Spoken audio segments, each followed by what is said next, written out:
What's good, chat? Yo. Already got the bets placed? Oh, hell yeah. Let's go, Eli. Come on, man. Trav, thank you, my guy. Safe flying all day today, brother.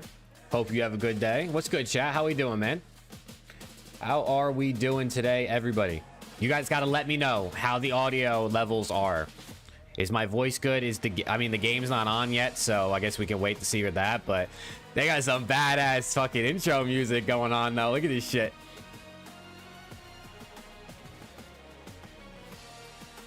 They got some insane intro music going on. What are we watching? COD Champs to the drums again? Holy. Let me put the tags on this stream real quick. One sec. 40 teams from around the world have smashed their way through their regions for a chance to step onto this stage. They're getting kind of lit out here, man. They're getting kind of lit. It's a good question, Eli. Agent Picks has had some issues on their end, and they were like, you can kind of stop promoting us for now until we figure stuff out. To be honest, I don't really know all of what's going on over there. They're still like updating their lines and stuff when COD goes on and things, so I don't really know. Let's go, Spiteful. Let's go. What's good, chat, man? How we doing? Happy Thursday. It's day 1. EWC Apex. We're gonna vibe out. We're gonna watch this. Afterwards, we're gonna play some games, some 8s, things like that. And I mean, tomorrow's the 24 hours, so I hope you guys are locked in for that. Players from all over the world, and I think it's about time we meet them. Kicking things off with ninjas in pajamas. They are Vayne, Karev, and McLovin.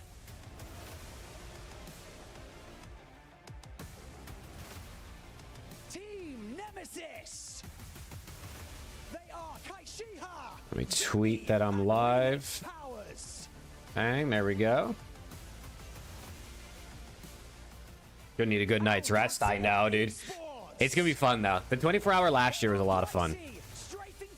It was very long, right? I mean, it was 24 hours. It definitely felt like 24 hours, but we kind of just went with the flow and we had a good time. Oh, nah, dumb. Yo, we here, bro. The 24 hour starts tomorrow, so you know what I'm saying? As long as I sleep tonight, I'll be all right. Gen G. They are Dexter, Ziki, and Asia. Yo, Gen G looks lit. These guys are running. Look at them. They're lit. They're turned. Morning, Frost. How we doing? Morning. They are Cersei, Rambo, and Luxford.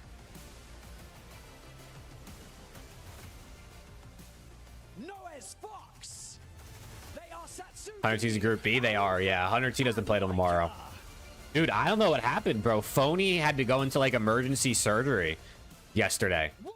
So I don't know if he might potentially not even be playing tomorrow. They could have to have Bronzy sub in, I think, is what I saw. I think he had to get like his appendix out or something like that. I don't really know. I was watching Nicewig very briefly before I just went live, and that's what he was talking about. What are we drinking this morning? I mean, I got my water as always. Listen, I'm not really supposed to promote anything that is not an official EWC sponsor on these watch parties. They're very, very strict.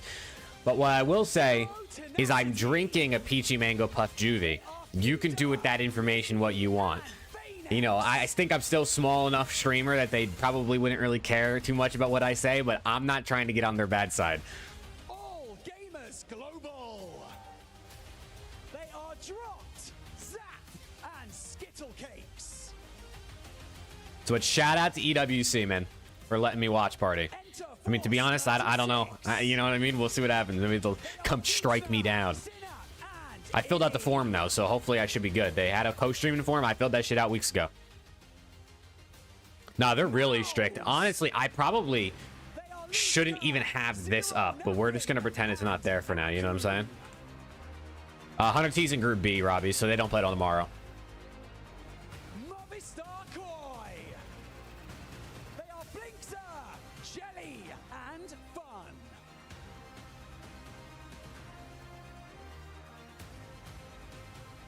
Zoetrope Gaming. Damn, how many teams are there, bro? Balls, Pero, and Is this just all the teams in Group A? Because holy shit, they're still going. Navi. They are Hyarka, Utsako, Well, I know there's 20 teams, but this feels like a lot. I mean, I haven't been like keeping track, but I feel like this guy's been talking for like 10 minutes. They are Yuka, All I know is Group A. and Live. It's Fnatic. They have Falcons. Group B is like the group of death, I think. I think the group that plays tomorrow with 100 T is supposed to be the hard one. Like the harder one, so. They are Panic, Duplex, and Jet. So we'll see what happens. But today, I mean, this just might be like a Falcon slammage. And finally, representing your 2024 club. Oh, the crowd's going crazy. Team Falcons. They are Waltzy, Zero, and Imperial. How? The crowd's going crazy, man. There's your 2024 champions, man. The Falcons in a great position going forward into week 1 of the esports world. Home crowd cheese, man. Home crowd cheese. So whether you are at home or right here, Whatever, dude. the heart of Saudi Arabia, we've got $2 million. Whatever, dude. It's home crowd cheese. We know all about this in COD, man. We know all about this. Is this a God squad for Apex? Oh, yeah. Yeah. I'm telling you, Falcons have a God squad in literally everything except for COD. Except for multiplayer COD. In Warzone, they have a God squad. Twisted mind with the most MVP play I have ever witnessed. I have had a pretty successful career, but I think winning is the only thing that matters to us competitors. I'm grateful for what I have, but I want more. Yeah, nah, dude. Falcons always have a God squad. What's good, Joseph? Good morning, man. Progress as an IGL, it wasn't always as smooth. Morning, sailing morning. journey, right? I've had pitfalls, I've had to stumble along the way. One of the major things that separates me from the other people who fail is I'm a really big fan of accountability. If a bad performance happens, I've definitely done something wrong. And I'm excited. I just try my best I'm to excited, fix it. chat. We're gonna watch this Remember the Apex. first time I made LAN, I won the We're gonna Pro play League some in 8s and LA. stuff tomorrow. Awesome. Or tomorrow. Later. What's good, Preston? How we doing, bro? When is COD? July 24th. 2 weeks from now is COD. And then I can drop from my team. At the end of the day, I always just kind of pulled through. Hey, no problem. 2023 championships, that was definitely my first big break in Apex. It was the first time I made a significant amount of money. That was when Haven't I played really COD in felt months. myself To be honest, I don't player. know if you're missing out all that much. I can't say. It I was can't lie. Kind of awful. We came really I've been actually having decent fun playing ranked the last couple days when we played a little bit, 2 times, and both Um, times, Imperial Hell which is won. surprising. It was definitely a bittersweet feeling, mostly bitter. It's like all for the best. I've learned skills that I otherwise wouldn't have, but it's not been a pretty time. Strafing Flame is on his back, but can they get the res? After our performance at the LGS Open, it really helped just clear out like the doubts. I had a lot to prove going into that tournament because it's been so long since like a good result. I felt like I needed to get something on the board. I owed it to myself. Thinking back the last tournament, Let's go, I Rick. was a lot more confident. What's good, in Zet? my How we doing, man? Own individual Let's go, boys. gameplay, and I'm not as good as I used to be, but I Damn. have like supreme confidence in my teammates. The only thing that keeps me going is AQD the is a good performance team. during these tournaments. That's the only thing that matters. I The definitely sunglasses are in do our want league, to bro. There's so much aura. place You still look also sleepy? I mean, I've only been awake for like 45 minutes. but I think And I've literally taken a single sip of my juvie, so I want to win. I want that first place. I want to lift that trophy.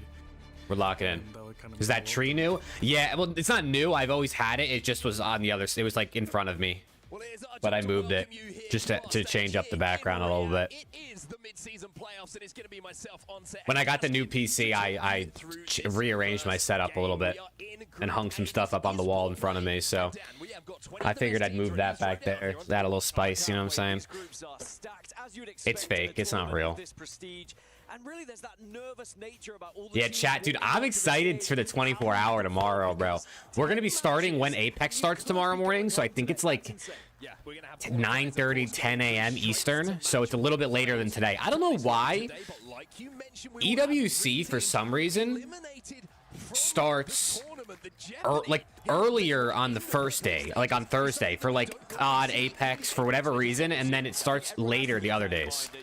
Your nephew is playing? Your nephew's playing a what, nerd? This? Is your nephew playing at this? Is that what you're saying? You haven't drafted particularly well on in the latter stages, you're going to be starting to worry. But I'm excited for the 24-hour, bro. We're going to watch Apex. We're going to play games. We're going to play party games, COD, hide and seek. I don't know what else we're going to do. I mean, last year we just went with the flow. So, like, we're going to see what happens, I guess, right? Obviously, I got the sub goals and incentives and different things that I'm going to do throughout the stream just to hopefully be able to give back a little bit to anyone who's willing to sub or donate that wants to. It's a mini little, like, subathon, but not, you know, it's not a subathon. It's just a birthday stream. Dude, I want to play hide and seek because we haven't played it all in BO6. So, like, I don't know any spots. I don't know what you guys know, but I don't know shit. Throughout this rotation. Now, that was definitely considered throughout POI drafts. Some teams would have been focusing on E-District, for example, because it is. Dude, what was that game called, Rick? What was that game called that we were playing in, like, fucking, like, 4 a.m. or whatever that was, at 2 a.m.? Again, would have been a very big focus in that POI draft. But then we finish 9 and 10 on broken. Oh, okay, there's 10 maps. I didn't realize they played 10 games today. Holy shit. Okay, they're playing 10 games today. That's a lot. Let alone when you have the jeopardy on the line of elimination and qualification when we get to that. That is a lot. And I love the fact that we have this extended series as well. We've got 10 matches to get through today here in pool play to decide who those teams will be, who will be thinking about match point finals, those who will be thinking about a tough day on Saturday, and those will be booking their flights home. Yeah, the flights home will be sad ones, waving goodbye to Riyadh, but certainly going to have that opportunity to get all the way. Well, EWC just tweeted out their opening ceremony co-streamers. Scump, Nadeshot, Zuma, all opening ceremony co-streamers for EWC. Look at that, man. COD scene represent. COD scene represent, man. Come on. Thoughts on Ravens getting DQ'd? I mean, I think it's very, very unfortunate for them. Very, because some people are like, oh, then why didn't they sign their players for longer? It's like, for one, we know Ravens tries to save some bread. But I mean, if Gwyn and Siege didn't want to re-sign, like, what are they supposed to do? Gwyn and Siege were probably already on the phone, like, we're out of here as soon as our contract. They don't drop Rex, they don't get DQ'd. I thought they still did. I thought if they make any, if you made anything more than a one-man change, you were cooked. It was just because they dropped Rex. Why didn't they let him bring him back? And they're loading, but I'm excited to see it. Well, $2 million on the line as well. One of the biggest prize pools in the Apex Legends global. Because Afro was saying that even if they had to play with Rex, they weren't allowed to. Of the teams that will be eliminated at some point. We are ready. Here we go. Get underway here in Riyadh. Lila is back. It's the mid-season playoffs, and we're starting off with Falcons. Yeah, chat. This also is the mid-season playoffs for Apex, so it's like a combo event. It's like EWC, obviously, but it's an actual ALGS event as well.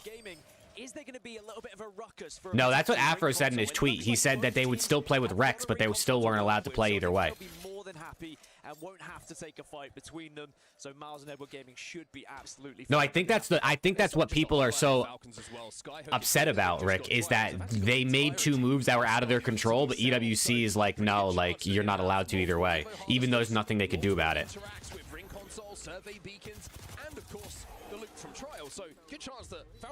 How many people are watching Apex? That's a good question. I mean, this stream is 8K, but then you got like Nicewig, who's got close to 10. During the POI draft, they need points here on World's Edge. Now, this is the lay of the land on World's Edge. There's 52K watching right now, which is, I wouldn't say, it's not too bad for early in the morning, I'd say. Feature a little bit of Harvester right now for Furious, so those three teams landing in those spots will get priority to zone.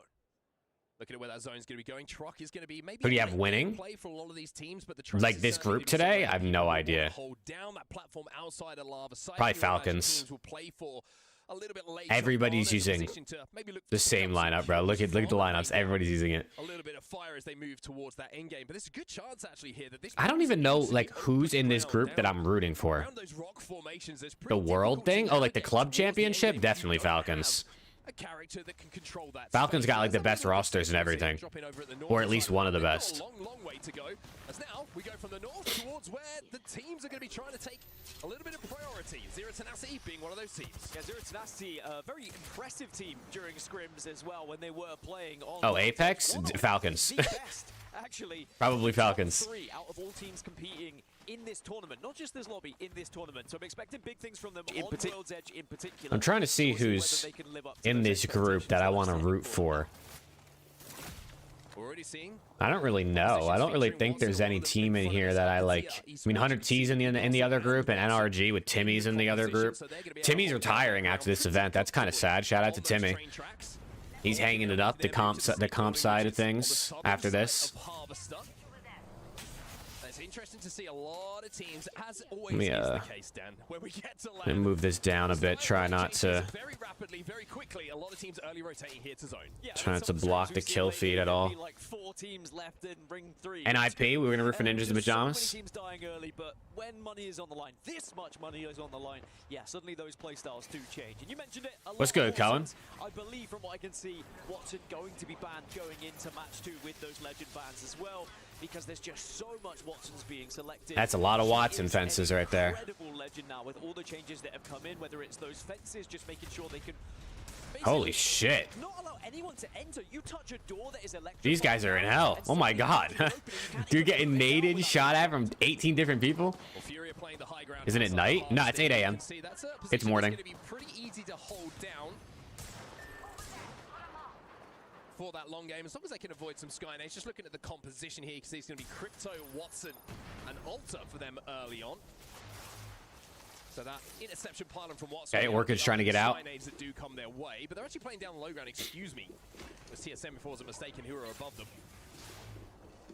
So this position here for the long game going to be pretty good for Furia, and this is going to be one of those games that we take a look at now as somewhat of a slow burner. A lot of teams already inside a Lava Siphon, a lot of teams already inside a Harvester. Team Nemesis, one of those teams who drops down to the south here around tree. Watch yourself out there, Remix. Damn. Sometimes not the best thing in the world because you don't even get a chance to get Evo. They're on whites at the moment. And as this is most likely going to be the only game we see Watson with that ban coming through in, very unlikely we'll get a controller reset, although still possible in 10 matches. We are going to see a lot of people usually take the same kind of perk tree with Watson as well. Bro, I can't lie. I don't know if I'd want to be on this roof. These guys are fighting for their lives. Ult charge up on Nox really just gets as many ultimates as possible because the gen is just so powerful. Interested in Furia looking for a couple of cheeky abductions with the Alter Qs. Avoid passages going down, see if they could just steal away a TSM player, maybe get a free knock, which will make it life a lot more comfortable for them. And of course, TSM would have to leave, craft a banner, and make that space available for Furia to play. Dude, COD EWC is going to be very interesting. I wonder how it's going to go. Dude, like, I don't know how Thieves are going to play. I'm like a slightly worried, but also like not worried. Like, are they going to come out and look godlike again, or are they going to still look like they're lost and like not playing well? Like, I don't know what's going to happen. Inside of this zone at the moment, Edward Gaming heading their way through Thermal Station. Yeah, a few teams who are going to be rotating through late, and they're going to have to. I hope they come out locked. So we're going to see some interesting fights, probably around ring 3. I mean, at the moment, everyone's been able to find someone. Dude, 100T Val is awful, Cohen. So we shouldn't see And I watched it. I was gonna go live and watch it yesterday, but I had some other things I had to do that kind of was like a weird timing with it. But I watched it yesterday morning, and the morning before. I watched them lose both the games they played. I mean, 100T Val literally. They play 4 games a year and they lose all 4 of them. It feels like. Interestingly enough, look like they're moving away towards the southern side, excuse me, towards launch side. Maybe just in the hunt for an opportunity to upgrade at an arsenal, which looks like is going to be the case, is certainly for one of the players, but maybe a chance to just pick up a little bit of Evo. There is a ring console and a survey beacon available inside of launch site here, so maybe that's going to be the plan here for Nemesis. Play for that next zone information as well as being able to get back up somewhere towards blue where they're going to fight if they're forced to. Nemesis have been able to find a lot of kills when it comes to World's Edge throughout. Dude, that too was crazy, Cohen. They started that with a best of 1, and then it went to a best of 3 in losers. Like I don't. Why wasn't it just best of 3 for both rounds? That didn't make any sense to me. Eyes are going to be on him at this tournament to see if he can recreate the form that we've seen in the build-up to this event here. At the Like, I don't understand what that was. in recent days in scrims, they had a monster game in scrims, monster day, excuse me, in scrims very recently. That certainly would have just made the confidence where it needs to be when you're coming into a $2 million. I don't know. Playoffs like we have in front of Some us. of the formats at EWC are questionable. I don't know if it's just because of like the timing of the event with everything they have going on. They feel like some things need to be like more of a single elim, or if that's just like the vibe they want to go for. Like, I really can't tell. One of the strongest POIs, but we've been talking a little bit before the tournament. But Val being a single elim round one, and then, or not single elim, but single map for round one, and then COD obviously being single elim for the bracket. All the attachments you want, you won't have as good loot available to you, but you can at least They do have more sponsors. That is true. They do have more sponsors. Rather so than like holding on to an alternator for God knows how long because you haven't been able to find an R9, for example. The crypto drones are out for quite a few of these teams at the moment. You can hear them hovering about. Nobody's died yet, man. This is game one. Nobody's died yet. To collect information, Who is the first person to go down? The first team to go down at the Apex EWC / mid-season playoffs? That's good. It's gonna be, man. Wolves now making their way through the train tunnel. Look at Wolves, man. Wolves esports. Couple of tracking darts, which is going to give information away of their movements. Using these alter cues to avoid passages just to cross a little bit more extra ground without being able to take down. Oh. So important for these Wait. and sometimes scary. Sentinels is getting kills. Is going to be shifting a little bit further south. Now we might Falcons is fighting Fnatic. Oh, wait, these are two of the better teams fighting. Well, Falcons certainly have the armor advantage. And Wolsey now trying to hanky. You can see Hal's down to 1 HP. Gen G eliminated. Flatline in the hands of Gen G, first team to go down today, man. First team to go down at the event. Yeah, no, that's literally like the Premier League team Wolves. They have esports as well. They got a Valorant team. They have an Apex team. I'm sure they have other things too. Actually look to third party that. Yeah, both teams just retreating. A big thanks to that portal, the Nexus being available on both sides, and or at least on one side, it was actually the Ash portal for Fnatic is how they escaped, and EDG just trying to close in on these two remaining players, but Fnatic are going to be down just to one now, and for Colonel Garcia, it's about trying to escape. Yeah, dude, they got a lot of esports at this event. Fnatic eliminated. Oof. Or bad start for them. They got a lot of esports at the World Cup. There's like 25 or something. And some of them are literally just like random mobile games. I don't know if it's just because those are really popular, maybe in like other countries that we're not like as aware of, or if it's just like let's try to get as many games as we can, and like they know they can get really good teams in those games for cheap to help them, you know, try to win. Starting to be pressed together by these rings. As I said, the zone is going to be shifting a little bit further south. That was to be expected, though most teams had predicted that. As you saw in the little hit that came up there, you can see Zappa just managed to pick up some goodies from a care package for all. Oh, mobile games are huge. I mean, everybody has a phone, and especially in other regions, people love mobile games. And it does look like zone-wise, we are going to pull down to that area we were talking about right at the start of the game. We are going into those crevasses to the north. The crevasses. You heard the man. So Alcadzia in a great spot. Oh, you also see Falcons retreating. And speaking of great spots, they could not be in a better spot, as we've just seen where the next zone is. Yeah, I never play mobile games unless I'm like traveling and I'm in the airport or something. I'm never really playing a mobile game. In case they want to be able to just move away from their current spot, they really have set up a nice triangle formation. They certainly have. They're trying to own both the truck on the low ground, which is going to be obviously where a lot of teams try and move into. Good to see TSM and Fury are in the exact same. That's the only thing about high-level Apex. Obviously, it's more like pro level, but I think even at like the highest ranks, it happens like this sometimes. Bro, I'd get so bored just sitting in the same spot for like 10 minutes straight if you have good circle position and you just sit there and do nothing. I'd be so bored. I think Enterforce 36 are going to be joining them shortly, but we're currently having a look at what's happening elsewhere on this northern side. And the reason for that, there's going to be a lot of action here on the north. QAD is fighting E36 and Z10 is under him. Right now, they have made the play to take this truck away from Alcadzia, and by doing so, have forced Alcadzia into a position where they want to fight, and they are. And they're getting kills. Furia eliminated. Wait. Right as I was just saying, they're not doing nothing, and it looks boring. They get eliminated. Have been eliminated. They were not able to rotate from the Harvester side. Yeah, these Harvester teams are all going to be struggling. As I mentioned, TSM, the remainder of Enderforce 36, Kinatrope, Orchid, Mouse, even Edward Gaming might get involved as well. Sentinel stuck in the tunnel.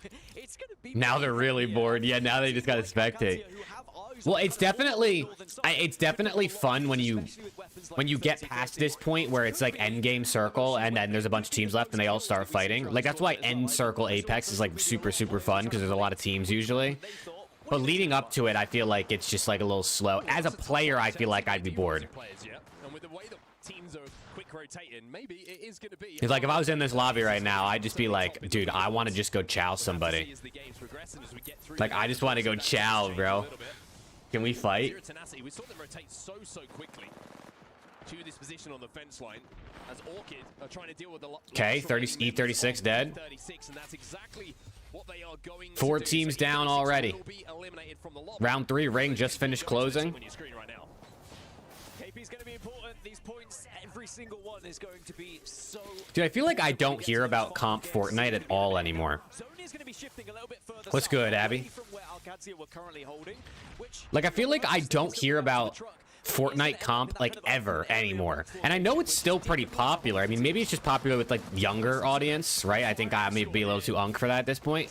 But I don't hear nothing about Fortnite competitive ever.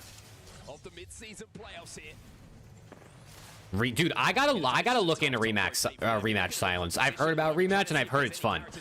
I gotta look into it because I do. I mean, I like soccer and I like soccer games, so. But where do you go? It's such a difficult rotate to make even with that portal because you're probably going to be landing in an open space. Yeah, landing in the open space. Streamers who would play comp Fortnite all retired. I don't know if rematch is free. I don't think it is. I feel like I looked it up one time and it was like 20 bucks or like 25 bucks or something. TSM's respawning duplex, okay.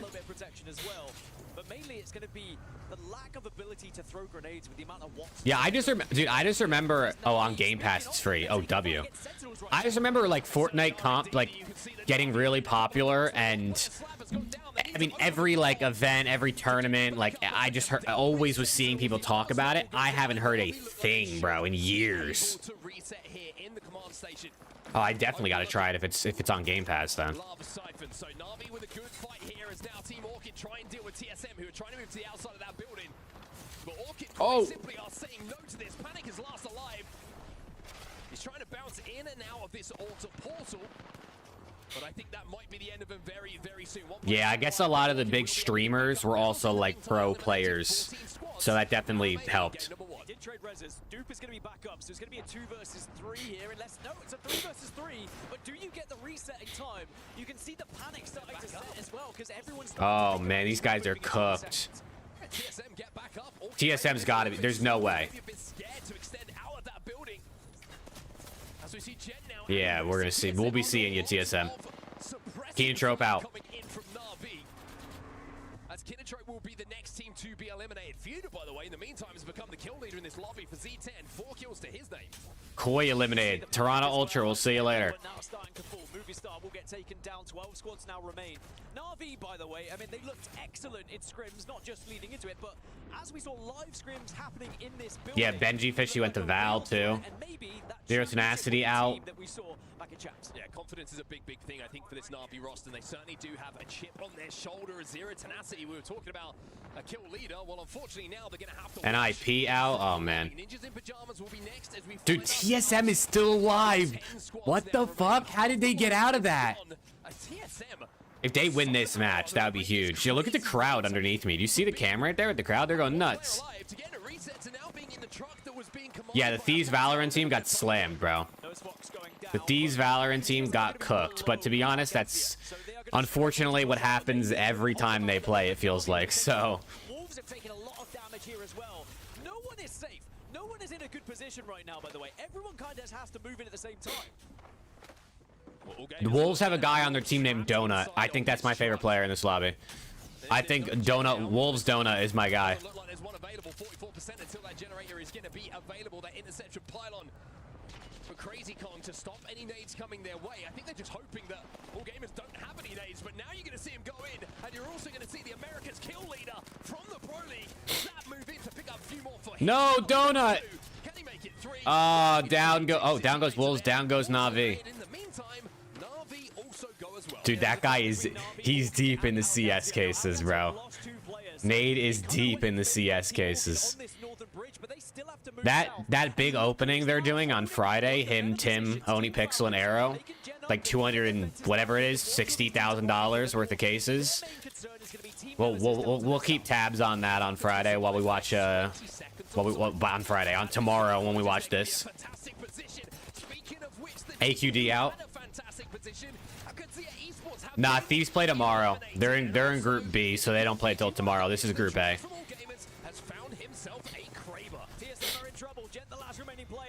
TSM down. Okay. Oh, Falcons are cooked. And this is all gamers who are firing down on them. I mentioned how that next 20 seconds was so important for them to survive. Well, it's looking tougher and tougher as those seconds. Dude, that's what the content is right now, bro. Either opening cases or watching somebody open cases. That's what like the entire community is doing. And then you got like 4 people that are still playing ranked / trying to play 8s. We've not seen them much on our screens, but they've been holding the Southwest for quite some time. AG dropping onto EDG now, and it looks like Falcons are respawning 0. Wait a second. Use that void passage to get back up to the high ground as well. So AG's in a pretty good spot. Yeah, Merc is still on rank, dude. I tip it. Oh, Orchid's chowing. Oh, we'll see ya. Surely now, with the numbers advantage on their side, all gamers are thinking of repeating the exact play they just made. Yeah, Orchid down to just a solo rat. So it's going to be Falcons, it's going to be AG, and it is going to be Nemesis. Of course, Luxford can still play a big part in this final circle. We've still not seen Nemesis on our screens, but don't forget about them. They're playing Newcastle, they're playing Alter, and they are playing Watson. And the question was, can Watsy get 0 and how back? Remember, this is group stage, chat, so you just try to get a shit ton of points across all 10 games. Right, so you're trying to win, you're trying to get kills and get as many points as you can to make winners brackets so you don't have to play in the losers round on Saturday. Nemesis out. Falcons versus AG. Falcons versus AG, last fight. Game 1. Looks like AG's winning it. There you go. It's a big game 1. And they look like what's good, Ethan? Gamers as they jump up and celebrate as well, because they not only that's a big game 1. They take it away from the fan favorites Falcons. What do you think about Temp's take that LATs and special enough to win champs? That's insane, bro. I saw that. I saw that. To kick off your day here in the Esports World Cup mid-season playoffs. And I think dropped his that shit is funny, I can't lie. A little bit there about that one. Kind of like that from him, I've got to say, trying to get under the skin of some of the fans that we have here in Riyadh. An amazing performance from all Gamers Global. You have to say the way that they executed, clearing out that low ground below that crate. Nothing happening. I mean, there's just nothing going on. The only thing happening in the COD scene right now is Counter-Strike cases and arguing between Shotzi and Simp. It's the only things happening in the COD scene right now. I have to imagine they didn't have a castle wall available, or because of the ruckus that was happening with Luxford, they thought that was their best opportunity to take a fight, maybe an isolated fight, so they took it against Falcons. Sadly, they did not succeed. 26 points for AG, 15 for Falcons. 26 points on the board. That's a good start up there for those guys. AQD was still able to get 10, even though they came in 7th. Not too bad. 14 KP alongside the 12 points that they get for being the champions and being first place in that lobby. Yeah, Rick, it's interesting, bro. I mean, I guess it doesn't matter if you've already won. You can still be nervous, right? Had quite a long way to go towards that zone. They had to drop right on the trial side of the map, had to move all the way down. Think Optic needs to stick with their current roster? I mean, they're going to stick. There's no way, I don't think there's any way Optic make a change unless they, like, get shit on at EWC. You know what I mean? Where, like, they just look like they're just back to playing horribly. And even at that, I don't know if they'll make a change. You got to think with only a couple months of this current roster, and also, most teams don't change after winning champs, right? Like, if Simp or BZ's available, you got to at least, like, explore the option, but... Dude, can you imagine if Optic drops Hook for, like, a 6th time in their career, and one of them is right after winning champs, like the 3rd or 4th time in the same year? Percentage will continue to rise as they go through these games. We're going to go to a quick break. When we get back, game number 2 is coming your way. But Simp is Simp, so, like, you know, no disrespect to Hook, but... Especially because this might be Hook's, like, second best year of his career, right? This in AW. See the breaking point tweet on Simp? What, the in and out card? I saw that, if that's what you're talking about. Isn't Hook hella old? Nah, Hook's only like 24, right?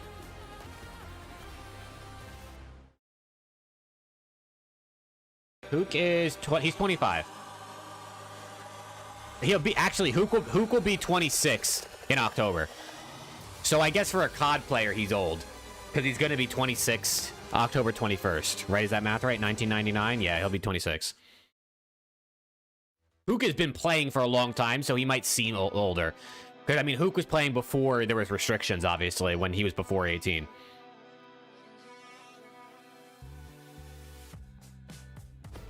Yeah, if Cammy's available, then you bring Cammy. I agree, Typo.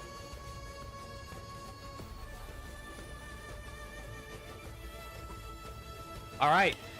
Game 1, Apex down. Chad, don't forget to drop a like on the YouTube stream if you haven't already, man. Shout out to anybody who's watching on Twitch. I don't know if there's anybody over there, but you're a real one.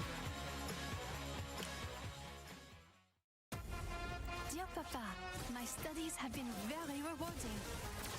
They have introduced a new game to practice our skills. No abilities, no healing, just you against another. Electric. What is this? 1v1s? And my friends are learning too. Hey, Michael with the sub, my guy. Thank you. Let's go. Now we know where you fit in the food chain. But you know me, Papa. I take my education seriously. Dude, Chad, I've tried playing Apex for the first time in a year, 2 days ago, and I felt like a burger, bro. I felt like an absolute burger. My movement was awful. Nate Shot streaming the opening ceremony. Yeah, I saw that. Nate Shot, Zuma, Scump are all opening ceremony co-streamers.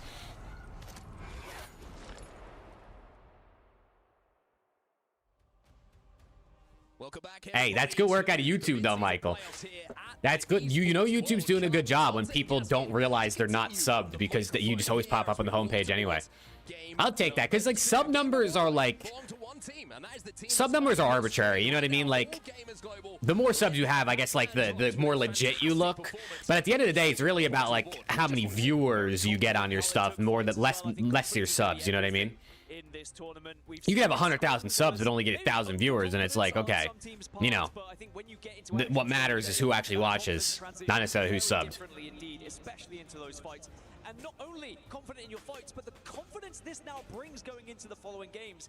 Teams might fear you, but you're going to feel like you can... Cohen, you going to become an Ultra fan, bro? So far. So this is an excellent way for all gamers to start, but of course, as we alluded to, it is only the first match, and we've seen how things can change up very quickly.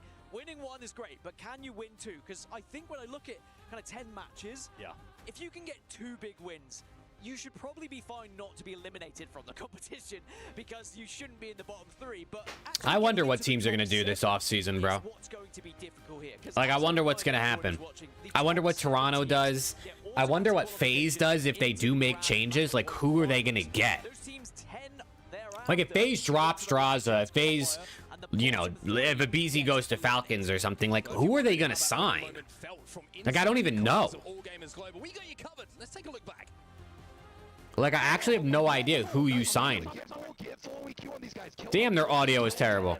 Here. I dropped you some. Dropped you 20. Listen, get full, and then we kill these guys under us. Okay? Yeah. I'm surging and then we go, alright? Yes. Last 2 teams are 4. We kill these guys, we have our whole side of zone. Are you ready? Ready? 3, Dashy, Merc, Sim Shot team. I mean, that team would be godlike. I mean, listen, the champs curse is a thing, bro. Only one team has ever won champs, stuck together, and won an event the following season. So, you know, if you're Optic, you do got to think about, like, it's hard to keep the same roster and go win an event the next season. As they saw this year. I mean, this year was kind of insane, but, like...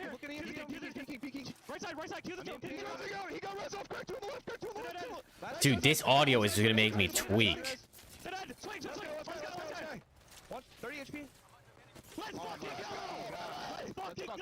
That's what I'm saying, Michael. Like, who does FaZe like try to sign, bro?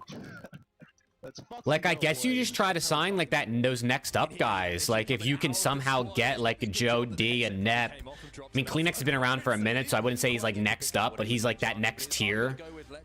A Kleenex or anybody from LAT if they make a change, or I don't even know. Snoopy? I don't think they're going for Snoopy. I would be surprised if they went for Snoopy. I mean, Snoopy's good, so I guess like there's a chance. But bro, if FaZe go from a BZ to Snoopy, man, holy fall from grace. If it's the most popular, it says bye-bye for the entire series, unless You're at LAT clown. Try to look outside of LAT sometimes. What does that even mean? What does it mean, look outside of LAT? although it's not probable. Damn, why is the FBI on my ass in chat? Holy shit. Yep, that's what they all say, Dan. That's what they've been saying on the streets of Riyadh. You've also been saying, and I enjoyed this yesterday, when you Snoopy LAT 3 times. He did. He did. Watson banned for this next match. That's lit. And I was like, you know what? He's right. Yep. He's actually right. It's like the marathon, the elimination bracket we had at the ALGS Open. That's understandable, but it's not the sprint of 6 games that we have in Pro League. No, Snoopy. Listen, Snoopy is good. Every 30-year-old signs up to when they turn And 30. posts viciously on social media. Snoopy is good. Don't get me wrong. But FaZe Snoopy just, I guess it just sounds weird, but I guess it's just how it goes, right? I mean, FaZe can't have the trio forever. I mean, even if they don't leave, eventually they're going to retire. And then from there, they got to rebuild. You got to rebuild your franchise players. Or you can turn back into what most teams are, which is no franchise players. It's changing your roster every 1 to 2 years. Unless you're Optic or FaZe. Everyone else changes, like, constantly. One legend that might actually turn up could be Vantage. Now with her new Yeah, if you could get Miami players, that would be lit. If you could get Miami players like Rencor, like Real, Super, I mean, all those guys are good. I think especially Rencor. Skill Cake's on the catalyst. I know he's very excited, as we've heard. But I would think Rencor and Super are kind of going to be locked in for this next season. Real's interesting. Don't think he leaves, but I mean, shit, they almost sold him like twice, so I guess you never know. So they'll be able to upgrade that on the way through. Potential Devo play, who knows? Zap is doing the no-name to make sure they can claim as much loot as they can before they start on the task of going back-to-back here. And it's interesting to talk about the story of drops, because I feel like he's been the nearly man so many times. Yeah, I wouldn't think Miami lets them go, especially like, I mean, if they want to continue the Spanish thing, right? I mean, that's the best they're going to get, it seems, at this point. NRG managed to clutch to keep the tournament going, and he's always been there or thereabout, but that trophy... Medals get dropped for Eric Boom? Maybe. I mean, I guess potentially. Eric Boom was pretty solid in Challengers this year. But at BO7 will be a new game, right? We'll see how similar it is to BO6. On the Esports World Cup, as we are going to get some zone information coming in as well. And it looks like we're heading a little bit closer to where Falcons are landing. We're going to be heading somewhat northwest, maybe more west side, over towards kind of Lava Fissure area and Countdown. Just see where this zone does actually pull. Is it going to be out the backside of Countdown, or are we going to go towards that drill tower? Have to see as the game goes on, of course. Third beacon information might be pretty important for some of these teams. As we have a quick look at Kadzia as they make their way through hard. Damn, their footsteps are loud as shit in that building. He's been busy collecting Evo. But for teams like Unitrope, TSM, Edward, Hoping BO7 takes that jump similar to NW3 did. Yeah, I mean, if BO7 is just like an improved version of BO6, we should be in for a fun year. I mean, especially if the maps are good, right? But I think the problem I think is no matter what, there's still going to be a hacking problem. The servers are still going to be shit. So like those core issues, especially for anyone that like wants to play ranked, I think is going to be an issue no matter what. I don't see COD ever fixing that stuff.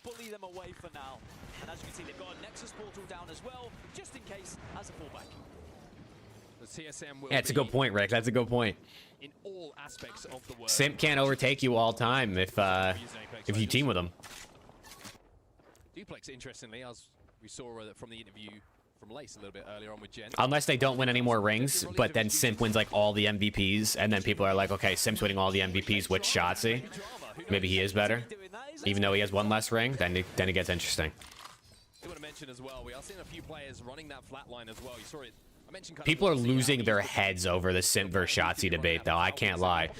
I mean, my comments, Twitter, Reddit, people are losing their minds. A little bit quicker with the damage going out is going to be vital to teams and their success, as we see a stinger bolt going on here. going to force E36 to retreat and play in this tunnel underneath a lot of the teams who are already inside a countdown. And Force 36 did struggle a lot in international scrims, but obviously in international scrims, That's a good point too, Rick. If they just don't, if he doesn't win any more rings, if they teams up with they Sim. have historically been a team who likes to play very place. Yeah, no, the community is fucking losing it over that debate. Obviously, it's really not that deep, but like, I mean, listen, I think those debates are fun. I think those debates are really, really fun, but people, dude, people just get so mad if like you say one or the other. Like, bro, there's really not like a wrong answer, right? Like, you could make it a reasonable debate for either one of those guys.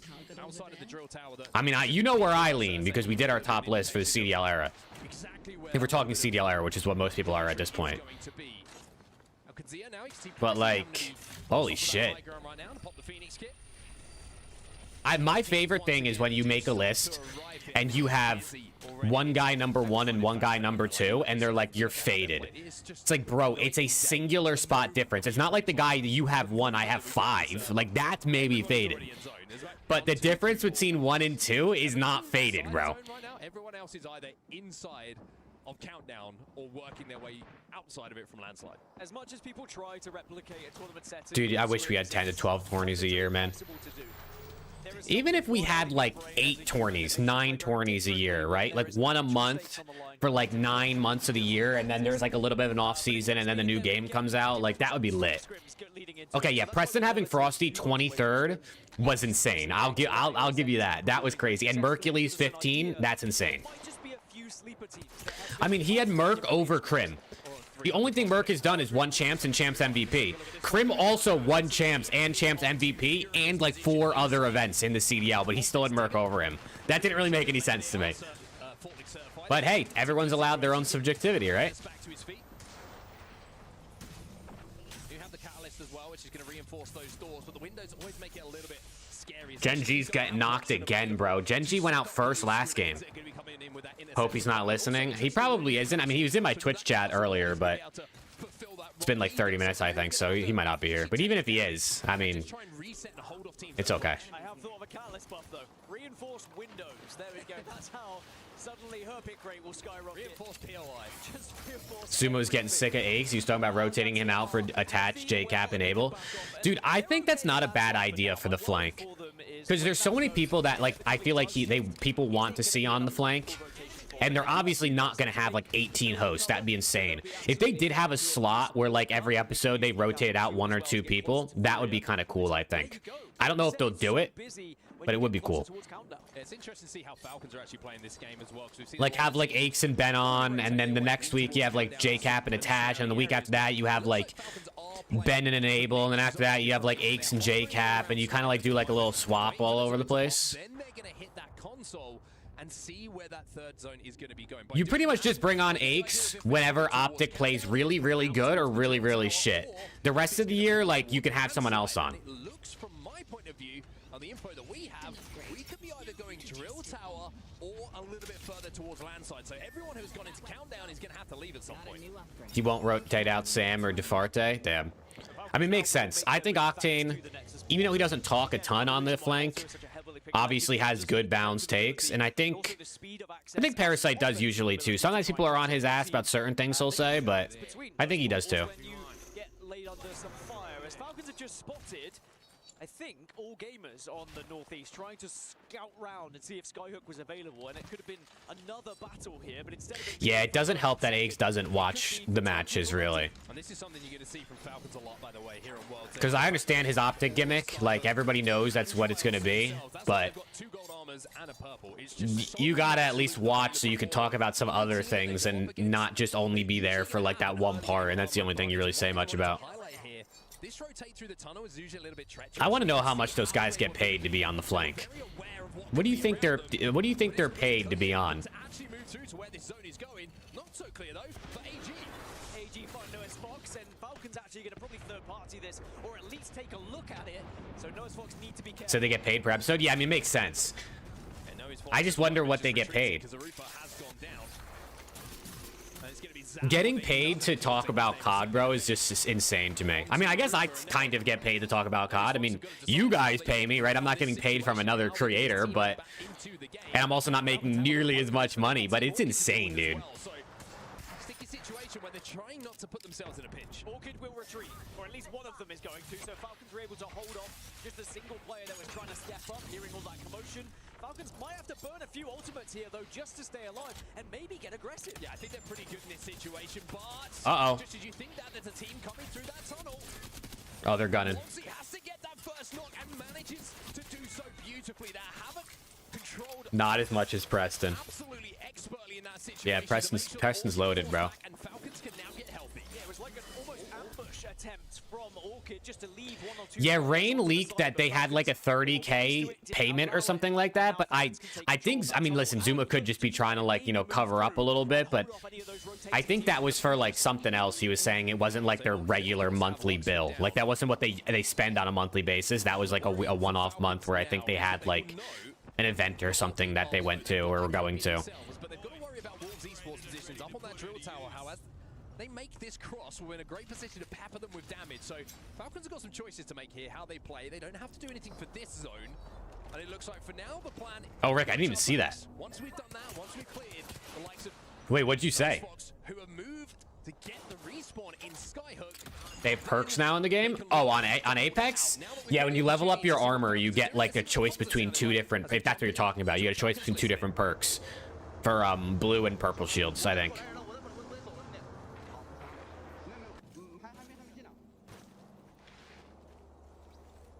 Foot is itchy.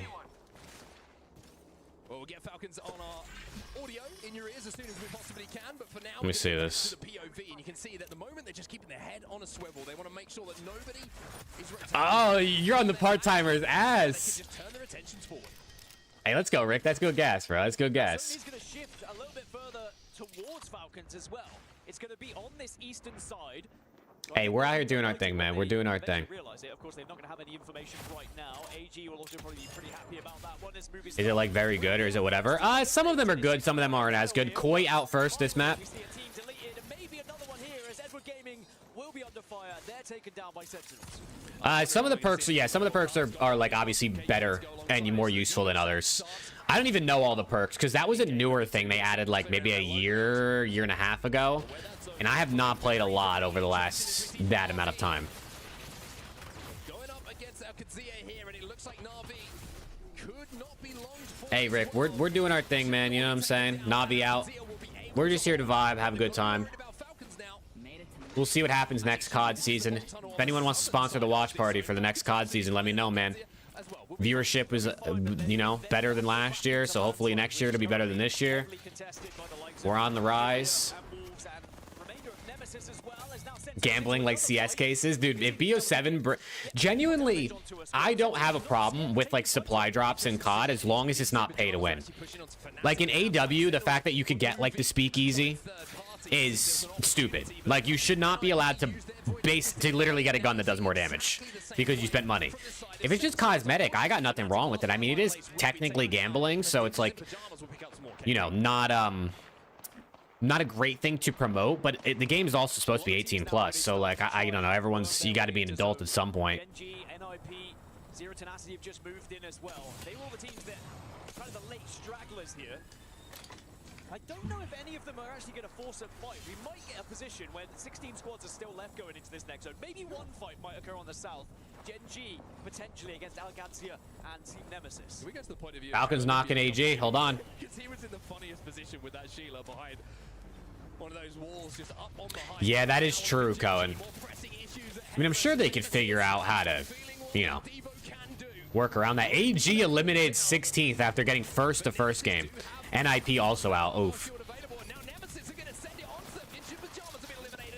I mean, what do Counter-Strike cases, like, how does that work in European countries where they don't allow, like, gambling and stuff? Are you guys not allowed to open Counter-Strike cases either? Because a supply drop on COD, you know, hypothetically wouldn't be any different than that. If anything, it'd be even, like, less gambly because you wouldn't be able to sell the skins like you can for CS to actually get real money. In COD, it would just go onto your account. Tenacity now moving in, like you say. And when you're looking at the armor disparity, well, you can't get much. Yeah, they're never going back to console, I don't think. And a purple here for Z10. Got everyone wants in on this madness on the south. Now, Nemesis eliminated. Wow, so 2 of the top 3 teams already, or 2 of the top 4 teams already eliminated early in this game. There's a reset, chat. No, there isn't. Fury will be eliminated. Akazia moving into landslide to try and be the last team to essentially arrive at this position, wrap behind everyone. In FIFA, they have it where you see the first 2 cards before you buy the pack. Interesting. So you get a little preview. In a few seconds of ninjas in pajamas, and that fight where we saw them eliminated. Zakadzia now take that loot that was left by Furia. They take that loot, That's kind of cool. that position, and they will control the majority of the south. Zero Tenacity being their main concern on the southwest. Everyone Dude, FIFA packs, man. FIFA packs were always what got me the most. Counter-Strike cases, COD supply drops. Obviously, I dabbled a little bit in those, but it was FIFA packs, bro, that really got me growing up. E36 gathering some loot that was left over. And they will be safe on this blue crate for where this next zone is going, but there's going to be so much traffic around them. Akazia, by the way, amazing job from them to wrap to that southern side, be the last team to wrap. Keeping their eyes on that timer when the zone was closing to clear out that southern side, and now they have a walk-in if, and it's a big if, they can deal with Zero Tenacity. Now over towards Countdown, and this... Sentinels challenge TSM. TSM's cooked. Has to leave. Jen trying to get the res behind the castle wall here as the Newcastle, excuse me, it was Duplex on the Newcastle. As Sentinels try and move in to finish off. Oh, man. No turbocharger on that Devo, but he doesn't need it. Oh, they get eliminated. Oh, TSM's still alive. Just about survive. Second time in 2 games. There's no way. Though, are they going to be pushed from the team above? How aware were they? It looks like TSM might get away with this. Second time in 2 TSM's gonna live? It's gonna be Jen again. He's left alive. Oh my god, they're gonna live. Allowed to reset. So They just got chowed by Sentinels. Sentinels got third-party griefed, and then TSM lives. up on that Oh, if I'm Sentinels, I'm sick to my stomach right now. fight and influence it. Alcazar, by the way, been eliminated. We mentioned how they had to clear that side out, weren't able to do so. No, Xbox also go down, so 6 squads now remain. Falcons are currently hunting down the remainder of Mao's on the north by the looks of it, and they should deal with it, and they will deal with it. So off-screen, Mao's just got eliminated, but it looks like Kinatrope are now aware of TSM's position here. Sheila's thirsty. Can they get out of there? We've got to be careful here because it Can they portal through that wall? Do they have a catalyst?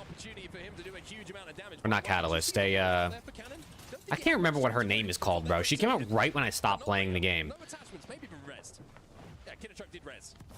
So that's probably why. Although Volks has got an RE45 and a mode check. Falcons are still getting kills. Falcons are gonna be in first place after this game, bro. Second place last. Oh, they kidnapped him. Oh, he got out. Cannon goes in, cannon goes out. TSM, try as they might, they are just in such a precarious position right now. It's going to be so difficult for them to survive. Panic's got that turbocharged Devo, so if anyone walks into his POV, they are going to get shredded! And that's exactly what happens. They get the finish as well, and you're probably wondering, why finisher? Well, it means that they can't E36 out. Alter. That's who it is, Lucas. Thank you. I couldn't... she came out right when I, like, stopped playing Apex last year, and I only played her a few times, and I could not remember her name. All on the same side, and Falcons can watch over all of it, saying, come to us, is there anyone else? Chance to pad a little bit of damage here. I mean, Falcons are lit. Oh, Wolves are still in. Let's go, Donut. Come on, Donut. I'm a big Wolves Donut fan. But the mother load and the EMP coming in means that Kinatrope will be destroyed. They will be eliminated, and Falcons do not. Kinatrope out. On this side of the map. And Falcons are so spread. I mean, Zero just unloaded a clip into his teammate's back. Good thing there's no team damage. Wolves versus Falcons, 3v3. So much space being controlled still by Falcons. The question is, did they use all of those ultimates to clear this space a little bit prematurely? And what have Wolves got to play with? If Wolves can Come on, Donut. find a single player from Falcons, there is a chance here. You can see that Sparrow ultimate was close as well, and that could really make a difference. And they're so close to a dark. What have you been playing lately? Played a little bit of COD. Some Dota. That's pretty much it. Some Counter-Strike. Wait. Oh, okay. Falcons win.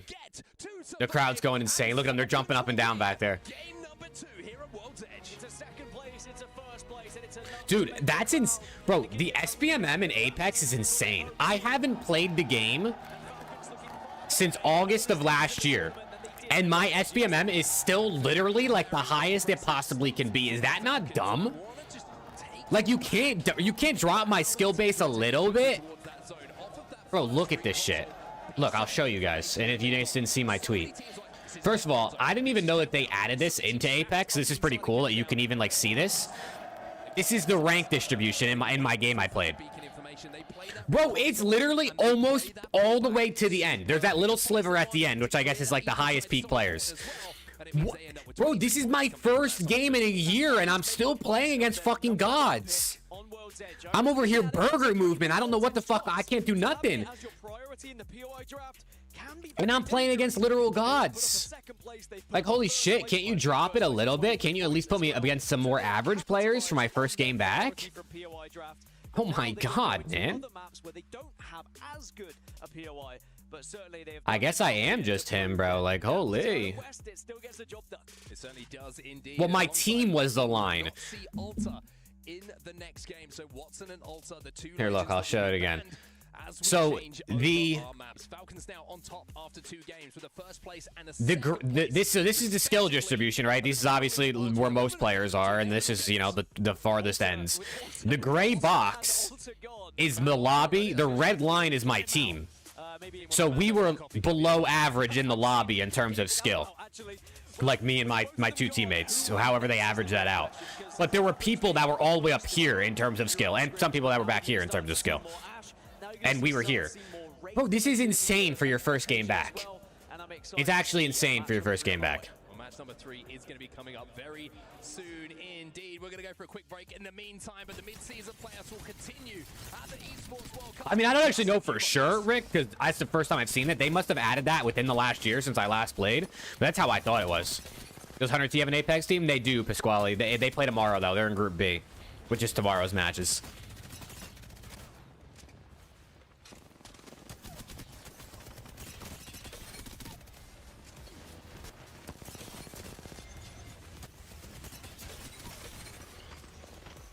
Wow, Falcons are cooking, bro. Second in the game 1 and first in game 2. I mean, these guys are going to win the event. Who are we kidding? They're a super team, and they got home crowd cheese. Which team is Timmy on? He's on NRG. They also play tomorrow. This is Timmy's last event, bro. He's retiring after this.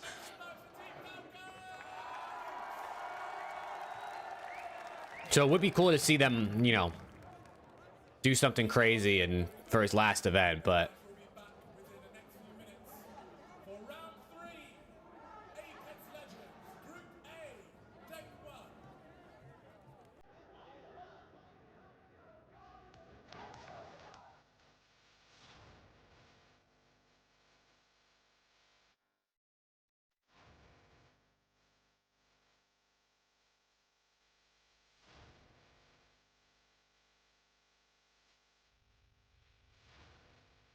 the only reason you're watching. I feel you. Yeah, I mean, if 100T is out or like not in that group, I'd root for NRG or whatever team Timmy's on. Unfortunately, they're in the same group tomorrow, so I mean, I guess I'll root for them both. But imagine being able to retire before 30 playing video games. I mean, he's not like retiring because he's obviously still going to be doing content full time. He's just retiring from competing, but I'm sure he's still got a lot of bread already.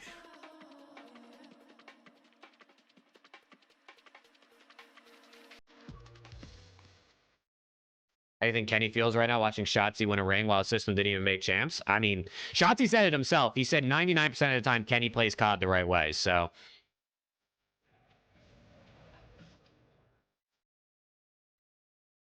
I don't know. Why is Watson banned? Because they play her a lot.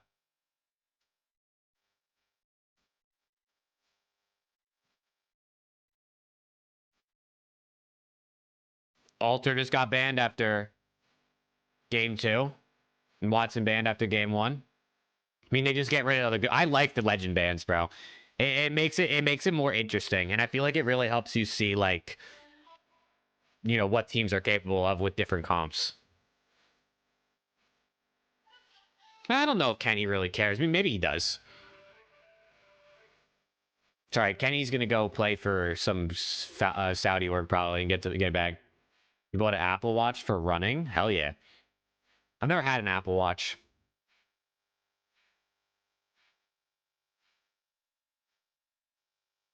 Hey, Chad, thanks again for tuning in today, man. Good morning or good afternoon, depending where you're at. Hope you guys are doing good. We got Apex today. We're gonna play some COD afterwards, probably some 8s. So if you guys want to play in the COD 8s, you know, stay tuned until after Apex. We got a few hours until that, obviously. And then tomorrow is a 24-hour stream, man. We're gonna be watching Group B, so we'll watch Hunter T, NRG play tomorrow. And then from there on out, I don't know what we're gonna do. We're gonna go with the flow. We're gonna play different games. We're gonna have a vibe. 24 hours straight. Holy shit. How many juvies are we gonna drink tomorrow? I think I drank 3 juvies last year during the 24-hour. Which, to be honest, is not that bad. I wouldn't want to drink too much. I don't know. I'm not trying to give myself a heart attack.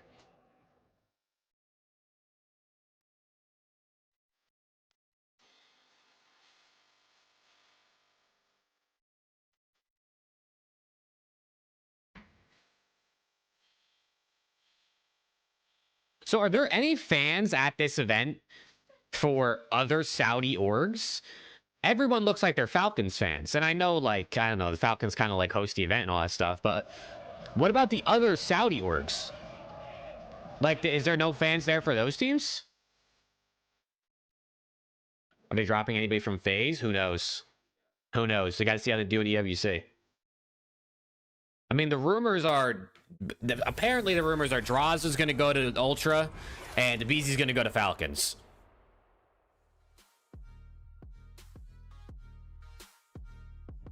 Welcome back, everybody, to the ALGS mid-season playoffs here at EWC. I'm Vicky Kitty. I'm joined with Jamerson, and after these last 2 games, Jamerson, it's been nothing more. What GPU and CPU rocking? I got a 9800 X3D and a 57 DTI. I love it myself. We're turned. Falcons really were able to capitalize off the first. We are turned out here. With the format that we have, we're going 2-2-3-3.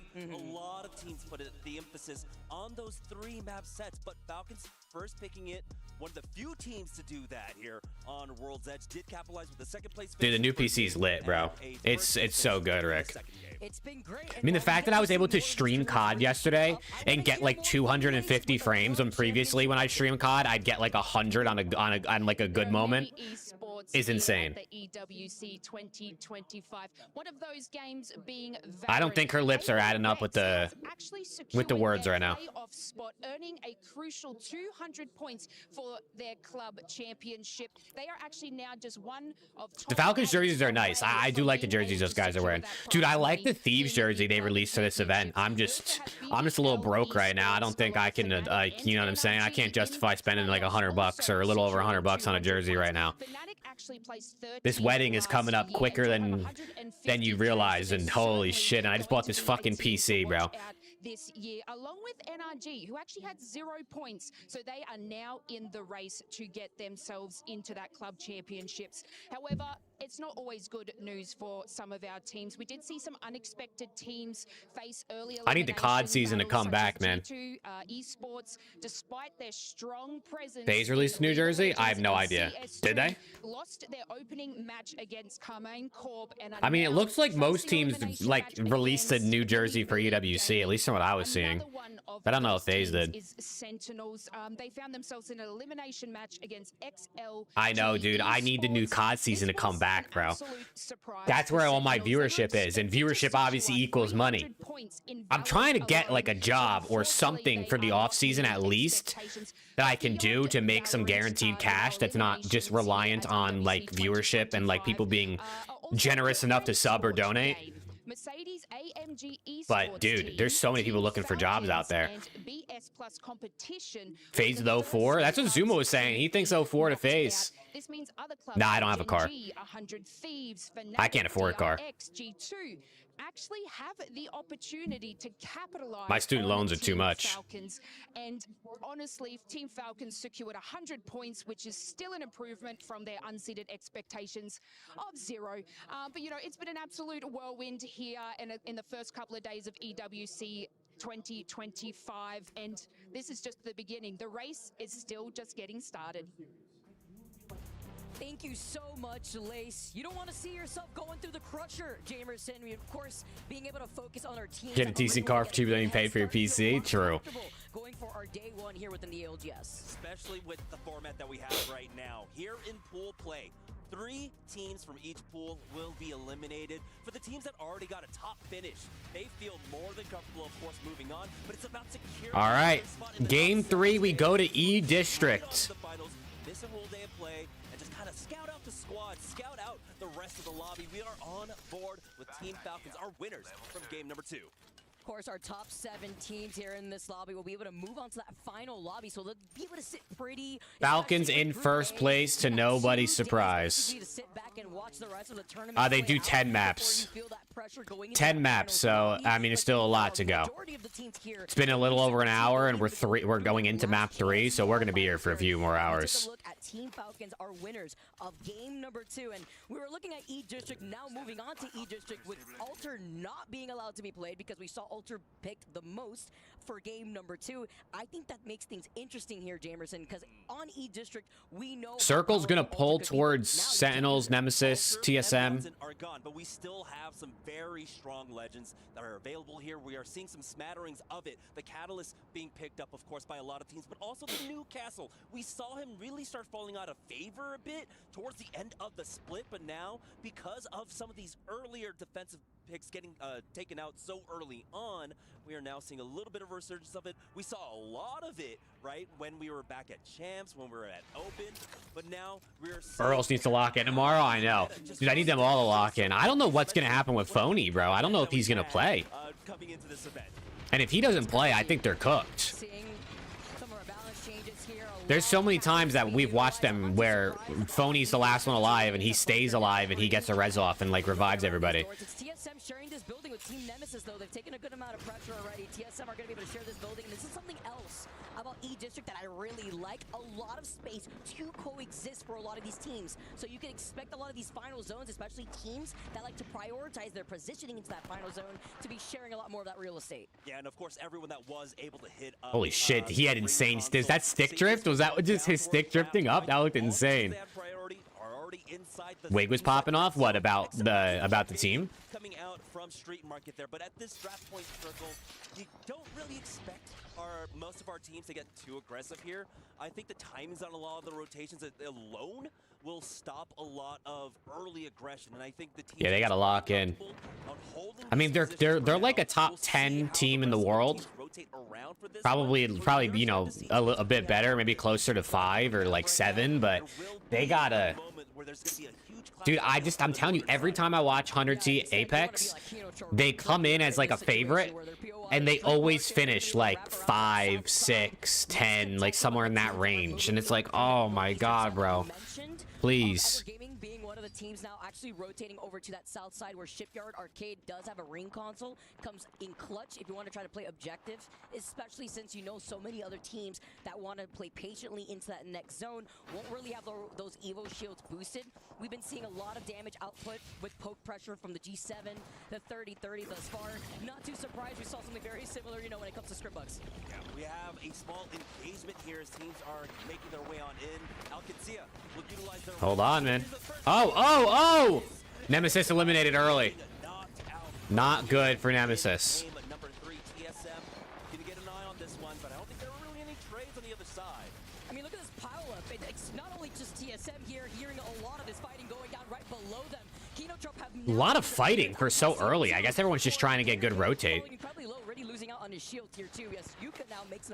Koi eliminated. Wow, Koi is not, or KOI, Koi, whatever it's supposed to be. They're not having a fun time. They're not going to be able to give up that space. This is the results of a battle that took place in Energy Pink. I believe it was Fnatic. They are not having a good time today. And Movie Star Koi ended up getting caught in a pinch. Movie Star? Teams, Navi and Fnatic just back away. You see there, Fnatic were able to pick up 2 kills in that third party when they came in from the flank on the eastern edge. Holy shit, they're still fighting. Ultra player. I think they are playing under Koi at this event, because that's what it says on the EWC website for COD. Dude, somebody posted a picture of like the EWC BO6 website with all the teams, and all the comments are like, what the fuck is Koi, bro? Who is Koi? What is this team? It's actually amazing how many people don't know like the parent orgs of some of these teams. A lot of this chaos here, they didn't want to commit to that fight versus TSM, and it was good timing too because Edward Gaming were looking to wrap up behind them. There's also an Evo Harvester to the south side on the outskirts of that zone, so they could be aware, specifically Kinotrope, of. But I think they are playing under Koi for EWC. At least that's what it looks like based on the website. But last year they didn't, so I don't know. In a really good time, as Furia now are going to be able to wrap around Street Market with a ring console and that survey beacon too. Yeah, here on the board with Mouse Esports. They're on the northern side of Draft Point right now, eyeing up some of the members of Navi coming up with Energy Bank currently. But this is a squad right now currently in a position that is heavily defendable. Of course, the Newcastle will help them out immensely here. They have a few more teams on the opposite end, but no one really has great sightlines on them. So this is a team that should be able to fight for a while, but right now, more than anything else, we're just waiting for the next ring zone like most of our squads. And Curve is going off with the bow check, by the way, in the feed here. 18 squads left now. Wow, I'm surprised. 2 teams already dead, 7 players already dead, and the first circle just finished closing. And so many other teams are now starting to pile up from that north side. Furia, a little bit less contested for them as they do have that ring console information to see where that zone pool is going to be pulling towards, and it's more directly kind of in the middle. Right in the middle, so it doesn't give too much, it doesn't really favor any team. TSM's got a full building. Because of how much of the pileup happened, we saw a lot of teams try to go to the western side, a lot of teams come in from the south, and so those teams that rotated into the north now were not having. Dude, the audio is not. The audio is like not synced up. Let me refresh. I don't know if this is me or if this is them. Rotate deep into it. Remember, they were rotating around towards that south side of Shipyard. NIP, that was a moment of friction for them. They had to try and get past them. NIP were able to pick off 1, I believe. And so now Edward Gaming in the middle of Draft Point have to figure out how to get their third back in. To see if you could get that banner. Not too sure if he was able to acquire. He felt some pressure. It looks like they did get the banner. They just have to deliver it over to the respawn beacon. They're not going to get pushed thus far. They have that beacon right to the Edward Gaming, man. The freaking team that just knocked 100T out of Valorant yesterday. Who's winning? Falcons. This is only game 3, so it's still early, but Falcons are in first. It's only groups though, so doesn't really matter, I guess, as long as you make top 10. He was just able to find that angle, and it was lined up perfectly. Mouse Esports still here on the north side of Draft Point right now. They do have a number of teams around them. Team Orchid, Furia, AGAL, Sentinels, all around them right now. And no one is really ready to stir up the Hornet's Nest quite yet. No one is forced to move. And here, of course, in our 10-match set, damn, bro, pop a heal. What are you chowing for right now? Play for the placement points, play safely at this point. When we get towards game number 8, Bro's one shot. Why is he? Am I tripping? But for right now, why is he peeking right now? This entire match, teams are going to play very conservatively. Yeah, Falcons is Hal. That's the guy. It's the God Squad. Taking some blank shots here, looking over to the side, also on Wraith, right? So you get that notification if somebody is trying to aim at you too. Getting that little heads up while Furia playing on that low ground, full purple Evos, whereas Navi on the high ground, still rocking the full blue, but playing off this low ground, this is what Furia wanted to do, right? They got the ring console information from Street Market. They already got ahead of the curve. They're directly in the middle by Draft Point, which we know if you're trying to play by that bridge area, by the crates, there's so many open line sites that you have to be careful with. So that's wow, I mean, everybody's there except for that one team. No Ed's Fox? I've never heard of them. But that does mean, of course, they're not. But they're the only team that's got to rotate in, basically, other than a couple teams that like the little bit at the bottom. 30s or the G7 scouts, you just don't have the angles from that spot. Now we are starting to see Noah's Fox coming in from the northern side, and because they delayed their rotation so much, they will get access to that mythic mid with no contest whatsoever. Oh, we'll take those. Noah's with the objective in mind here. Isn't Team Orchid the Beans team? Yes, that's the org that Beans is playing for at EWC, the Challengers team. And that mythic bin on top of it all. As Kino Trip are going to be able to get the scan, see where everybody is situated at. Right by that. Where's Optic? Dude, they need to get back in, man. Situated on that low ground, but look, TSM being right there next to Edward Gaming. They got to get back in. Edward Gaming were finally able to find that moment. I want Optic to get in more esports, and to get in more esports that Hunter T are in, so that we can watch together, and you'll be more invested, and then we can beef. You know what I'm saying? You got NIP that have to move out. Kino Trope, Zero Tenacity, a lot of teams here on the south side.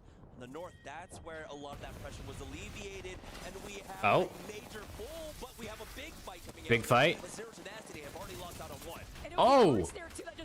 Wait, good shots. Coming in from Fuda, Kino Trump just trying to stay alive. Yuka now going to be able to drop down here too. Going to be popped the shield back, but he was still pretty healthy while his teammates had lost out on their shield a little bit earlier on. The Mirage plays. You've been bamboozled, just trying to reposition here. This is still going to be able to play off that high ground, but they're going to take their time to recover. I appreciate that, Preston. Thank you, bro.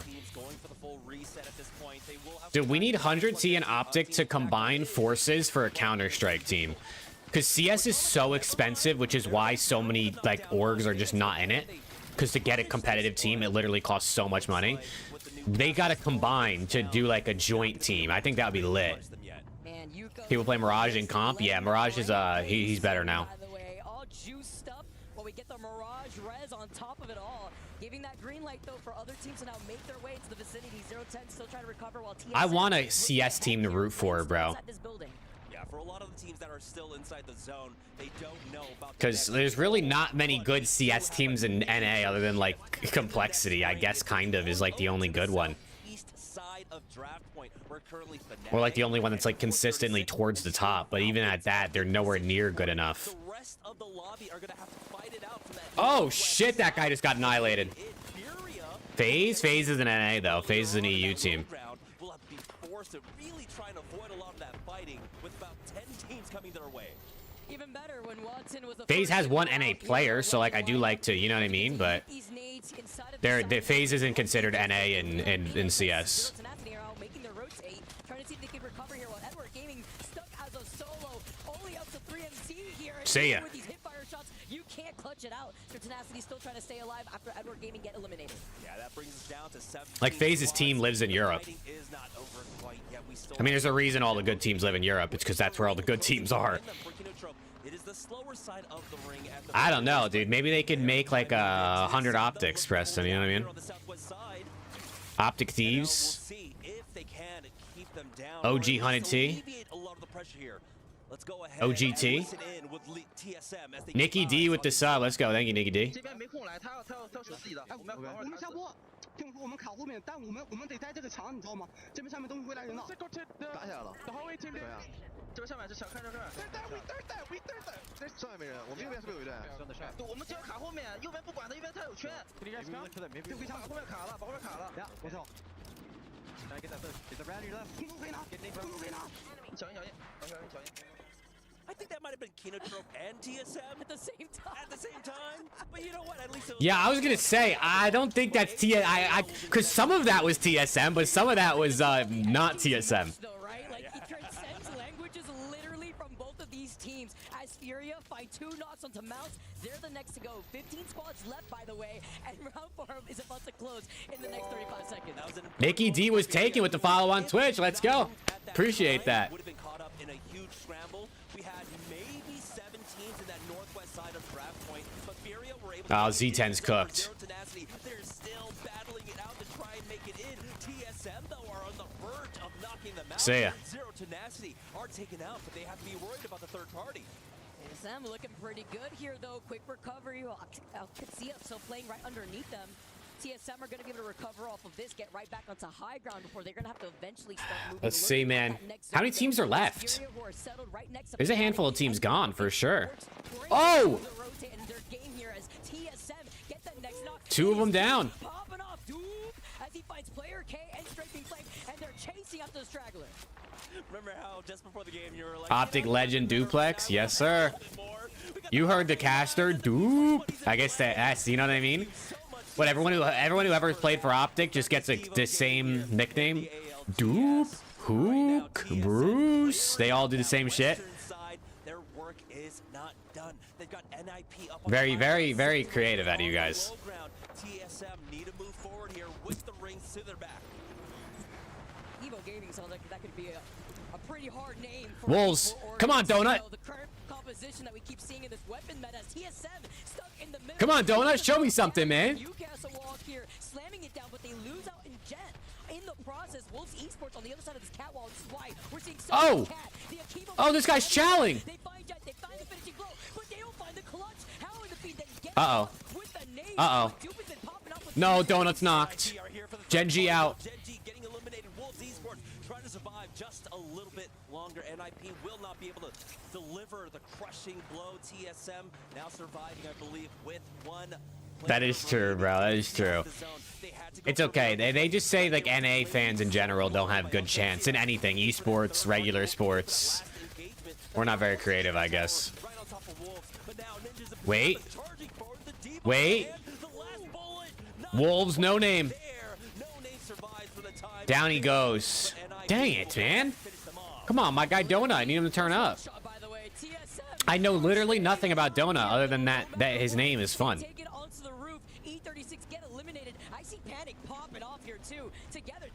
You got Furia, Fnatic, TSM all in this building right now?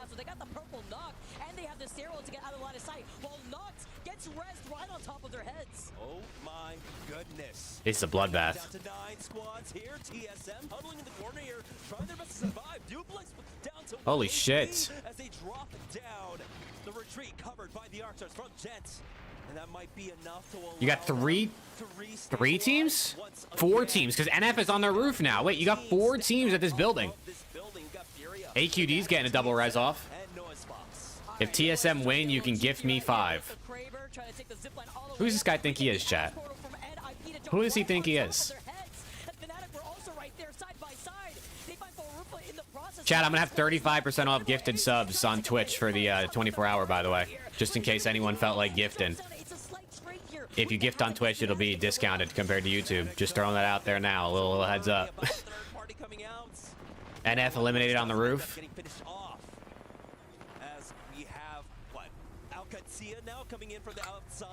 Let's see, Preston. You think they can win? Panic. They're all still alive. NIP's trying to res on the roof, but Fnatic's about to swing. But Na'Vi just positioned themselves away to the north. Fnatic looking to finish the job on this fight. Have not been able to recover Libel Ace whatsoever. Yuka back in the Na'Vi, that's 2 down. QAD, it's looking like it's coming to an end for them. Timmy retiring? Yeah, I saw. This is like a 4-5 team pile. Look at this right now. Strafing Flame survives, gets the wall up, gets into a crevice, just trying to live his This is a bloodbath. Falcons are still alive, dude. These fucking guys, man. These guys, man. They're unbeatable, bro. Dude, Falcons are lucky I'm not in this lobby. Let's just say that much, man. Let's just say that much. And so really, it's between these two teams really try and finish things off, right? Falcons were eyeing out Na'Vi, looking possibly to try and push in. Na'Vi finally having themselves a decent map here. I mean, they're in 13th. That 4-team fight, kind of Need to see more from Fnatic, too. But for the time being, it looks like Na'Vi Yeah, Falcons might have a god roster in COD next year, bro. Falcons are more than okay with walking it in from their A BZ Pred, Simp Celium. They're going to allow these teams Exit on the bench. Really like Na'Vi's positioning right now. Our former champ winners looking to take this game here. Sentinels, though, have to be careful with those blue Evo shields. Having to wrap around. Nice shots from Panic here as TSM have managed to... TSM still alive. Hold on. So not lacking on loot in general, looks like. Maybe lacking a little bit on that light ammo. Look at NIP. They got the armor swap. Sentinels out 7. The whole lobby is basically in one building, and then there's like 2 teams that aren't in that building. As the zone starts closing in. Yeah, Sentinels didn't have a single floor in this building whatsoever to play off of. I think they were just trying to play from the outside, and so that left them the most vulnerable. But now, waiting it out. Okay, we're back. 10, 15 seconds before four teams are forced and evicted out of these buildings. Falcons also on an awkward timing here, where they're gonna have to drop out too. Na'Vi keeping an eye Falcons going down. Navi's taking down Falcons. It looks like they're not gonna win this one. TSM out. They have set up. NIP, they find two knots with the Na'Vi. Everybody in the lobby. Na'Vi, wait, Na'Vi out. What the fuck? It's a bloodbath. Furia and TSM. It's gonna come down to them, I think. Oh my God. Falcons out. Furia versus TSM. And Furia win it. Preston so close to his 5 gifted. Well, that's huge. Furia was in dead last, weren't they? Or at least lasted like the final 10, 12 teams that were left. And I mean, I feel like it continues to happen here on E-District, where we just get... Okay, that was a banger. Honestly, that entire map was lit, bro. They were fighting in those buildings since early in the game. That kind of throws things all for a loop. I don't know how Falcons stayed alive that long, to be honest. They were still able to get like 3rd, which is insane. And who knows how many kills they had. Dude, their jerseys are clean, bro. Those jerseys are clean. I can't lie. Transition for them. They moved so much faster than the other teams to try and get into one of the priority buildings when we had that shift down to the southeast side. And you know why they were able to get that information? Because they took their time rotating from their POI over by Blossom Drive to Street Market, where there was a... And they still got 12 points. 18 points at NIP. That's a big game. 19 out of TSM, 17 out of Furia. Zone that they had called out, playing the Furia away, right? Actually, a lot of teams that were towards the bottom, Fnatic, NIP, Furia, all getting good points that game. Not very good at Apex. We like playing it. Dude, Preston, come on, bro. Let's do it. Bronze to Pred. Let's do the bronze to Pred challenge. I mean, I don't know if we'll hit Pred, but like we'll call it that, and then we'll try to see how far we can get. And we don't typically get to see that kind of spread, right? First place with 19, second place with 18, third place with 17. I'm so down to play, dude. I love Apex. Ranked is a little bit like... Ranked BRs are a little annoying sometimes because you really do have to try to play for placement, but... Dude, it's so fun. I don't think we could hit Pred, but I do think we could hit Masters. If you need 3rd, let me know. Dude, I'm telling you, I think we could hit Masters. I was a couple games off of Masters at my peak, and that was like barely playing ranked. Like most of the time when I play, I just play pubs. Because my skill base is literally already, you know, fucking insane. I mean, just imagine, right? Imagine. Dude, I'm telling you, we could do it, Preston. We could do it. It's really just learning like the game sense in a BR. That's all it is. I mean, you could aim. If you can aim in COD, you can aim in Apex. Right? Loot is RNG. So, like, there's nothing you can do about that. It's not like Warzone where you can get a loadout. So, there's nothing you can do about that. It's just really about game sense and, like, positioning. And just being aware of what's going on. Obviously, you got to learn the maps, which takes, you know, time and playing. When does 100T play? Tomorrow. They play tomorrow. And I hope Phony plays too, bro. Yeah, I've barely played Apex ranked. Mainly because playing for placement, usually I'm like, dude, I just want to go fight. But if we're doing it for like stream content, I can lock in to try and place for some placement. I just like to fucking chow, bro. Like, I'm one of those guys who gets like a fucking 30-30, and I just want to shoot at everything that moves. Want to play tonight? Potentially. Potentially. I could be down. I mean, I'm going to be watching this, and then I think we're going to be playing 8s after, because people wanted to play 8s yesterday, and then I said maybe we could do it today, so I could be down, though. We'll see.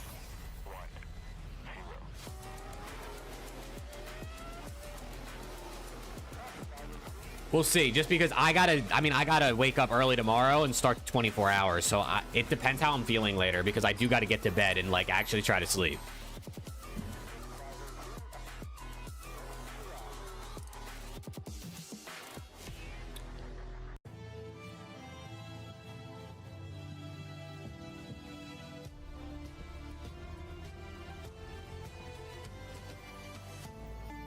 Let's go. Hey, chat, for anyone that's watching on YouTube, I think I can turn... Actually, hold on. I think I can turn drops on Twitch. Can I turn drops on Twitch? Because... I'm earning drops for watching this Twitch stream. How do I... Oh, I have drops on. Hey, if you want to earn the drops, bro, for Apex, so you can watch on Twitch. I have... It says I have drops enabled. Are not given. They are earned. This moment, you cannot let it slip by. It's moments like this that you spend years waiting for. Sometimes lifetimes. This moment does not go unnoticed. I didn't even realize that I had drops on. W. Shout out to all the Twitch homies, mate. Sorry, as you just heard that. I opened Twitch to see if drops were on other channels, and some random stream was playing on the homepage.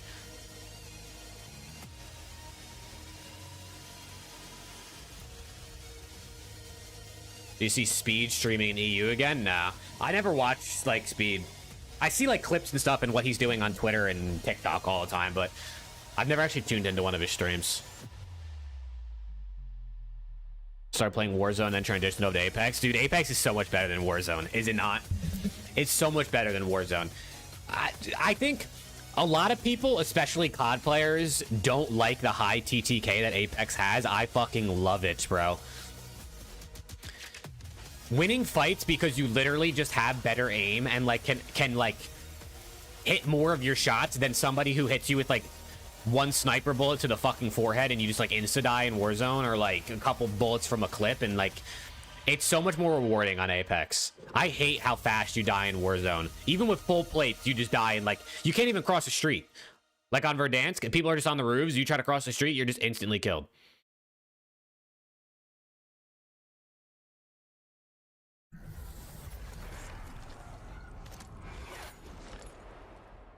And the gunplay is lit. The movement is smooth too. Welcome back to our ALGS mid-season. I also think the abilities are fun. None of them are like... Sometimes they're broken. Sometimes they're broken. And Glitter Explosion to talk about what we just saw. 3 more games are upon us as we look to switch maps on the tail end of that as well. But most importantly, guys, big announcement. Yeah, dude, I think TTKs can't be too fast in a battle royale. It just... There's nothing more frustrating than landing, looting, and then running around for like 10-15 minutes because I guess no one lands near you, and then you just instantly die within like 2.5 seconds. And it's like, bro, I just wasted 10 minutes like trying to find people and looting just to die so quick. At least you have the gulag, I guess, in Warzone, so you kind of give yourself a second chance. But absolutely, and it's been America's dominance. I mean, the 3 winners of all those games was America. That's why I'd rather play Rebirth when I play Warzone, because at least you like can keep respawning and getting into fights. Qualified into this from the Americas. That is a testament to how well that they've been playing. I expect this to continue, but was there some bright lights for some other regions for you in those 3 games? I mean, I think what we're seeing here out of a lot of these squads is that it's day 1. Yeah. And we're playing the field a little bit. We just saw in the final game, which we're going to get to here in a couple moments at the end, was the stacking of the teams in the building. You're talking about other regions. Fnatic was one of those squads fighting for their life in the final moments. And you know what? Na'Vi, 3 points in that last game as well, a team we had also mentioned. Tonight, game 1 started off, it was all gamers who would win it, but they set the tone for our first few matches of the day. Yeah, I think one of the biggest things here about AG is that they came from Overlook, so they knew they were going to try and come from height. You could tell early on that this zone was going to end right around their... All right, hey, chat, we're a third of the way through. Technically a little under a third of the way through, but we're 3 out of 10 games in. Fnatic. Falcons are in first still, unsurprisingly. But hey, let's see what happens, man. I'm excited for tomorrow, because tomorrow's the harder group, I think, as most people are saying, and obviously 100T's in that group. Timmy's in that group, so I'm definitely more excited for tomorrow's matches. But let's go. And then obviously, I mean, Sunday is going to be the finals, which is going to be lit. I probably won't be live on Saturday for the losers round because I'll be ending the 24-hour stream like Saturday morning, so I'm going to hop off and go sleep. You know, so I probably won't be live on Saturday. I can't lie to you. Lando's down for bronze to Pred. Let's go. My go. I think Zero reads this one, says, okay, it's going to be points. I'm telling you, I think we could do it, bro. I think we could do it. Well, okay, I take that back. I don't think we could hit Pred. I think we could hit Masters. Hold all these other teams out from zone. As you can see here, all these teams are coming from countdown side. They're all eliminating each other. Falcons just dropped the fuse ult, and at that point, it's just letting those Devos rip, and you can close it out. Now, they were a little bit split in this end game. Things got potentially a little bit dicey as Hal did go down, but regardless, it didn't matter because the Falcons, they've got the firepower to clean things up, and they're able to get it done. Wasn't a lot of aggression from those teams as well. Screw sleeping. Oh my god, I might die. Wolves, Sentinels, Genji in the mix there as well. I might die. Who would play a bigger role in Game 3 after Falcons celebrate, take their headphones off. It's because, you know, they want to rest, but they also want to hear the crowd shouting their name, Lauren. But this would be TSM's moment here in Game 3. Nah, dude, you're gonna be fine. Especially in the especially early on, Preston. Like, dude, bronze is just like bots. You know what I mean? Like, in my experience, ranked lobbies in Apex really don't get like hard, other than a rare few games until like plat. It's like plat usually when you start to get a bit more like difficult. Who on paper is the best in Group B? That's a good question. To fight for space. We thought NIP at the top who were able to utilize the roof and maybe have better angles. They end up dropping down, pushing through. Let me see. And Furia able to close this out. Maybe like to see this out of Furia here after that Catwall had split everything in half and able to win. Alliance probably is the best on paper in Group B. Alliance, Twisted Minds, 100T, NRG, VP, probably Alliance, I'd say. I think Alliance is like this, probably considered the second best team behind Falcons in the world. If I'm like, I don't keep up with Apex fully, obviously, but I think from my understanding, that's about right. Decided to clean this up. They wouldn't have to worry about this. They would have been able to play the field, and I think that's the biggest thing. We saw NIP in the last game, tons of kills. AG in the first game, tons of kills. It's that confidence that they have that is propelling them to the top of the leaderboard right now. First day jitters. Dude, Preston, I'm telling you, you'll be all right. Feeling this lobby as well. Players getting used. You'll be all right. All Apex is, bro, you just gotta learn. Just learn the BR. You know what I'm saying? You just gotta learn how to play the BR. That's why we're not going for hot takes. Give me the sniper because I'm on mouse and keys and I don't miss, and we'll be all right.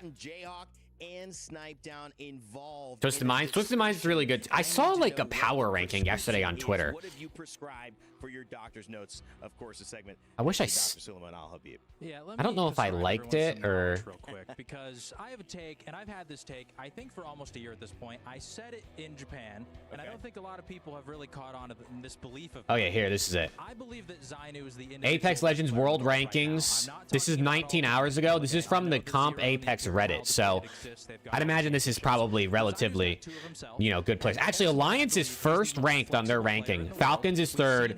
Shopify is, or no, Falcons is second. Shopify is third. VK is fourth. Genji is fifth. Wow, where's Twisted Minds? Twisted Minds is 13th on this. 100T is 9th. So Alliance, Falcons, SR are like the top three according to this. High praise. Yeah, I mean, my take is that I just think it's undeniable that Hal is still the best player in the game due to just the kill records. I mean, the numbers that he puts up consistently. He's IGL'd. He's been IGL'd, so he's shown that he can do both. He can be flexible. We've seen him play Newcastle. We've seen him play everything as well. I think the number one thing, yeah, it wasn't great. His crypto was also. Chat, did we see who was banned for this after this last map? Did anybody see what the legend banned was? If they said it yet? Watson and Alter are already out, but what was number 3?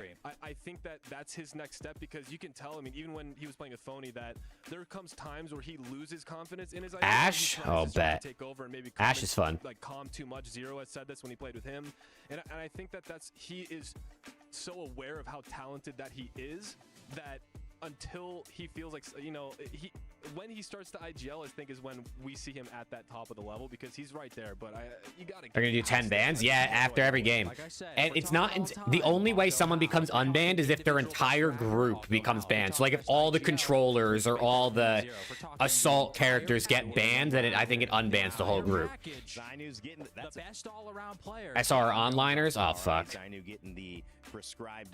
My bad, SR, damn. Maybe Snap will bring us something tomorrow. We'll find out. That's been your Doctor Notes segment as well. well for this afternoon. And of course, if you guys have been watching, you've been watching your way, hopefully, by using Face It Watch. One of the beautiful things that we add to our experience in the ALGS, you can go to Face It Watch and add multi-view. You could add that map screen, which gives you all the detailed information on those rotations. Like Jayhawk mentioned earlier, Mouse versus Edward Gaming. How's that going? As we switch maps, does it increase? Does it decrease? How about listening to some of the team comms? Will there be another crash out live at EWC? You can catch it first if you've got those. Another crash out. Dude, Chad, did you guys hear the comms from Falcons?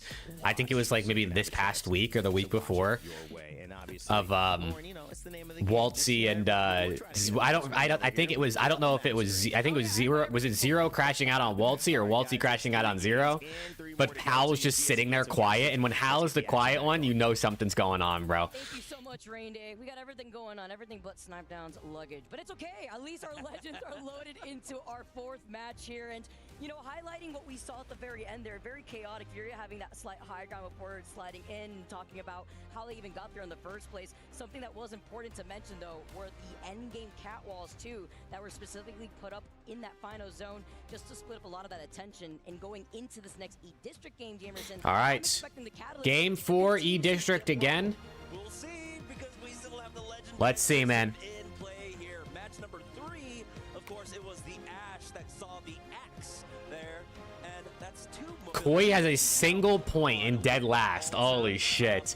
1 point for Movistar Koi, bro. Toronto Ultra lock in. Possibly, but from what I'm seeing right now, currently in the lobby, it doesn't seem like a lot of teams are actually going for that mobility. There are some of them are actually opting for more aggression. The ballistic that we were seeing throughout Split 2 pick up more and more.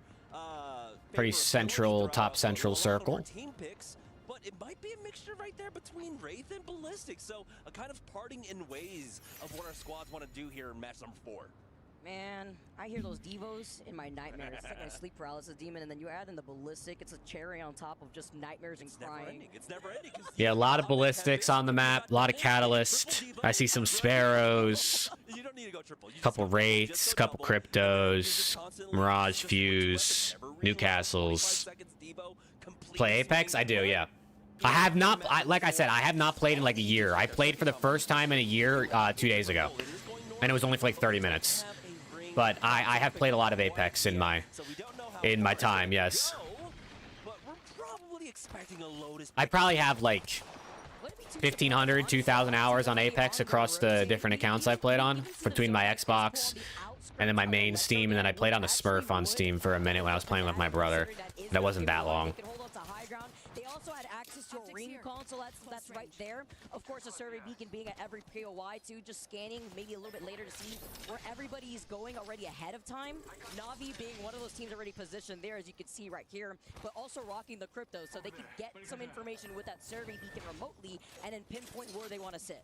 Yeah, we'll see where they decide to go. A lot of teams a little bit slower on the rotation right now, as we've got plenty teams still at their home drops, so not as many as we had in game number 3. Okay, E36 already weak. Highly prioritizing getting into draft point. I think for a lot of our squads, though, wait, Koi just got another point.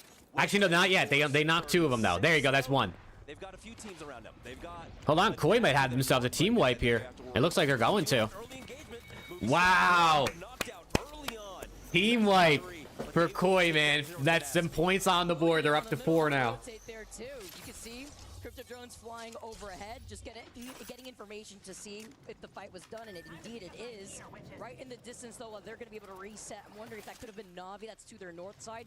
Movistar Koi are rather isolated. One of the teams rocking the Sparrow, and looking to see if maybe they could get even more information, because obviously Genji are going to be able to come out of Lotus eventually. There is a survey beacon right there too, but so many teams have already gotten ahead of their rotate over to the northeastern side. Yeah, Alcutsias are here, Mouse, Wolves.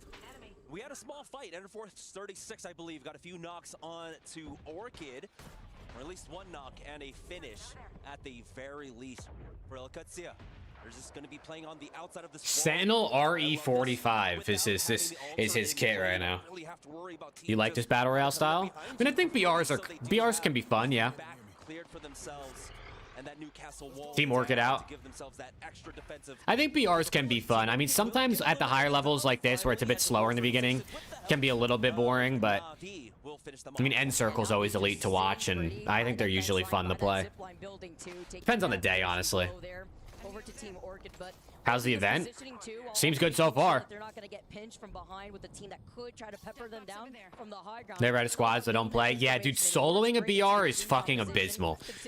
It's so... I only play when I have people to play with, pretty much. Have you seen a Slasher clip? Nah, what Slasher do?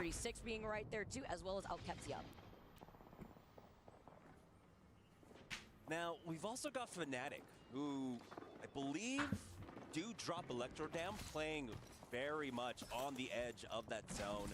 And really, I do like how they're Talking about the Raven situation? Nah, I haven't seen it. Making their way on in. They've got What do you say? I'm done with this shit? They've got another team above them. That was going to be AG.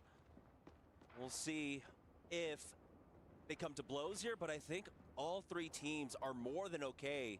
You about to get married? Yeah, in October, so a couple months still, but it's coming up quick. And no team comes to try and push through. For Fnatic, though, this is a squad that should see no teams really coming in their direction. A lot of the squads that have entered Tagged me in it. Electro Dam from the south side are basically playing the gatekeepers for them. Fnatic just extremely safe there.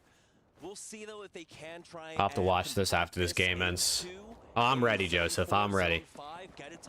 I mean, listen, I feel like I've been married for years. I mean, we've been together for over 8 years at this point, so, like, I don't know. I don't think it's going to feel any different. We lived together for 4 years now.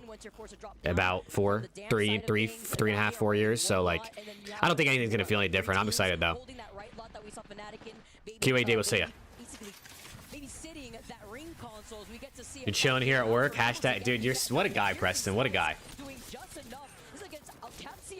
You think it's different, dude? I feel like, I mean, maybe just because I've never been married that I don't know, but like I don't know how much different it could be. We already live together. We already basically share finances. Like I don't know. I guess we can file our taxes together. That'll be different. But other than that, I don't know how much different it's gonna feel. See if they can try and follow up on this one as we get a better look. Zone ends up closing.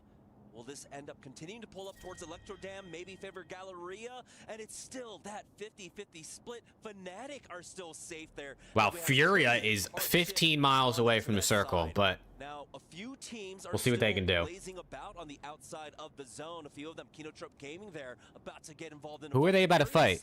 Nemesis? This one, of course, Kinotrope and Nemesis fighting, I think. and so they did not have any kind of priority here. They'll take their time. Dude, exactly, Fueled, exactly. Up against Kinotrope Gaming. She's seen me when thieves have trolled. She's seen me when thieves have won world championships. You know what I'm saying? The best and the worst. Hopefully here, with 16 squads still left though, and other teams taking their time to rotate. Kinotrope and Team Nemesis will have a much more isolated fight, and whoever comes out on top of this fight specifically could take their time, get the scan on the ring console over to their south To the side, fake comeback from 100T Val. Oh, I saw it, brother. over to the north side on the east side of Energy. I watched both of their matches. I watched them start like shit and then start to come back in that first one a couple days ago, and then yesterday win map 1. I was like, hell yeah, we're here. Get slam map 2 and then fucking map 3, man. God damn it. Timing for this fight is going to be important for all gamers, though. Looks like Falcons making their play. Zap extremely low, and all gamers will get knocked out. We're down to 15 squads here in match number 4, and Team Falcons have not slowed down whatsoever this set. They're crazy. Getting some energy from the fans. You saw them holding up those signs. They're just built different here. Ain't go away. I feel you. Yeah, I don't know. I never really thought about it. Throughout the course of this week. I always knew that I was gonna like date to marry. I've always been like of that mindset.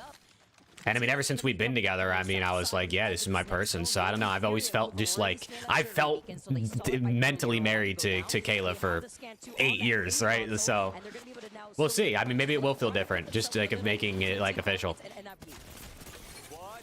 Oh, we'll see ya. Really cut them off. This was an extremely long fight, by the way. It was taking place for like the last 2-3 minutes there. And finally, Team Nemesis were able to get the heads up on that one. They are going to be delayed, but like you had mentioned, they have a nice rotate through here. They will have the survey peeking along with the ring console as they make their way on in. And so they're not going to be really caught unawares. Let's go, Michael. Thank you, bro. New PC is lit, dude. New PC is lit. Really suss out a game plan for themselves. Where are you getting married? Oh, we're getting married down here in Texas.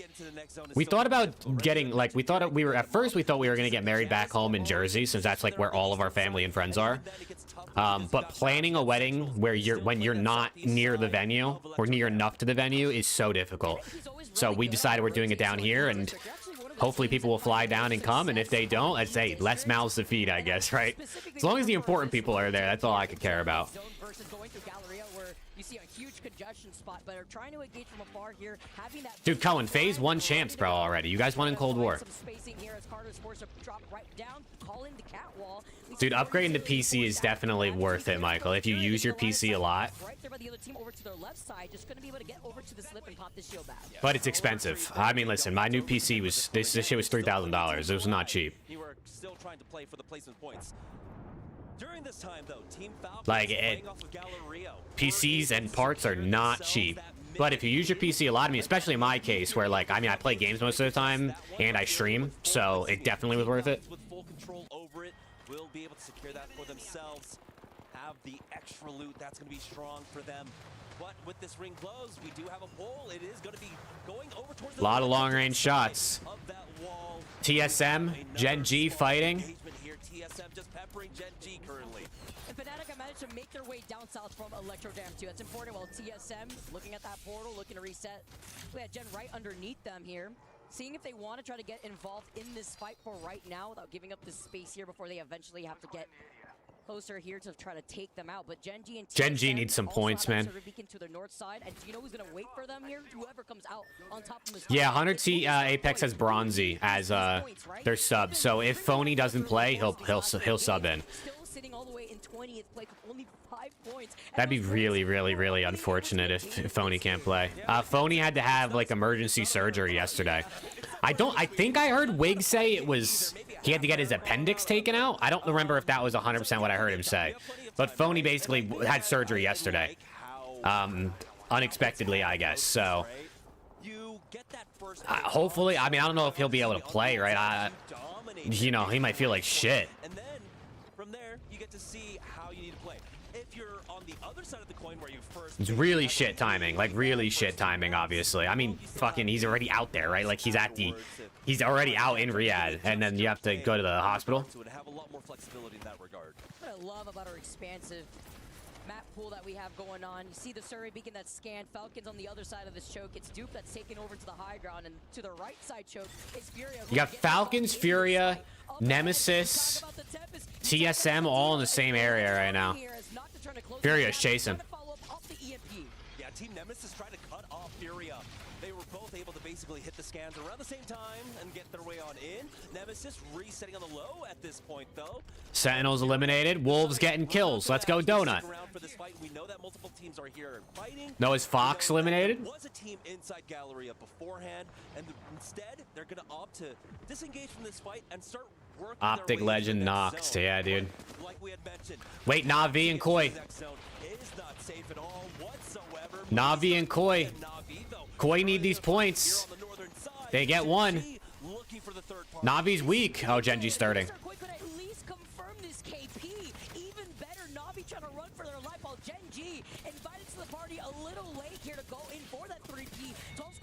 Okay, that nade's gonna hurt. Koi eliminated. They look like they got some kills though. Not gonna get any placement points, so they're still down bad on the leaderboard, but they're probably not in last anymore.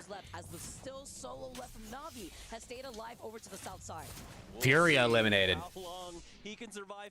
Final 10, here we go.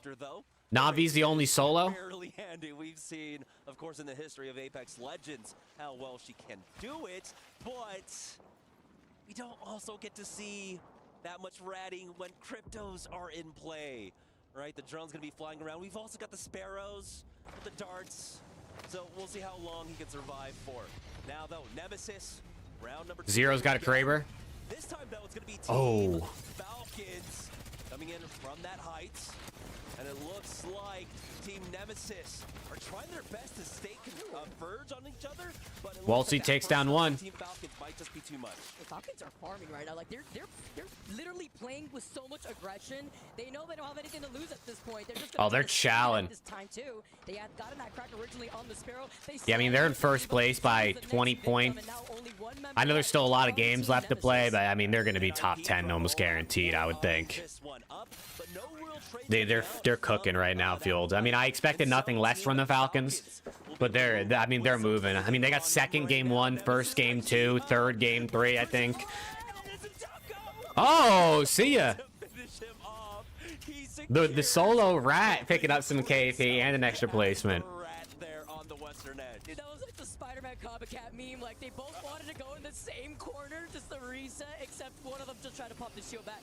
One of them wasn't pointing, the other one had a gun. Yeah, literally. Oh man, you love it when you see moments like that. Well, Falcons, by the way, Tomorrow's group is going to be insane. Tomorrow's group is definitely the harder one from everything I've seen people saying and from what I know. So it's going to be interesting to see how Hunter T can do. Great space coverage, just so that way they can try to reset in this corner. Wait, Falcons are going to get jumped. Oh, he Krabered him. Oh my God, what a shot. Wow, what a Kraber to get that guy one shot and back him up. Hit fire Kraber shots, okay. A little schmoving going on here while Mouse, they saw the advantage and look how quickly TSM eliminated, see ya. But with Panic literally one shot, they eliminate TSM from the lobby thus far. Mouse are still sharing the other side of Falcons. They're outside this next zone, and a lot of the chaos is happening to their north side. It's 3 squads fighting over to the north. It's E36, Gen G, and... Does he sound like Puckett? Wait, I haven't really listened. This is the time to do it. Yeah, and our 2 squads inside zone right now. NIP and Fnatic here as Team Falcons. Maybe a little bit. I can hear it a little bit. Navi solo gets eliminated. For themselves. Mouse, though, been a little bit more, a bit off more than they could chew at that point, but Falcons now moving forward. That red armor giving them so much more extra HP to really survive throughout a lot of this here. As Gen G and E36 are fighting. Oh, they might have bit off a little more than they could chew. Oh, never mind, they're good. Never mind, they're dead. Mao's gonna finish them.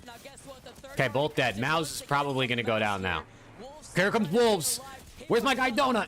There he is. Get him, Donut. Oh, yes, he just got ripped. He just got fried. Wolves eliminated. Well, I don't even know. It's against Team Falcons, honestly. They're still alive. It's just we're getting... Dude, Preston, they're just godlike. They have plot armor. Gonna be able to pick up that banner right at their feet. You saw those nades hurtled in their direction. They have Falcons have plot armor, and they're also the best. Like, their understanding of, like, when to fight, when to not, when to hide, when to peek is just so good. Yeah, we're split here. Final 3 squads. NIP controlling that northern bridge. Fnatic here, though. With that one thirst, we're able to pick up at least that red helmet for themselves. Liability's taking a lot of damage. They don't quite have the... 3 squads left. NIP know that they've got the utility here. Oh, Zero last alive, though. Zero to try and survive for as long as possible. Zero last up. I mean, they're going to get 3rd place at the worst here. Zero's been hitting some of these Kraber shots, but with the Devo at his back, good luck. NIP now looking... Oh, my God. This is NIP's game. This is NIP's game. The catwalls were called in from Fnatic, but they've already scrambled like flies here as McLovin... Zero's going to get 2nd. Oh, my God. Falcons are still going to pull off 2nd here. He's gonna try and hold it down, but that Kraber shot ends up missing. McLovin holding an eagle on one end, and All right, I mean, NIP, that's a good, they needed that. They needed that. Dude, somebody stop these Falcons guys, bro. Have these guys gotten top 3 every single map? I think they've gotten top 3 every single game. I think they got 2nd, 1st, 3rd, 2nd. District games into a plethora of points, and not only do they take the dub, they take it with 12 KP to their name. That puts them at 2nd place. Let's look at the scoreboard, and then I gotta watch this clip to see what Slasher said. That Cohen tagged me in. That was a great conversion for them again. They did a great job of not rushing rushing into Galleria, just holding a choke, which is one of the most important things when it comes to E-District, especially with how the meta works out, with how the Legend Band works out. 24 points out of NIP. I mean, 15 out of Falcons, and they're already in first. 16 out of Mouse. A lot of points for the top couple teams of this lobby. The next one banned is important. How many catwalls did we see in a zone like that where it pulls Damn. towards the riverside on E District specifically? All right, hold on, real quick. Let's watch this clip, real quick. What are you talking about? But there's no, apparently you guys aren't going to EWC. Oh. You're streaming? Yeah, I'm streaming. Oh, if you can't talk about it, don't talk about it. No, I mean, I don't know if I could. Oh, okay. No, you don't. I don't know. I mean, yeah, I just don't think I'm. I thought with everything going on the timeline, you were just gonna be like, yeah, I don't know, just fucking bullshit. But I mean, yeah, I just don't think we're going. I don't know what the fuck's going on. That's fucking insane. That is fucking crazy. That is fucking terrible. I feel like that should not be allowed. Like that shouldn't even be a thing. This is why we need. This is why we need really doesn't surprise me anymore nowadays with COD, bro. Wait, if you're not going, who the fuck takes your spot? Exactly, Nub. That's what we're trying to figure out. Aliens. I don't know. Pride and team, I'm guessing. No, not the Stallions. Oh. Unless they let me build a team. If that's the case, hey Liddy, welcome to the Stallions. I honestly don't have a lot of information on that. I just heard that we made too many changes, even though we had to. Like, and then shocked. I don't know. Right, like you didn't have a choice. Like contracts ran out and they left. So like what? Like yeah. How's that on y'all? Like you know what I'm saying? That's why it's like this is fugazi. Ask this question. Like, did it ever come up? Ben, you can't talk about it on stream, so don't ask. No, I know, no. You can ask. I'll let you know. This you might be able to answer. Did you guys ever talk about this contract situation after champs of like, even if maybe people wanted to leave or not, like making sure that people were paper until after EWC? Liddy doesn't handle that shit. Yeah, no, I know, but it may have come up. That's why I'm asking the question whether or not you guys ever talked about it. I mean, I just assumed it was me, TJ, Isaiah, and then I found out like last minute before the roster lock that was not the case. Damn. And then Brian's like, we're picking these guys up, and I was like, all right. Spawning in, I guess. Slasher didn't know what the fuck was going on, bro. He said he thought it was me, TJ, Isaiah, and then all of a sudden Brian said, we're picking these guys up. Dude, yeah, no, the way Ben sometimes asks his questions is, I feel like he could just get to the point. Like, you know, he could have just said, like, did you guys ever talk about, you know, extending contracts to make sure everyone was good through EWC? Like, but instead he was talking about papering the stuff in or whatever the fuck. I don't know. How many gifted for you to get naked? Oh. Chat, how many gifted do you think for me to get naked? 1,000? Nah, that probably wouldn't even be worth it because I'd get banned. You know what I'm saying? 1? Oh, shit. What date is EWC for COD starts on July 24th, Aiden. So exactly 2 weeks from now. 2 weeks from today, we'll be watching the first day of COD. You have $10? Shit. All right, I'll take it. Catalyst ban for game number 4, by the way. We're after game number 4. I just saw that.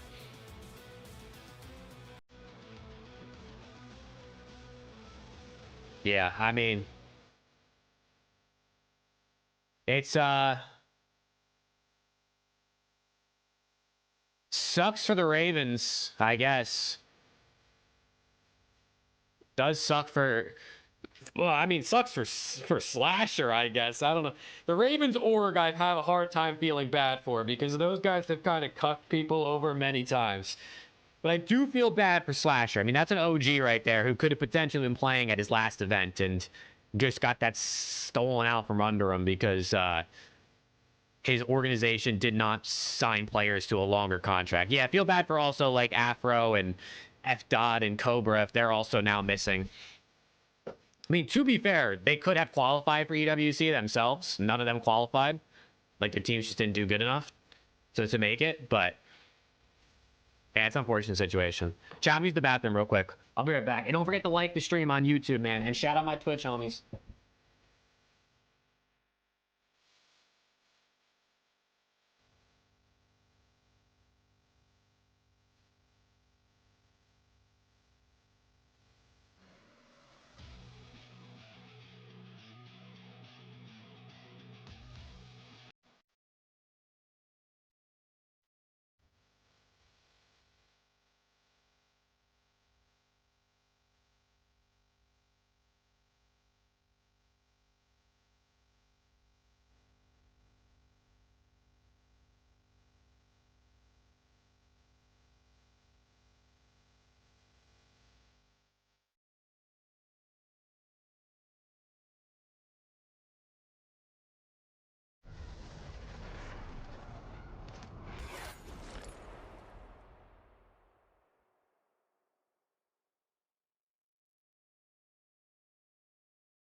ALGS. Balloons.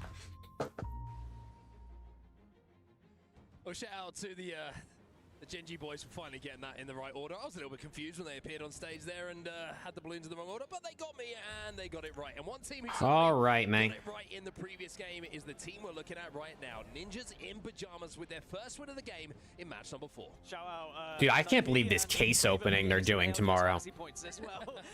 Tim and Nate and Onipixel and Arrow. Bro, 250 grand or whatever it is in cases that this guy just came out of nowhere and just gave them to open for free. Well,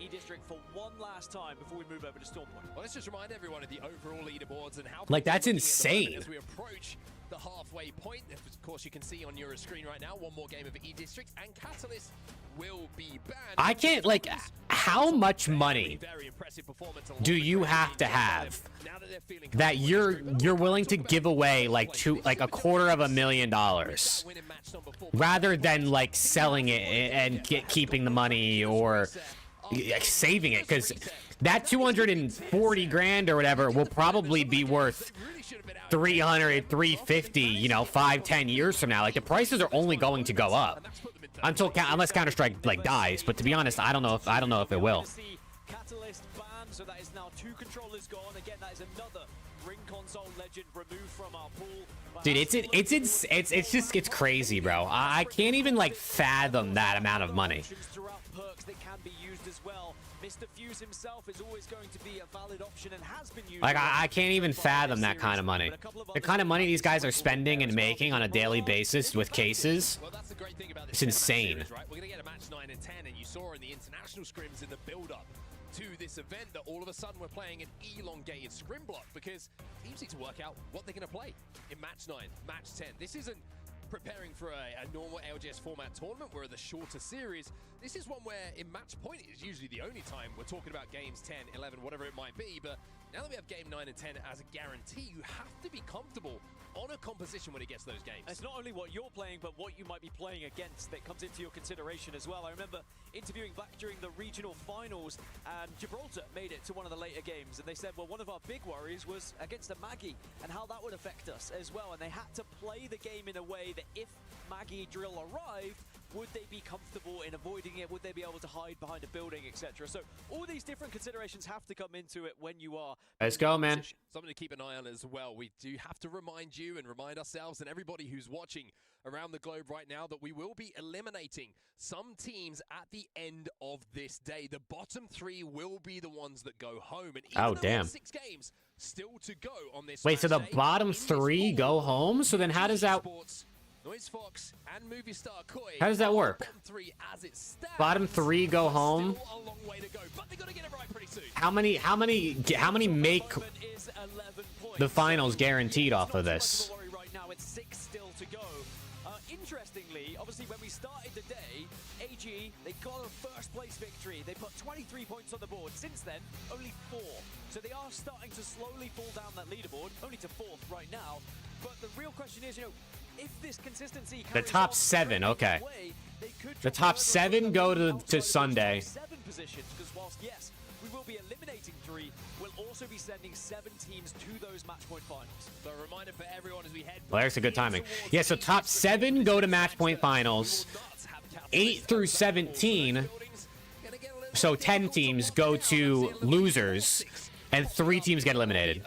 Let's go, Richard. Yeah, it started. We're going into map 5 right now. We're going into map 5 right now.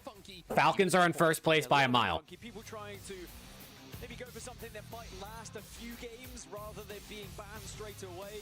Of course, at this point throughout scrims, we did start to see things like Wraith ban, things like Ballistic get taken away on average as well. And it does look like we have a lot of both of those. So I'll get full confirmation on how many a little bit later as we dive right back in. So you want to be top 7. So right now, 22 points is 7th place. Game by game as we head through the games that we have today. So if it keeps this pace, you're looking at a mid-40s you're going to need in order to make top 7. And of course, who unfortunately is going to be thinking about what went wrong on their. Hey, peace out, Field. Have a good time, man, playing Spider-Man. Have a good day at work, my guy.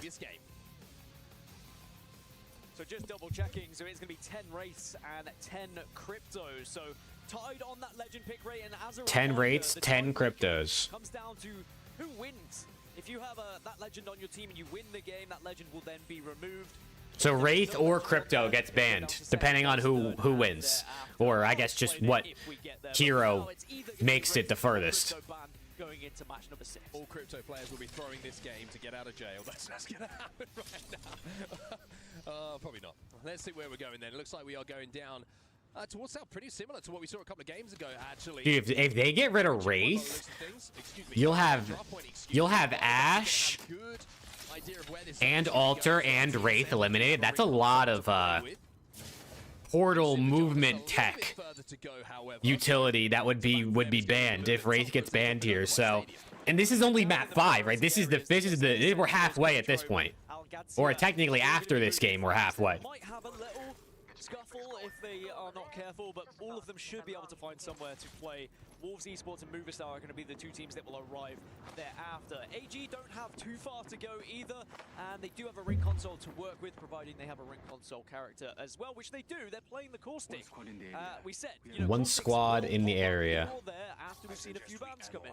Interesting that Skittles isn't on the Caustic. I mentioned a little bit earlier how one of the most notable players when it comes to a certain legend is certainly Skittlecakes when it comes to Caustic, but obviously he's probably playing more games on the Crypto at the moment. He feels very, very comfortable on that. So Drops is going to take that responsibility.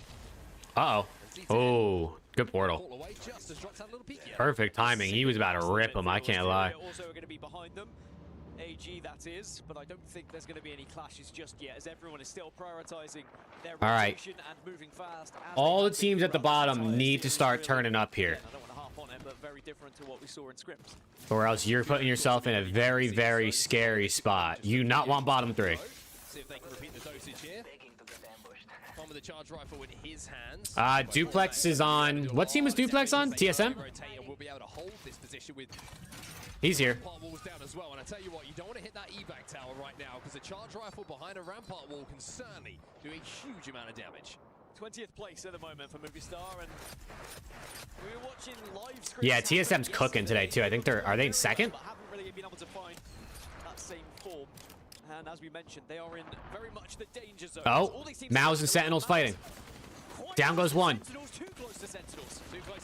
I think it's looking cooked here for Maus. See ya, eliminated. As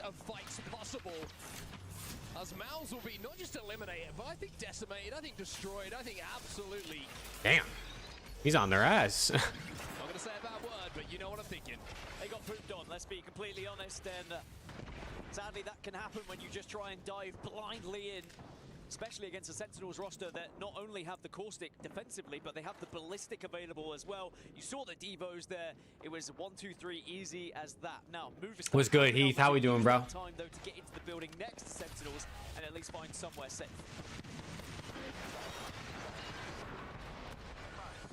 You hear the grenades and the fuse queues going on. Sentinels need these points too. They're in 14th right now. Their positions at the moment. One of those teams is going to be Sentinels. I'm chilling too, bro. I'm vibing. We've been live for almost 2.5 hours. We're almost halfway through the Apex for today, so it's always fun watching Apex. It's only group stage, so it's like a little bit less. It's not like match point finals where it's like a lot more hype, but we're building up till Sunday when we get match point finals and it'll be lit. One of the lowest select legends overall throughout all the data that's available, but I think some of these pro players might show you why Caustic can be very beneficial. Bro pinged every single shield cell. Nice, good shots. Great shots. Trying to escape the boat check. Yeah, great shots coming in from Panic there, but looks like the mobile shield will be It's faster than COD? What do you mean? Like, does it play fast like Warzone? I mean, Apex it's going to be slow for the first 3 circles, and then it gets crazy. 3, 4 circles. So like the first 10 minutes is usually not a whole lot of teams. Maybe like 3, 4 teams will get eliminated in the first 10 minutes. But then it turns into a bloodbath. Oh yeah, it's EWC, Harbor. I mean, this is also the mid-season playoffs for ALGS, but it's happening at EWC. Because EWC started this week. Valorant started, Apex started today, Dota started, and a couple other games that I don't really know about also started this week. They're pretty split at the Oh, yeah, third-party game, 100%. That's just BRs, bro. It's just all third parties. That's why when you get in fights, you gotta either end that, like, fight and end that fight quick, or you gotta run for your life. Because you're gonna get thirded. Especially as the ring closes and teams are just closer together. On the ballistic ult to try and cross ground in the open because they don't have a Wraith. Obviously, we don't have Ash available as well, so no Catalyst. Becomes a little bit more difficult to scurry from spot A to spot B. But it is going to be a composition that this guy's playing a guitar. To the next game as well. Again, something that they maybe have focused on here. And those ultimates can be very important when they get to the later game. It's just about getting there. I think you're right. If they can get into the circle, into the final. All right, I mean, TSM and Z10 right next to each other. Getting there first. TSM looking for a port, looking for somewhere to play. They do have a little bit better rotational ability. Looking for the kidnap by the looks of things. Panic, who was having good fun with some of the kidnaps that he was able to pull off very recently in scrims. This time, not quite able to. Yeah, 10 cryptos, 10 wraiths, 9 ballistics, 7 ramparts, 3 caustics. See, this is where you start to see like the legend bands come into play. As they were saying, caustic is one of the least picked. But you got 3 of them in this lobby because everyone starts to get banned. All the good characters. It's Gen G, it's NIP. The 3 teams that are outside of the zone right now. Everyone else is within it. That's kind of how quickly teams have moved. And of course, they seem to be holding it out, Ninjas in Pajamas, for quite some time. And now, turn their attention towards where the zone is going to be going. It is actually pulling down south a little bit from where we saw draft point. And where a lot of teams had bet where this zone is going to be going. Falcons. Okay, Falcons moving. Finally made their way in towards zone, but they're on the western side of things right now. They're about to go past Street. Gen G is really far away. Far away from a lot of this traffic. Very impressive start to the tournament. It has been from Falcons. Number 1 in the leaderboard at the moment, 65 points only, really chased by NIP in second. Oh, NIP's in second now. Assert the same dominance the early stages of this tournament, as they have been in scrims, really. The most consistent team for sure. They did play the most scrims out of anyone, and they really have been putting in those hours, so it looks like practice is paying off thus far. Oh, 0 though. Oh, down he goes. That's a difficult one.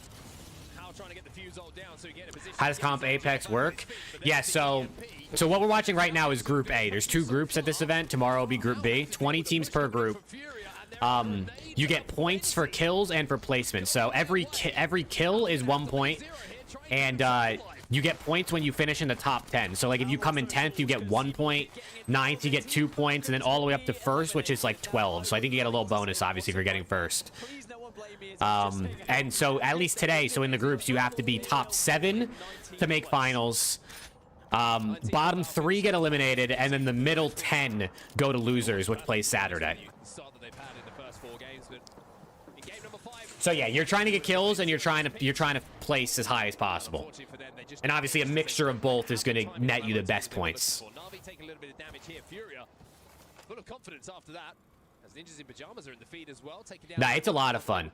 I'm telling you, this early mid game is when it's slow, but in like 3 to 4 minutes, when this zone closes and everyone starts fighting, it goes insane. Furia were able to stop them. See Furia as well, live in the studio in the Gidia Arena here. The real question is, can Furia... Yeah, it's only Ring 2 closing right now. Still 18 teams left. From that position, they're gonna have to do quite a lot of work. Couple teams still alive, down a player or 2 though. 51 people left. Just kind of tiptoeing their way in towards zone. You can see they've secured the space in front of them on the bridge. It will allow them to be safe inside of this zone, but then it's about working their way forward. They've got Alcazia underneath them. They've got a couple of teams around them as well. Yeah, NIP don't have any movement legends. Other than, I guess, a ballistic ult, which gives you a bit of a movement bonus, but... As they inch their way forward, it looks like they've cleared a pretty clear path to where this zone could... You got EDG. Is that guy solo on EDG? They're playing for the next ring console information. I think a lot Oh, of people well. would love to know where this zone will be going. Ninjas in Pajamas. Damn. Deal with that solo though. And now they're Okay, solo eliminated. Yeah, they have drawn the attention of Alcazia by the looks of it, who are going to look over this one and make it pretty difficult. Someone on Orchid just got finished as well. Also worth noting, it looks like all gamers Gamers have got a mythic bin to work with, but the real question is, can they actually pop it open? It's in a pretty hectic area at the moment. There's a few teams around. Oh, good shots. Two definitely hurts, but NIP are able to get 2 of them up. It's the kind of haircut you get as a British man. They show You want to watch EDG? You're going to have to wait till next map. Because they just got eliminated. Where this zone is going to be going, though, Zero Tenacity and TSM, the only 2 teams inside of the zone. That gives an indication of how far away from draft point this zone has pulled down to that southern side. Na'Vi involved in a lot of the traffic on this northern side, who are going to have to leave. Sentinels also holding out this northern side. Teams like Movistar, Koi at the moment, and Sentinels. Yeah, that next circle is going to get interesting. Buybacks? So there's no buybacks, but you have a, like a respawn card, a respawn banner. So when you get finished, your team can go up to your box where your, like, body would be, and they can get your banner. Or certain legends have, like, a passive ability, a perk, whatever you want to call it, where they can craft their teammates' banners. So when you're dead, you can be brought back. But it's not as easy as just going to like a buy station and buying someone back like maybe it is in Warzone.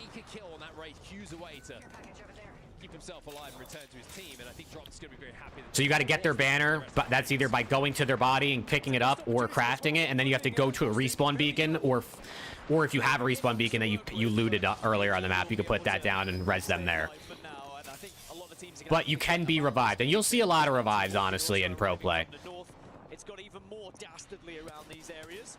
Zone is going to shift a little bit further southwest, though, down towards Zero Tenacity, TSM, and Kinotrope Gaming. Yeah, Kinotrope are going to be rewarded for playing patiently and waiting for that next ring console information.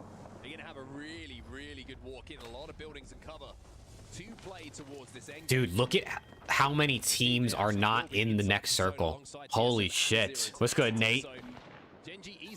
A lot of teams got to get to this next circle. It is going to be insane. Starts closing in a minute 15. Yeah, it's about to go down. So many teams in front of them right now. Movistar, Koi, Na'Vi, Sentinels, Wolves, Furia also. But Genji with the drone out will be able to try and navigate a path through here. Ziki's got some responsibility to see who's in front of them and what fights they have to take. E36 getting knocked. In this game, but in this whole series, 11 points at the moment, still down in 19th position. There is commotion happening below them, and you can see they're trying to see if they can get eyes on here. It's Furia below him right now, and Orchid on the other side of that. You don't want to get Is Orchid? Oh, there's 2. Oh, they're all 3 alive. Okay. But they do have the shield advantage amongst all of this. Just 2 blues below them. Furia also Fnatic eliminated. Oof. the ultimate as well. Which means that they're not going to be able to We're just watching Apex, Nate. You know how it goes. We're just vibing. Uh-oh, AG. Skittles down. Donut. Come on, Donut. Show me something, brother. Yeah. Oh. Nah, my guy Donut's she's trolling. Happens to 1 in 10 Sparrows, but he is going to be able to at least communicate to the rest of the team where they're going, but it looks like No, Donut's trolling. He's got a Kraber. Is sometimes the danger of dropping. Yeah, that's frustrating because that angle was something you've got to be aware of from the top of that building, playing that bridge position to get picked up from there very, very Dropped 1v2. He's down. Okay. No name with the team wipe. Uh-oh, his teammates are down though. He might be able to res that guy here. He might be able to get that res off. Got a little Superman run towards the end of this game. Don't know if there's enough time just because of the ring. He's sticking. Looks like he's trying it. Don't think he got it. Don't think he got it. But Wolves slowly going about their business. I will say they're up into 4th position. It's now Movistar. Nothing slow about Sheila. Fun having Sheila and a charge rifle is gonna have a lot of fun. Yeah, despicable. Gonna try and get this finish. Genji out. I mean, you got... Oh, there's Donut. No! Donut, no! Down he goes. AQD down. Now E36 coming in for the 3rd. Okay, everyone's starting to die now. Everyone's starting to die now. Force 36 are on their own on this eastern side, but they're being pressured slightly by the squads, both south and north. They're kind of stuck in the middle, so I like that they have just... If Simp is available, Optic won't let that opportunity go away. I mean, probably not. As much as I would feel really bad for Hook, bro, I mean, it's Simp. And, I mean, the Champ's Curse is a real thing. Spots trying to make their way into one of these buildings as well, and this is where Na'Vi will be finding themselves. Oh, he's schmoving with this thing. It's beautiful from Lycan and thread the needle and find somewhere for them to play. That's good work. That's great work out of the Wraith. 20 seconds until this zone closes, and still teams on the north have to move. Remember, Sentinels locked down that building on the north a long time ago with the caustic, but now they're going to have to try and cross here and potentially be held out. So you got Na'Vi, NF, and TSM at this building. You got Furia in the building next to them. TSM who have in the cockroaches of the lobby. The amount of times they've been down. And there's someone down there to the left too. That's Z10. A little bit of a different look to their game. As Movistar Koi now have to work their way in towards this zone. They were Orchid trying to rotate in. Sentinels in front of them. shift down to the south has now left them with a rotate to make. Sentinels, they are falling as well. Low to last alive. And we'll see. Good shots. Oh, there's knocks going down everywhere. It was always going to be a tough cross, and Orchid were waiting for it, and Orchid say, we will take down one caustic, but we keep one alive. Furia eliminated. Boy looks like he's just a solo against that wall right there. And he's dead. Orchid's about to go down. And this is the place that's been held down for so long by Kinotrope. You can see them overlooking the lobby. Cersei still alive here with a Wraith Pool available to jump into a safe spot in the zone, but for how long can he stay alive? That's the real question here. If he takes it, spot him out. What a spot, bro. Right in the middle of the river, in between those boxes. An extra placement point or two by ratting out maybe into the top 5 as everyone looks across to each other now. The eastern side is very hectic. Kinotrope, however, on the west have the majority of the zone here, very much in the power position. There's a chance for Orchid to get good placement points here, because like you say, that all of the traffic, all of the teams, about 6 or 7 of them are on the eastern side of this zone. Cersei managed to get back. Yeah, I mean, this building is going to get insane. On top of each other in these buildings. Teams have to fall, quite simply, as we have now 8 squads remaining, and TSM. TSM's on the roof, though, which... Oh, shit. That's good shots. As well. He saw where they were, he knew he could get an angle, and regardless of whether you get the kill or not, you force another team away. He's got some nades on him. When does he throw those? Oh, they're getting freebies. This is free KP. On the other side of it, so they have to fall back, and that's just easy kills. The likes of Jet and Panic to clean up. Thermo goes down inside of the little hut as well, trying to flush that final player out. Na'Vi still has a full team. ZT out. Escaping the building as You got a couple teams in the bottom still up here. You got 4 teams outside the top 10 still alive right now. The Orchid solo goes down. Oh my god. Oh my god, how is he still alive? looking to keep his teammate alive here behind the knockdown. 2 knockdowns to play with, gonna have plenty of time to pop this battery as the 1v1 with Lycan will take place, but his purple shield... Oh my god, dude, it's a 1v1 with fucking knockdown shields. Between the 2. EMP coming in as well, which is gonna make things a little bit more awkward. Zone also very awkward here for Volts. And down he goes. And that will mean they will be eliminated. TSM still alive, NIP still alive. 2 of the top 3. They might be able to catch up to Falcons. I don't even remember when Falcons died. Actually, I don't know if I remember when Falcons died. Na'Vi out. Oh, line him up.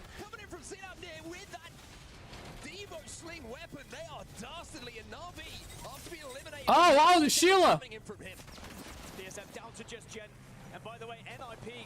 It's NIP versus 1. Is NIP? They're about to win back-to-back.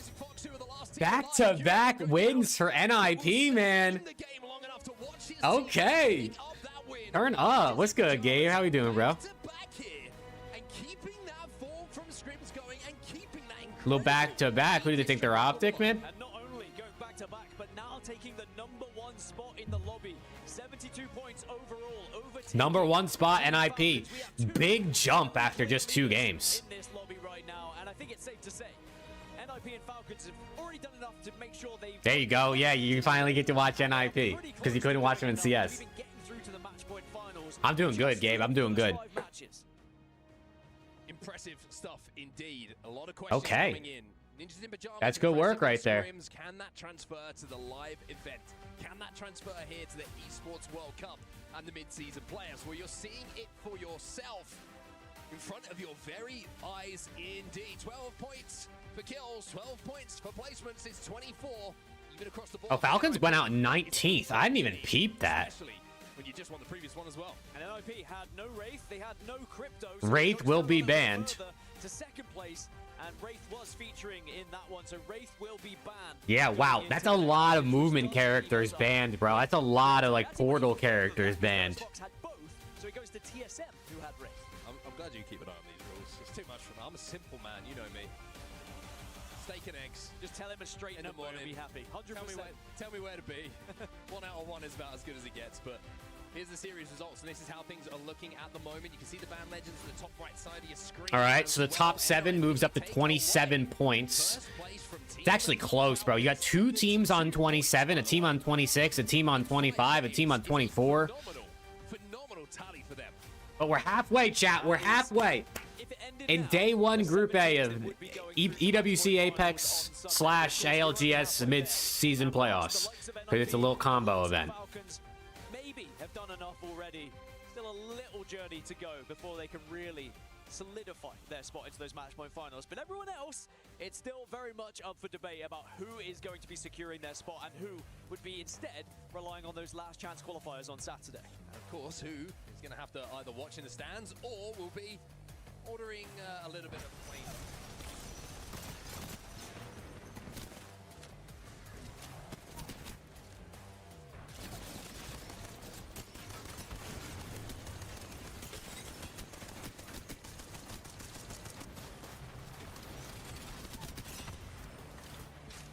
Oh, look at this guy, dude. Hollywood.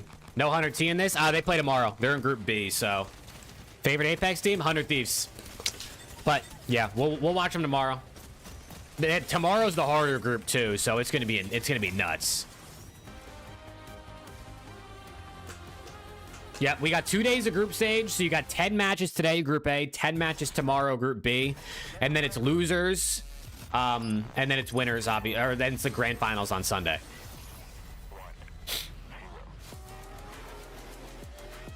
Sunday is going to be a banger, dude. Nothing is better than grand final match point Apex, genuinely. Nothing's better.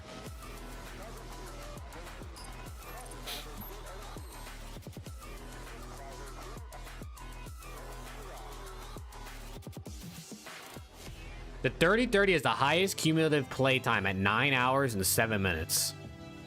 Oh, wow. Look at 30-30, man. Going crazy.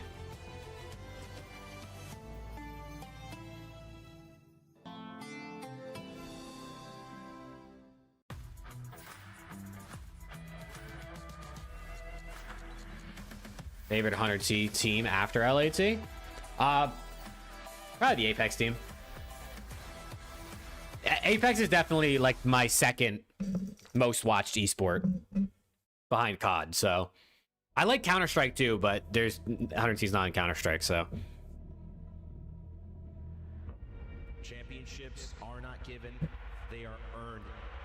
This moment, you cannot let it slip by. It's moments like this that you spend years waiting for, sometimes lifetimes. This moment does not go unnoticed. This is something special. That feeling of winning. There's no better feeling in the world. It just feels unreal. It's just a great feeling that I will never forget.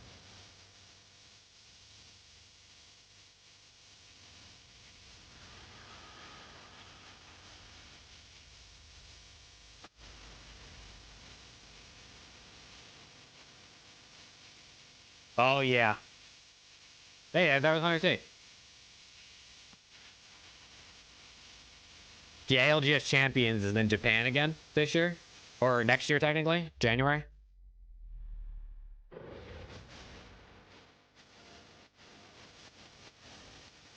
It's in there 2 years in a row. I think it's both these next 2 seasons or years. Dota and League event. Dude, those events are crazy. League does some insane shit. I can't lie. League does some insane shit.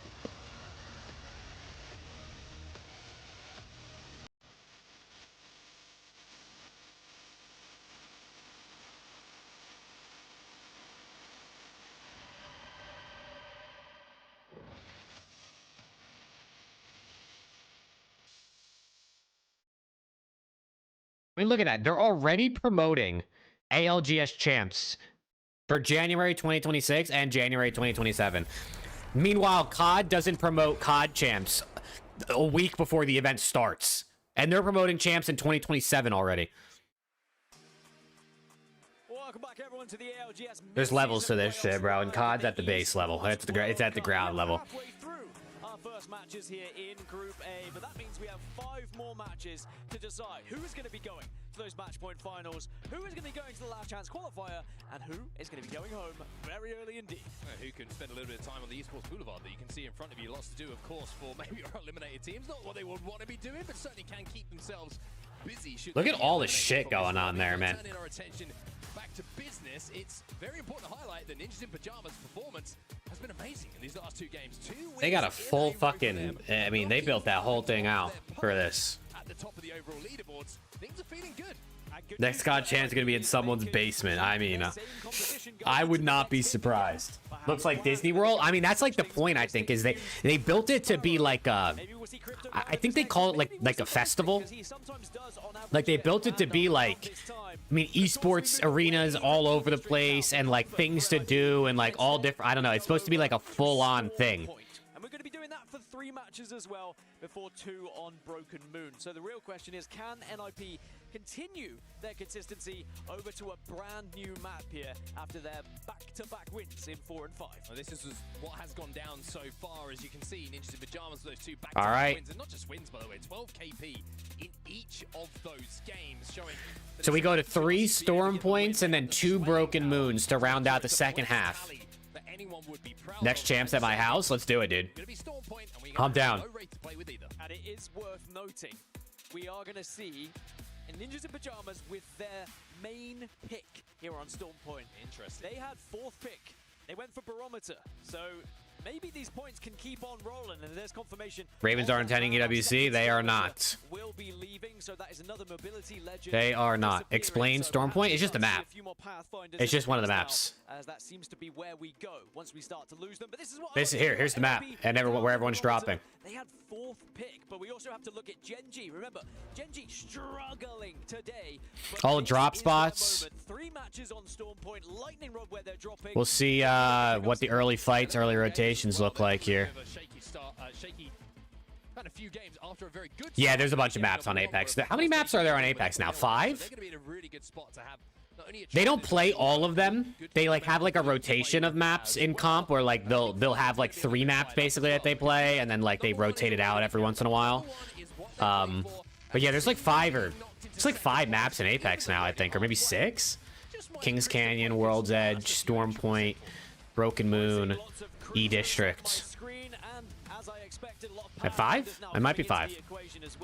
NIP still going for exactly what they did previously. It doesn't matter if they're on E District or on Storm Point. It's still ballistic, it's still fused, and it is still. Let's go, man. Game 6. Here we go. To vote as well on a different map, and of course, will the zone play into their hands? Let's find out. Well, here we go. Then match number. I like Storm Point. I like this map. We are over the halfway point now. Well, we will be as soon as the players drop out the drop ship officially. I know you're one of those people who would hold me to that. It's not yet. Game hasn't started yet. But it has now. We are officially over the halfway mark here. And NIP's got a lot of room to themselves, bro. For those teams who want to get straight into match point finals, or those teams who just want to stay alive. Yeah, staying alive, I think, is got to be the main focus. If you're especially down in the kind of danger zones, that's what you focus on first. Looks more exciting than Warzone. I think it is. I think Apex is just as, I like the game itself. I think it's just better than Warzone. One thing I love about Ninjas in Pajamas. Yeah, I mean, BR is definitely not for everybody, right? BR definitely plays differently than a regular shooting game, whether it's COD or Counter-Strike or Val, but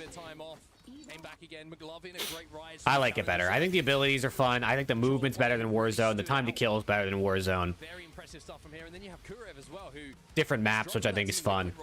after winning BLGS. Olympus. I forgot Olympus.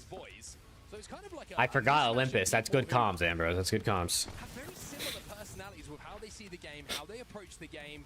Don't get too flustered about certain things, and just have a really good mentality that seems to work so well. What is going on? What are those?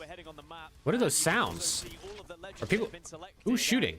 If you're doing your math quickly, Fuse has been picked 10 times and is going to be banned for the next one. So I was saying how NIP avoiding the bans, well now they will lose Fuse going into the Yeah, dude, I haven't played Apex a lot in the last year, and I feel like even when I was playing a ton, like the year before that, Olympus just wasn't in the rotation.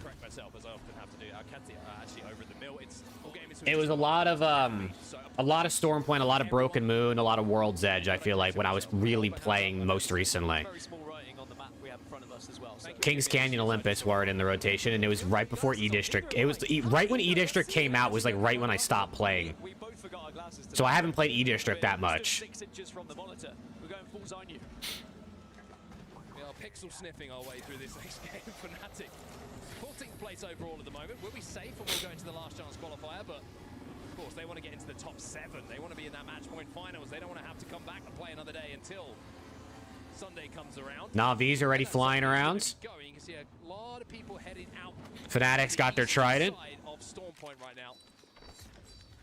Navi, one of those teams who are making their way through the mountain lift at the moment. There's a shield battery here. Looting on their way. Yeah, see, I almost never play ranked. I always just played pubs. But I think I've convinced Preston to do a bronze to. We're never gonna hit Pred, but we'll call it bronze to Pred challenge. So I might be on that ranked grind here on stream. We'll see what we can do.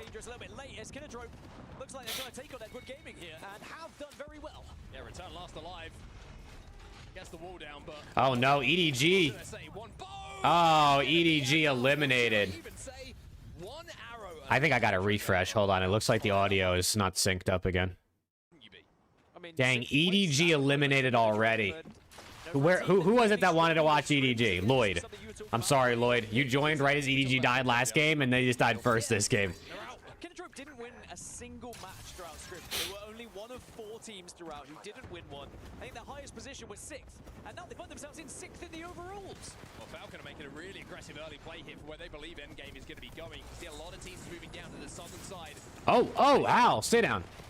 And Zero picking up. Whoa! How get the last one with that nade? Oh my God, they just team wiped with the nade. Falcons will pick up 3 KP. They were deleted so fast, and now Falcons Team wipe with the nade. Holy shit. side of this circle that is being played for, but they're going to continue moving a little bit further, it would seem, until they find somewhere they can comfortably call home. These rocks can play pretty well as long as you are very aware of your surroundings and know what positions you're going to be pushed from.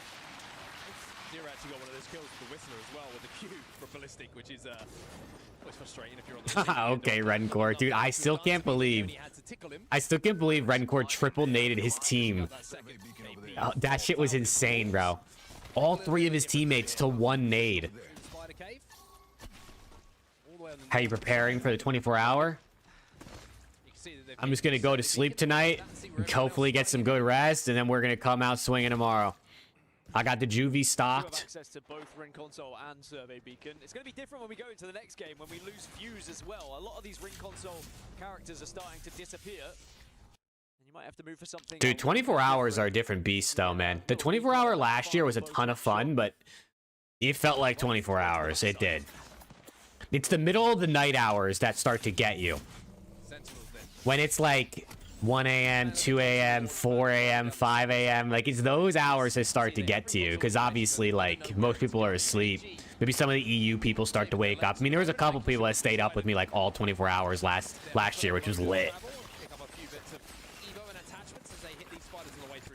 And again, I don't want to keep harping on about it, but AG went from first place in the first game, and have only solidified 5 points since then, and now find themselves in 7th. So a team who was looking to maybe try and secure their spot in match point finals, now find themselves. Yeah, AG started out strong, and they've kind of slowed down since. Really need to start finding a couple more points on the board.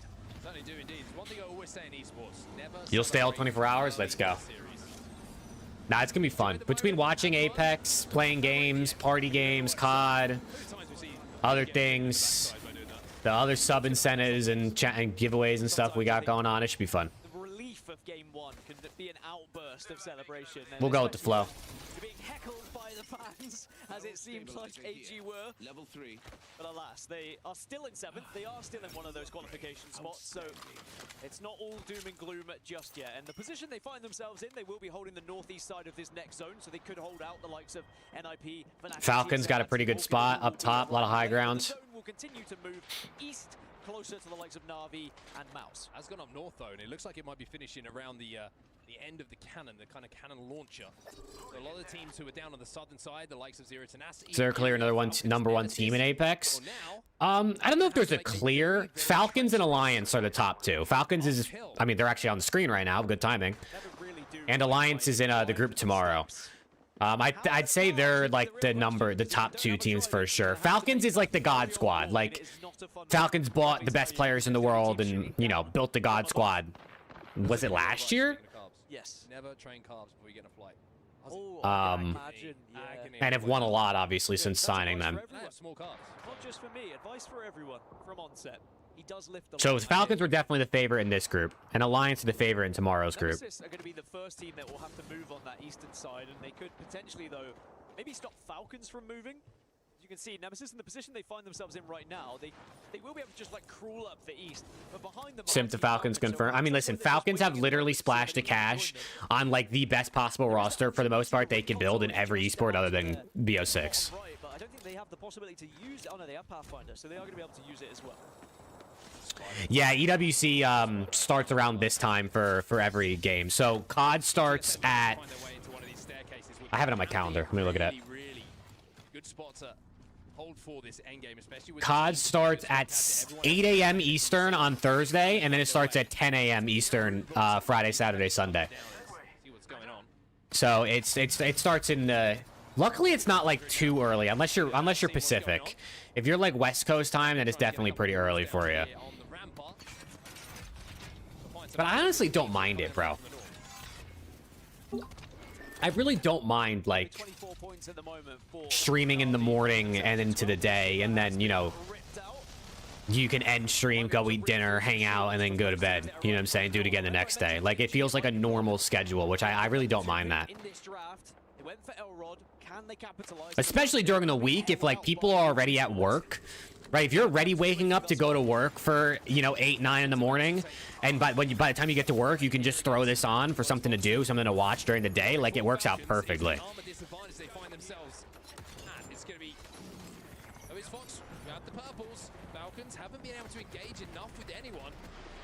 Obviously, on the weekend, it's like, okay, do I really want to wake up at like 8 a.m. on the weekend? Maybe not, but you know, it's only like one week if you're only gonna watch one, or a couple weeks if you want to watch a few different games. Those folks are going to really capitalize from it. It's getting really busy in this area as well. You can see from our map overhead as well. You got Nemesis in the high ground. Dude, I need them to I want them to drop the actual schedule for COD. Because they recognized there was going to be a lot of traffic coming behind them. Like, they haven't put the schedule in. I mean, they haven't even like officially published the groups, and obviously now the whole thing with Ravens not going, I guess, you know, makes it a little bit, delays it even more. But like, I want to know, like, who do Thieves play in their first game? Like, I want to know. I'm trying to make like a everything you need to know about EWC YouTube video before the COD starts. Everything you need to know about like BO6 EWC, obviously not the whole event. But I need the schedule before I can do that. Ooh, good shots. Cannot get away. Gurev will chop him down, and this fight's inside a zone. Only zone 2 though, so both teams recognizing that, and NIP will be able to not only grab the KP, but also should have enough. Bro, he's got his controller like under his monitor. Do you see that? He's got his full arms on the desk, controller like under the monitors. One player from Orchid has survived and will be reviving the rest of the team as well, or at least Interesting. That does not look too comfortable, but maybe it is. I would imagine Orchid should get back up, as NIP will also hold now the western side. Their closest competitors are going to be Algatia Movistar Koi, excuse me, also in the same area. Your West Coast time, you usually don't mind waking up. Yeah, I hear you, dude. Sixth place overall, by the way. Some people don't mind it. And then other people are, I mean, I think having COD start earlier than what it usually does is a good thing. Because it usually sucks for EU people. Put some KP alongside a good placement. There's a long way to securing potentially a match point final spot. I like their position, I like their composition as well, as Team Falcons now eventually will be taking on a fight against Furia. Falcons. Madness gets finished, and now Keon is going to be the next to follow up. I mean, it's going to be another team wipe here for the Oh, wait. This man's got the rampage. And Zero is going on. Another team wipe. Falcons. Koi also out. Was in a position to stay alive here, and they should be able to get this res as well. Furia will fall. It's 4 KP to the name of Zero himself, leading the lobby. Okay, Falcons getting a lot of, I mean, they're already like going to qualify, almost guaranteed, but more points, I guess, is, you know, why not? You would have thought Falcons were going to be struggling, but now they're going to have the zone come back towards them. Essentials taking on NIP. Welcome back, Trav. Welcome back. NIP looking to go back to back to back. Oh! A little windy. It was a little windy. Nah, they play tomorrow, Trev. Not today, unfortunately. And then back to back to back might be cooked here for NIP. They might be cooked. I wonder if Kurev was able to pop mech it. Yes, he was just about. The zone is going to be burning. McLovin's already dead. Zane's weak. Kurev's a little bit weak. They did not get the banner for McLovin, so they're going to have to craft, I guess, because they're not going back. I think they're cooked. I think they're cooked. Z10 might actually take a little bit of attention away from Ninjas in Pajamas, because Falcons might have to focus on them. Algadzia eliminated, as are Team Orchid. Interesting to see out the other side of Team Falcons at the moment. Nemesis and Noisy Fox are trying to Who owns Mouse? I don't know. I mean, Mouse has been around for a minute. But he finds a little cubby just to escape here and get that battery popped. Those Fox go down. Team Nemesis. I don't actually know who owns them, but they've been around for a long time. They have got a knock onto Zero. Are they going to push up on it is the real question. Elsewhere, Fnatic taking on Kinatrope. Kinatrope have been holding down this spot. Fnatic have crashed the party though, but Kinatrope have given the space up and stayed healthy enough here to stay in this fight. Fnatic will hold this space. Fnatic will be safe for now. I mean, half the lobby's already dead. I like Storm Point because I feel like there's not as many like buildings to hide in and like hold up in, so there's more fights. Wait, he's dead. Oh my God, he's still alive. Okay, he's dead. It's a big clutch. Fnatic need this too. They're in 13th, and I think they're one of the better teams. Still holding on as a 2. Again, another member has gone down. NIP getting involved in this because they sense there is a potential to push up on the Falcons. Wait, NIP. Oh! The fucking Peacekeeper just ripped his shit. The Peacekeeper, max damage. That'll teach you to pick Kurev. Doesn't matter if it's a Who are we rooting for here? Honestly, I really don't care.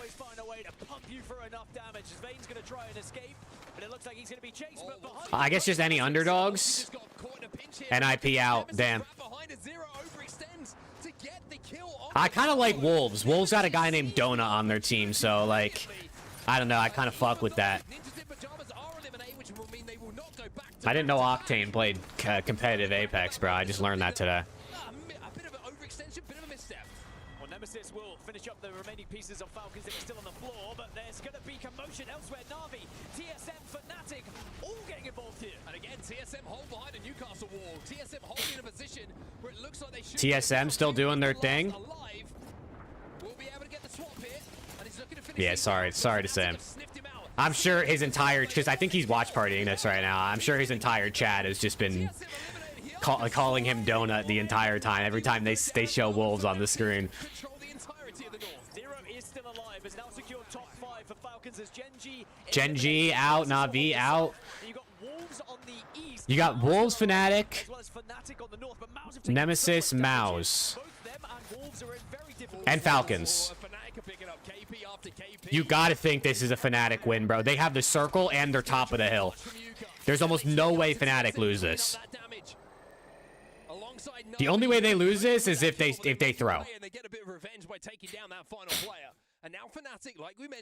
You think Mao's win this? I mean, they are 3 up. But their bot side, Zero's a solo, so he's just playing to grief. Wolves and Mao's are fighting. Oh shit, here we go. Donut goes down. Oh nah, Donut. Wolves down. Mao's gonna clean them up. Wow, none of them got knocked. That's actually huge. They're weak, but none of them knocked. You don't got a res. But Fnatic don't want to give up their spot, so they are not going to commit to it. Yeah, 4 squads alive. It's always an awkward number. They will know there's a solo in the lobby doing the quick maths that is required. Okay, they're challenging Zero the solo. Nemesis. Got a horrible surprise for Zero here as they zip towards him. They want this KP. The Zero somehow keeps threading the needle here. How is he alive? Okay, he's dead. Finally, unfortunately, the needle gets lost in the haystack, and that'll be Zero and Falcons eliminated. Top 4 for them. Mao's trying to run across. I mean, they're going to get picked apart by Fnatic here. Distracted from Mao's. It will allow Nemesis to walk up and take center zone here. But Mao's have just found a cliff edge to work with. And it really is going to be a very difficult position for them to try and get up, because I mean, 3v3v3. Nemesis is in the circle. Fnatic is in the circle. I don't know if Mao's is. It doesn't look like it because they're still running. Be a major disadvantage, but look, how's it going? Sneaky Mao's. Wait, Mao's got up to the top of the hill. Wait a second. Mao's might be making the play. Ethan, you might be onto something. Never mind. Never mind, Ethan. You were on to nothing, brother. They're gone. They'll see you later. Now have a 3v3 to win this game, and that's a big EMP. For a second, I thought, mate. Oh my god, he just got fried. And surely this is just opening the door for Fnatic to close this one out. Fnatic have dominated this game. They've dominated the high. Yeah, that's an exclamation point jinx out of me, bro. Fnatic wins one. Okay, they needed that because they were mid pack. That's a big win for them.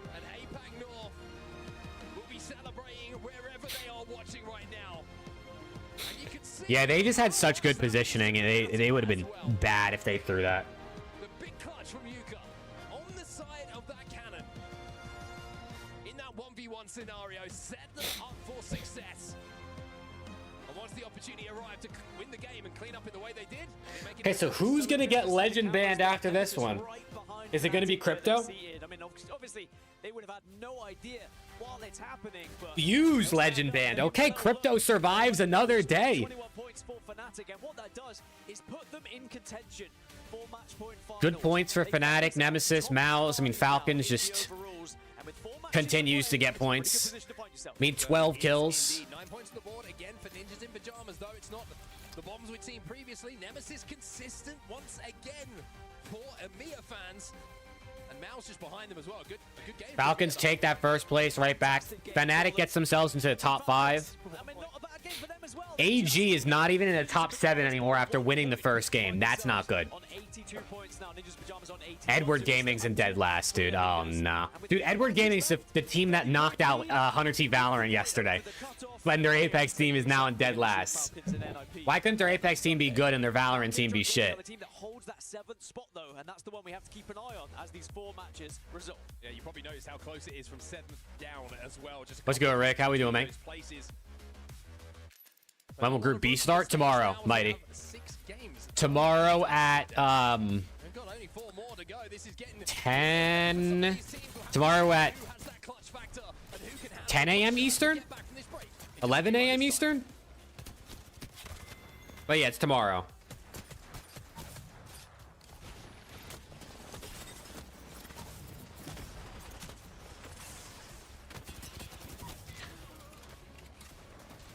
Is it wrapping up for today? No, there's still 4 more games.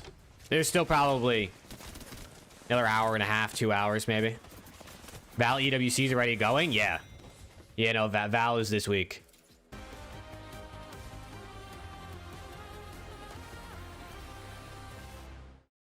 Val is, they finished group stages, so they're going into playoffs tomorrow, maybe? What games have started? A lot. We have Val, Rensport. I don't know what Rensport is. Fatal, Fury, Apex, Dota, and Mobile Legends have all started. How's 100T Val? They're already out. They suck ass. 100T Val plays 4 games a year, and they lose all 4 of them.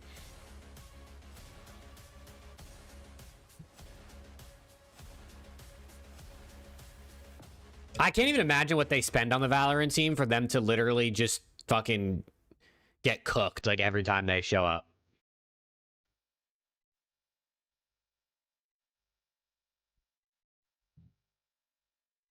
Like they just every time they play, bro, they just don't do anything.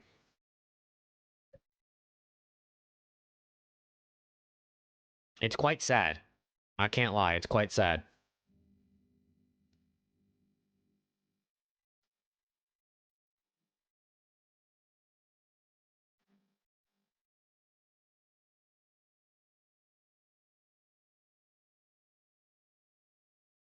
Dude, I know they need me, bro. They need me on the team. I gotta relearn my solo lineups probably, but it's all good. It's all good, man.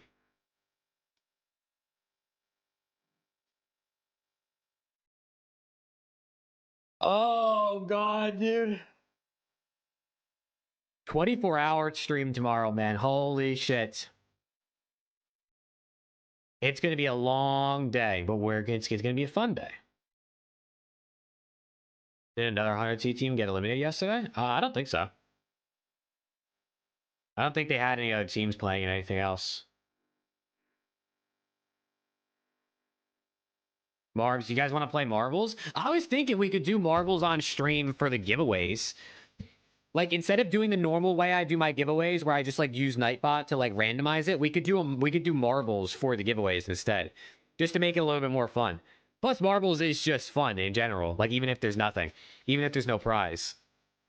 But if we hit the sub goals to get to certain giveaways tomorrow, again, we're going to have 35% off gifted subs on Twitch tomorrow. So if you guys want to gift any subs for the birthday stream, you do it on Twitch tomorrow. You save yourself money than doing it on YouTube. Even though most of my viewers watch on YouTube.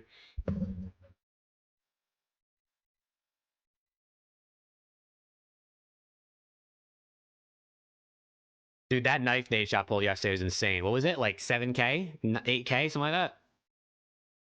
Is it 8's time yet? Hell no, bro. We're only halfway through. We're a little over halfway through.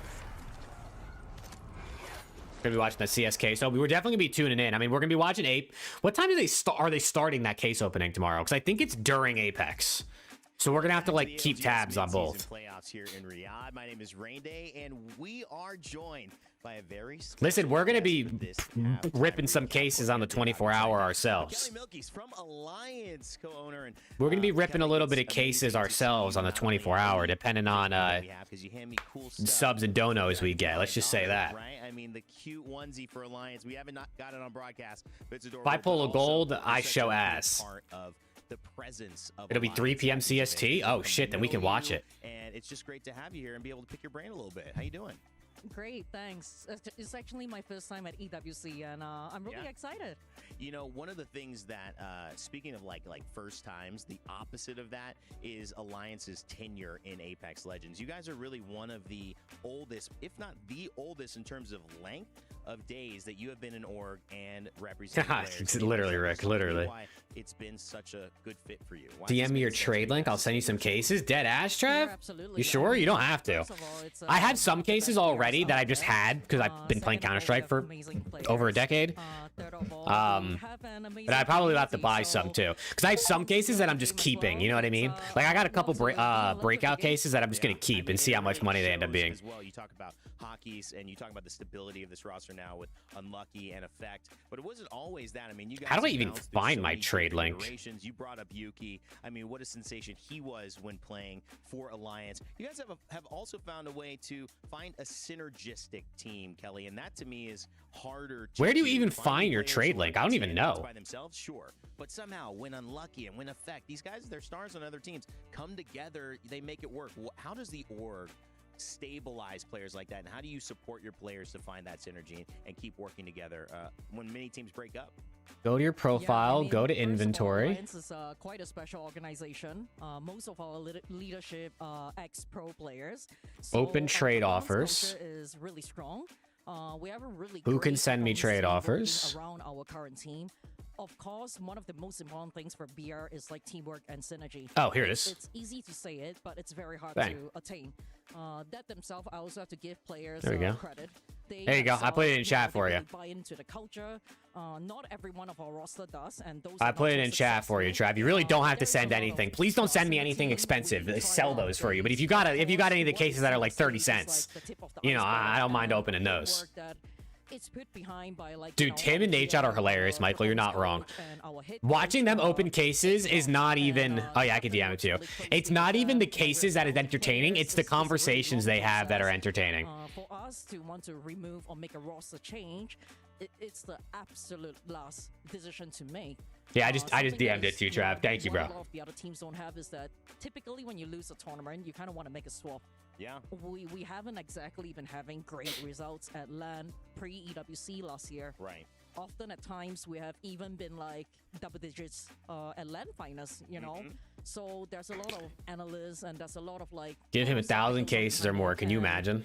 I have to say a big part of Dude, I'm genuinely so pissed because I used to have so many cases from back in the day, like breakouts and like Operation Phoenix cases and all the cases that are like $5, $10, $15 these days that I remember either opening and obviously getting absolutely nothing or selling for like $2 just back in the day. Like if I wanted to open a case, I would sell one to buy a key to open a case. Bro, I have 2 breakout cases left that are like $13 at this point. Very strong as a leader. I'm not even joking. I probably had like 50 plus breakout cases at one point on my account. Working together and trust. Because I mean, I've been playing Counter-Strike for over 10 years. So like, I had all these cases that everyone is dying to open and that are so expensive. And I didn't have the foresight, bro. I didn't have, this is like my version of Bitcoin. Because Bitcoin, I mean, I was fucking in middle school, bro. I wasn't buying Bitcoin. That matchup, make sure to stay tuned and keep it here for the entire 4 days to see Alliance in action. But fellas, I'm going to shift towards you as we get back to 13 and goddamn, Gabe. 4, 5, and 6. A lot of that, though, I'm gonna pee real quick, chat. I'm drinking so much water right now. Hold on, I'll be right. Team NIP most of the time. Yeah, I'm so happy that I was able to talk about them before this started, and we get to see Vayne here, and honestly, just this NFP roster.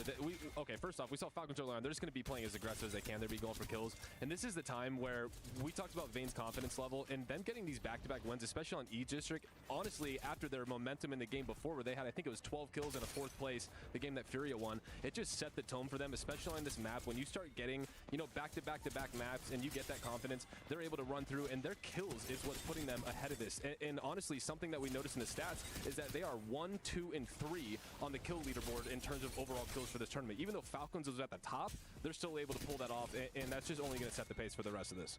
It feels like Ninjas in Pajamas, definitely the team that we thought they were coming in. 2nd place in terms of overall qualifying.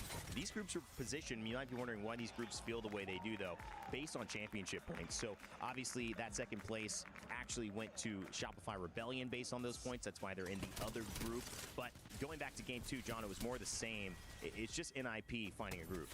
Yeah, once again, like Snipe was saying, I feel like this roster maybe on paper, sure, they don't have the talent level of a Falcons or an Alliance, but they have the cohesion.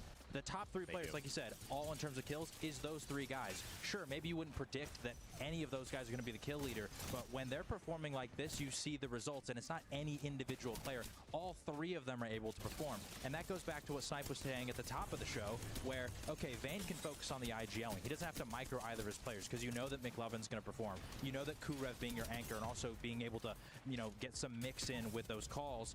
All 3 of them can just focus on their own individual things, and that leads to things like this, where they're coming from Stadium, maybe draft point, it's a little closer, but it's not the most ideal in terms of potential end game, and yet still they're able to get the ultimate high position and able to close out the win. I mean, we saw that. Should have been buying Bitcoin and getting a mortgage instead of watching SpongeBob and going to 3rd grade. I mean, you're not wrong, though.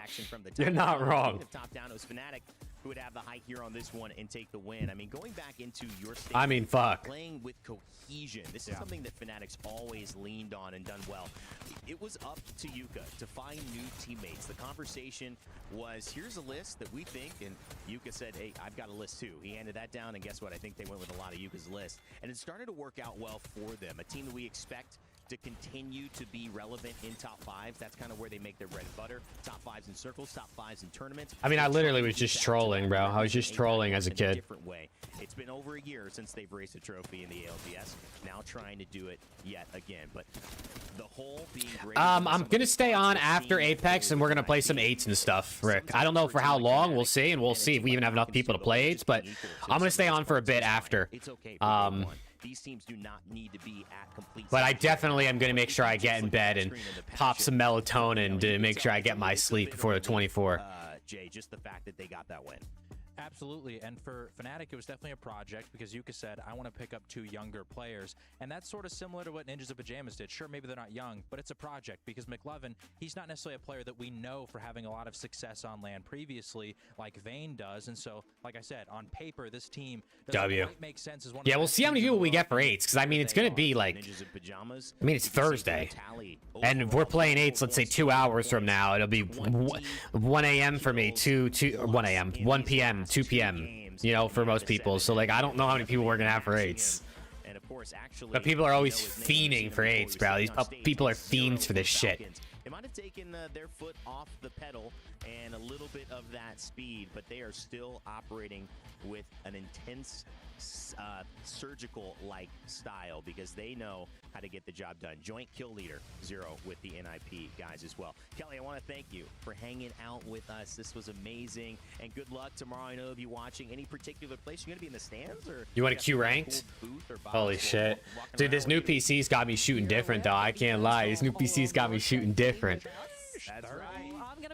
Let me refresh this stream real quick, just in case the audio starts to not want to work. Dude, autocorrect kicking your ass over there, Trev. Autocorrect's on your shit. It's time to get these games going for our last setup before. Chat, how many subs do you think Preston and Alex are gonna gift me for my birthday tomorrow? What do you guys think? To kick it off. 50 subs each? Rain Day. We've already seen the action break down here on Stormpoint. Vicky Kitty here alongside Jamerson. When is BO6? In 2 weeks, Paz. July 24th. 0, 5, none. They're fake. 1 from me for sure. We love that, Paz. Let's go, man. Hey, 1 sub is plenty, bro. Genuinely. Extremely comfortable, but they have been trading blows back and forth between Falcons and NIP. 1 point between the 2 of them. We'll see who stands out on top of the day. But for now, as we continue on in Stormpoint. All right, game. Is it 7? Their history here on this map. This is game 7, right? So 4 games, including this one, left. Let's see, bro. Appreciate y'all hanging out with me, though, man. Hope you guys are having a good day, good week. We'll be back tomorrow, obviously. They don't have a live stream of their own? Who? Brandon, are you talking about this or something else? Because this you can watch on Twitch. I don't know if they have a YouTube live stream. EWC. They might not. I'm watching on Twitch. I'm watching, where's my mouse? EWC underscore whatever Kidaya Arena underscore EN, because the English stream. I don't know if they're live on YouTube though, to be honest. Points in 8th place with Kino Trope with 34 points, and then going down from Mouse, you have AGL with 31, Enterforce 36 with 30. Hey, thank you, Paz, bro. You're a real one, bro. You're a real one. On E-District at some points, so it's crazy to see how close it is. Yeah, that is extremely tight there on the bubble. But here, as we take a look at the ring poll, our first map ring. They're definitely not exclusive to Twitch because, like, I mean, I'm watching on YouTube right now, no problem. And I did it last year, no problem. But I don't know if they have, like, an official YouTube stream. I feel like they gotta have a broadcast on YouTube, right? We have our picks of a few console legends. I want to say console, excuse me, ring console legends, not controllers. Oh yeah, they do. Legends. That's gonna be the finder. Yeah, they got it on YouTube. Here, I'll put the link in chat, Brandon, if you want to watch the actual stream. It's just on the Esports World Cup page. And Kino Trope along with Mouse and Z10. Hey, I appreciate you clicking in, Brandon. So me personally and my community generally, we're actually more competitive COD fans. But I like to dabble in Apex because, I mean, I have like 2,000 hours in Apex. I've never played it competitively, but I love the game. And I love like ALGS, so we dabble in some Apex around here, but we're primarily competitive COD over here. But we usually watch like 2 or 3 Apex events throughout the year. Last year we watched a couple. This year we've already watched a couple, so. Well, you're banned, right? So the Fuse picking up a lot of traction there in game number. But yeah, that link I put in chat is the official esports World Cup channel where they have all their streams, and one of them's Apex. Trying to secure their spot into the finals day, trying to avoid the last chance qualifiers. But Wolves Esports, another team also on the bubble, trying to fight for their lives right now. Very important fight right here. No Name taking a nice off angle, putting pressure onto Lefko, having to back away just for right now. Oh, he's challenged. You see Crazy Kong, who manages to Holy shit, he's challenged. No, Donut, bro. Oh my god, my guy Donut is getting ripped. Yeah, Crazy Kong biding his time for now. Hey, let's go, Brandon. Hell yeah. Thank you, bro. Wolves eliminated. Yeah, Comp COD is a lot of fun, but it has a lot of its own issues. As I'm sure you would say the same thing about competitive Apex and Apex itself having its own issues. That's just usually how it goes. Showing up here, so that's not going to allow Mouse to go for a full. Hunter, do you have an Apex team? They do. Yeah, they play tomorrow. They're in Group B. I don't blame them, right? Look at them. They're in 18th. They're at risk of getting eliminated. We are already on game 7. Only 3 more games to go to really turn things around for them. So they need this KP, preventing the reset onto Mouse. Oh, 0-0. Trying his best to get away here, but Gen G, like you had. Oh, Mao's eliminated as well. Some early eliminations. Dude, every game has its issues, man. That's just how it goes. COD's got a lot of them, though. I can't lie. COD's got a lot of issues. Needed it here. Again, we're already at match 7. You got to start boosting up those points. It was a big fight for Mouse, even bigger fight right there for Gen G. As we take a look at Sentinels, honestly, just bottom of the barrel teams thus far in their performance and what they need to work out as we go through these different maps here. Fnatic and Koi? Looking to try to take this fight against Movie Star Koi, who are currently sitting in 19th, also at risk. Koi has been getting worked. Hold that north side of Jurassic currently. Libelace still bleeding out. But you can see Yuka's giving them that information with the drone. TSM haven't been able to push up quite yet. Oh, TSM's in here now too. Holy shit. Trying to clean up some more KP here. TSM have been fantastic. I love the way that they've been playing with confidence. So we get the nice little highlight, the side-by-side before the quick third party came up from Gen G. This is Mouse finishing off that fight versus Wolves. Dude, some of the names in Apex are amazing. Like, some people just got great gamer tags. Trying to reset here too. Off the low ground though, but it's going to be when we start Koi. Blinkster going to be able to get that first knock. Yeah, Koi are the people that own Toronto Ultra. This is always an awkward. I think Toronto Ultra is playing under Koi for COD EWC this year. They didn't last year for whatever reason. Early on, you've got teams that can also come in from the northern side, but it looks like this will largely fizzle out. Both teams reset, and it's just economy that's been wasted from either side. But it's always an awkward fight in there. It's always a long fight to get in because there are so many different angles you have to actually check when you're taking a fight there. Raven situation, I mean, I feel bad for the Raven, like for the players on, especially Slasher, right? I mean, I don't feel that bad for the org because the Ravens, I feel like, have cucked so many people in the scene that I can't feel too bad for them, but I do feel bad for the players and for Slasher. Have to be careful though. The evac towers, so many teams end up yeah, Koi is newer in Apex, aren't they? They've been around for a minute. I mean, they were Splice at one point in COD, like back in the day. Now they have the Toronto Ultra franchise. I don't know what else Koi is big in, honestly, esports wise. Another team grab those players? No. I mean, well, I guess if they didn't officially sign, like Afro F.Cobra, I guess if they never officially signed to Ravens, then technically. But if they already signed, I think they're cooked. 14 KP, it's crazy. I mean, I think 5 Fears is going to get their spot because they would be the next in line from challengers. And they would have to add one person because they had Abe, who obviously went to Toronto for EWC. So they would have to add one. And I think Ronnie had Capsidal was like their priority target or like their most likely target. Fnatic getting respawns in. Sentinel's getting a lot of kills. Yeah, Afro is down bad in the timeline, but I don't blame him. We were talking about them controlling the south side here. It's the southwest side. So It is pretty shitty, right? I mean, there's nothing they can do. That they could have signed longer contracts, I guess. But the Ravens are cheap. A lot of teams focusing on the pylon rotate, but it's still early on. But now I think with Ravens being out and a new challengers team coming in, the groups change, and both omit teams are apparently going to be in the group with FaZe and Miami, which is just an insane group. Both omit teams, FaZe and Heretics, is insane. Preemptively shooting after the scan off the crypto drone, gets into position, follows up with how they have the Tempest activated. Very scary situation to look at here as they grapple onto that one player trying to run for his life. It's Noctu's one shot. Why are Furia eliminated. Falcons just continue to get kills, bro. These motherfuckers, man. Completely controlled this side of Jurassic. They're trying to follow up on it right now, and there it is. One more knock onto Missy. Fuda gets finished off here. Team Falcons. ZT out. Pure aggression, and they have so since match number 1.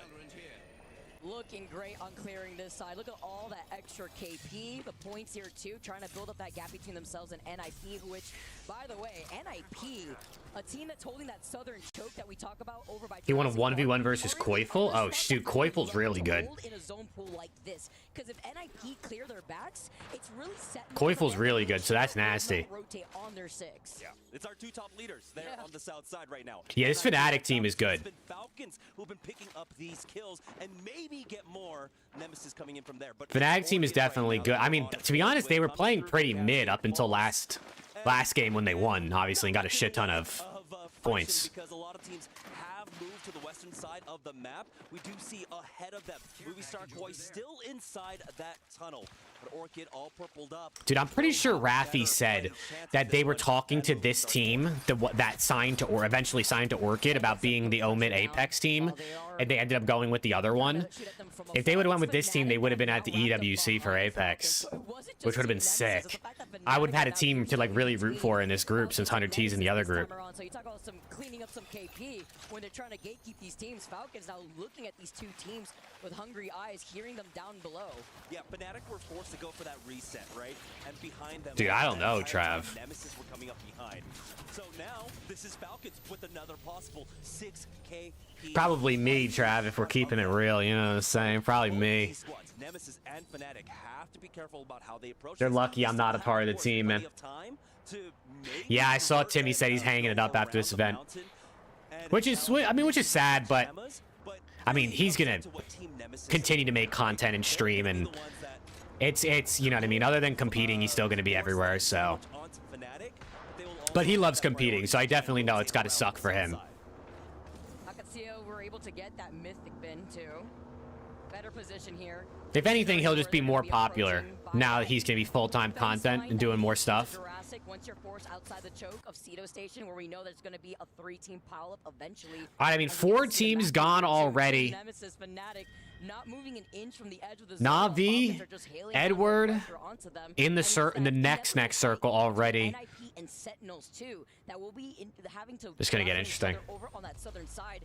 It's the EMP. It looks like to start things up as Fnatic set up the Pathfinder zipline. But it will suck not to see Timmy playing, because if Hunter T is losing or not in a group or something like that, I always root for whatever team Timmy's on. So, yeah, what is your favorite team or org, Brandon? That's a good question. Oh, they're looking to get it here with the Devo ready to go. How just holding it down over to the other side of the Newcastle wall, but you have to be careful.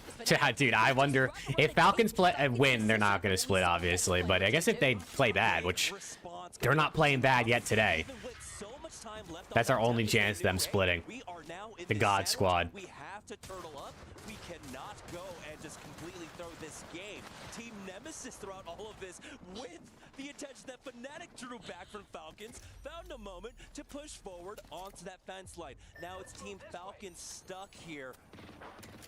Again, Just mostly root for players now. I hear you. they can try and zip line, make a similar play, but it's two teams now that can try and focus you down.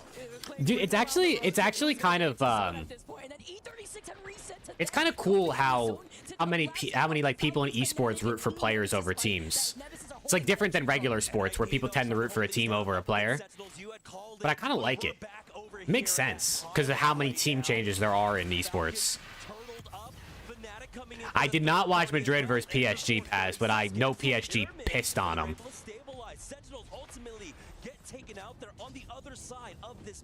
Felt like every time I refreshed Twitter, I saw PSG scored again. I do think it's becoming more of a thing in sports too, though, Eclipse. You are right. Where, like, people are starting to, like, I don't know, wherever LeBron goes, they become a fan of that team. Wherever, like, when certain players leave, they probably would. Streets is saying PSG just scored again. They're still going.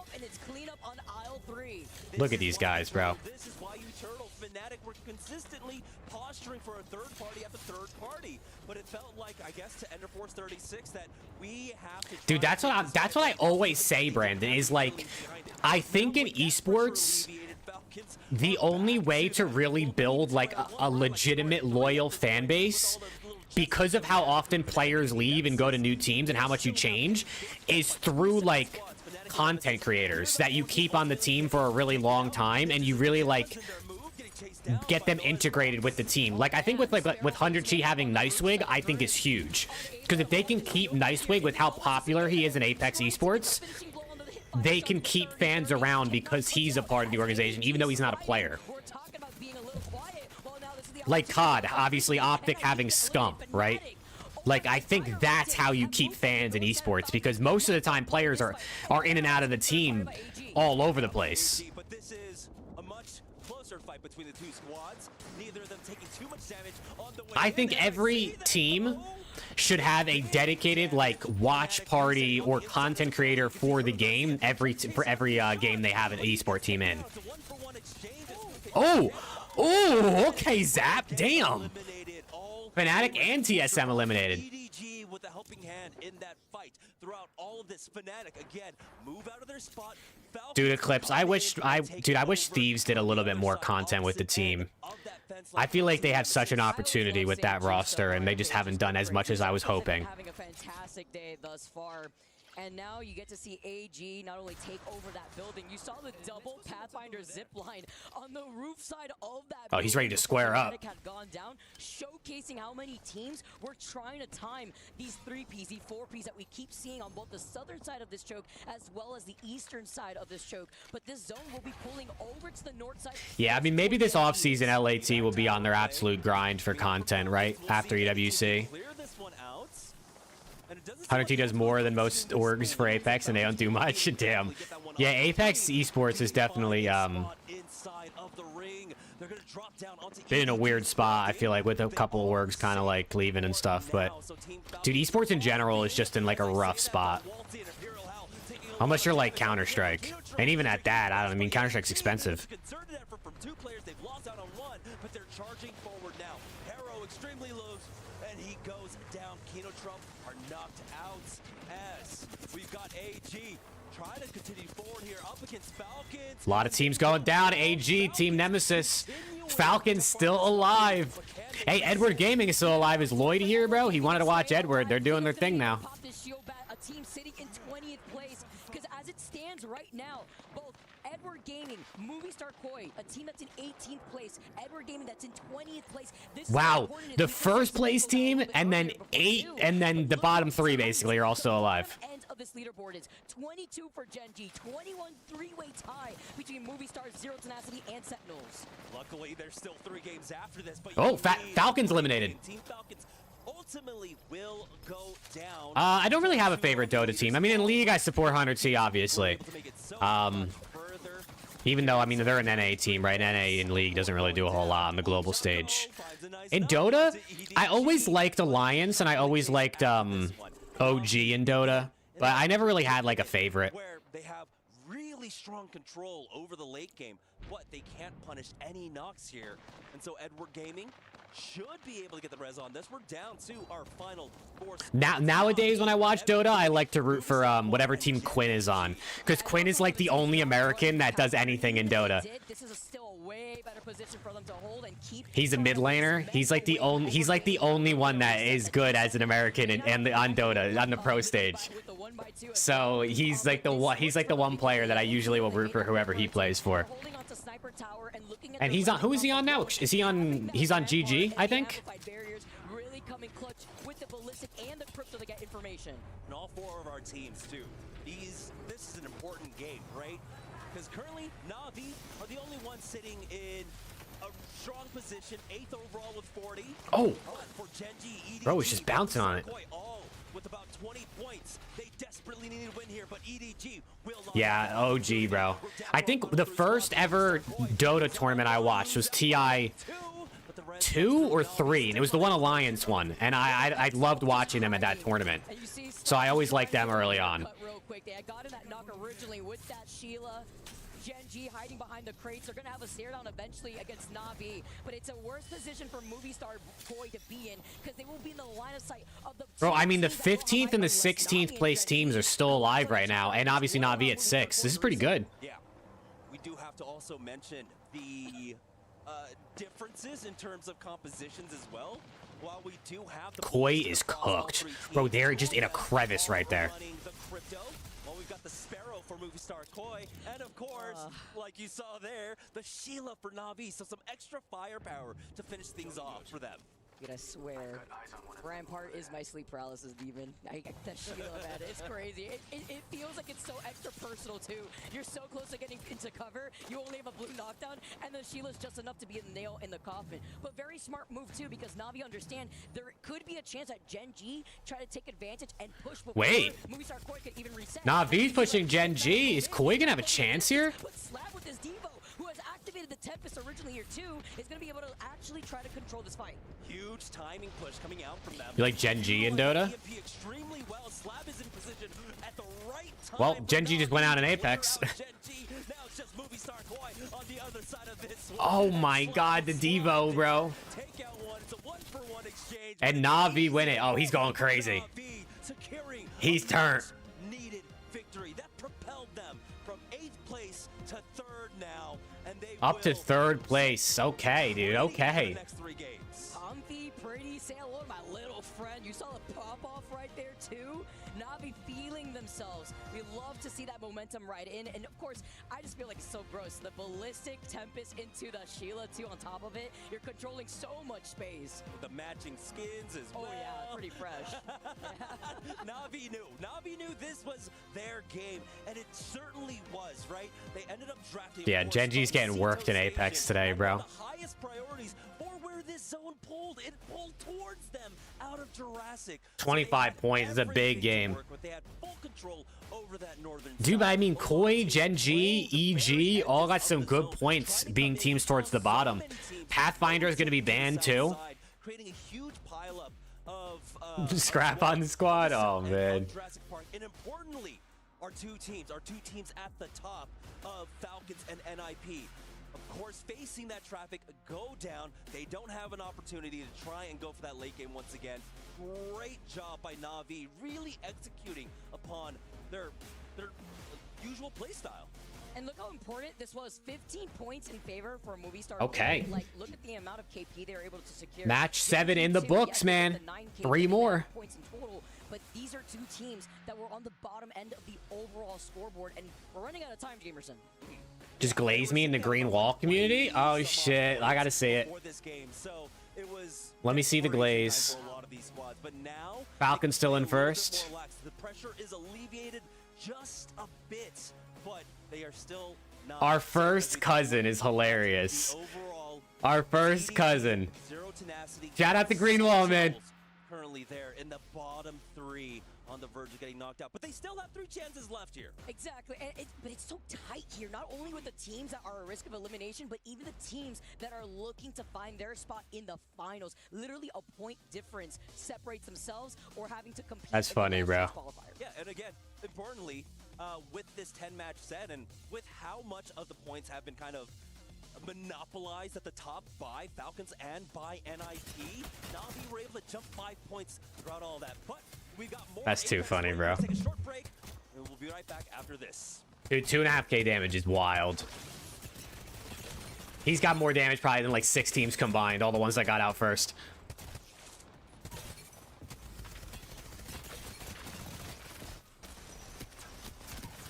Wow. Hey, let's go, Gabe. Let's go. Shout out to Green Wall, man. I mean, it is kind of cool. I feel like we do have a good diversity of COD fans that like hang out in these streams, right? I mean, obviously there's a lot of Optic fans because there's mostly Optic fans in COD, but we got obviously a lot of Thieves fans. Makes sense because I'm a Thieves fan. But we get a good amount of FaZe fans in here. We got people that are fans of all different teams that pop in chat. It's cool. It's what I wanted. I didn't want like just one fan base in the chat because I feel like it just like, I don't know. You need new conversations, new ideas. So I like the difference we got.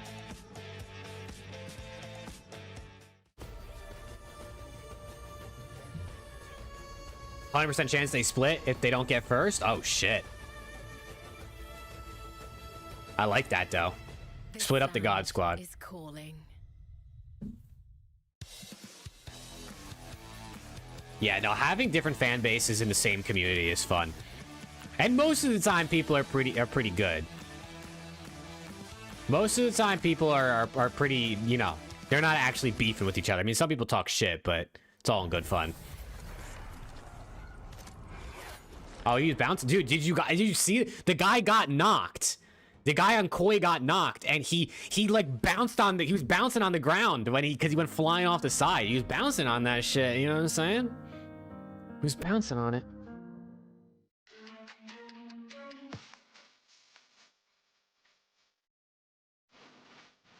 What the fuck is this?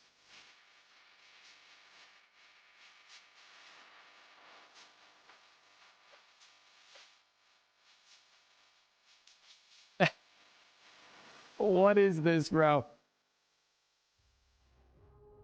Moving on here. All right. I like it though. Number 7 pushed their way all the way up into a nice comfy spot in the overall standings here as we move on to game number 8. Yeah. And importantly there, for Na'Vi, the victor... What was that? Match number 7. Oh my... Or 6? 7? Match number 7. They were able to secure top 3 off of that. And that's really important again. We were talking about that just before the break, but they were in 8th place before that. And so that was a huge shift for them. That goes to show... Oh, I see. Phony's appendicitis surgery was completed and all went well, apparently. So much room for the teams at the bottom. Even I don't know if that means he probably isn't gonna play tomorrow, bro. There's no way this kid gets appendicitis surgery and then immediately the next day he's on main stage playing Apex. That would be fucking insane. But thank God it went well. We like to hear that. You know, if you've been falling behind and you're not safe on following up here on the Apex Legends Global Series, make sure you guys follow us on our Instagram and TikTok that just launched here at Play Apex Esports, both on Instagram and on TikTok. Love to be able to stay up to date, find everything in one place. So now on Instagram and TikTok. There you go, man. Within the ALGS. You know what? I love all of our social media people too, so you know they're going to be... Oh, my bad, Phony. Damn. So make sure you follow them, and I will do that right after this game. My bad, but I hope Ronzi's ready to sub in, bro.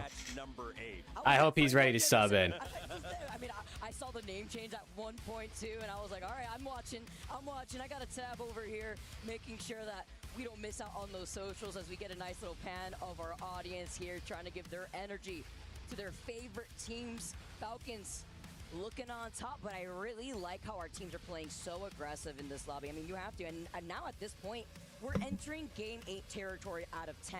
Exactly, Brandon. See, that's the way it needs to be, bro. You got beef with the players in game, but out of the game, it's like, hell yeah. Hope everyone's good. Do they need to start farming more. Dude, the Falcons fans are going crazy. Have the time these 3Ps way better here. Maybe How are they going to feel when their team breaks up after this event? If you haven't found that momentum, man, it's been already 7 games done and dusted. We get another legend ban, and it's time to adapt because Pathfinder will not be available to play for game number 8. We just got him. Yeah, we just got him. But yeah, it seems like for every single Dude, Trav, that's still insane, bro. I can't believe that happened. Gets banned, you know? It's a new legend that we really weren't seeing picked up that much, right? So it's just slotting in after slotting in. But we did get to see an uptick of the ballistic over time here, the crypto as well. All right, 3 more games, 1 more on Stormpoint, and then 2 on Broken Moon.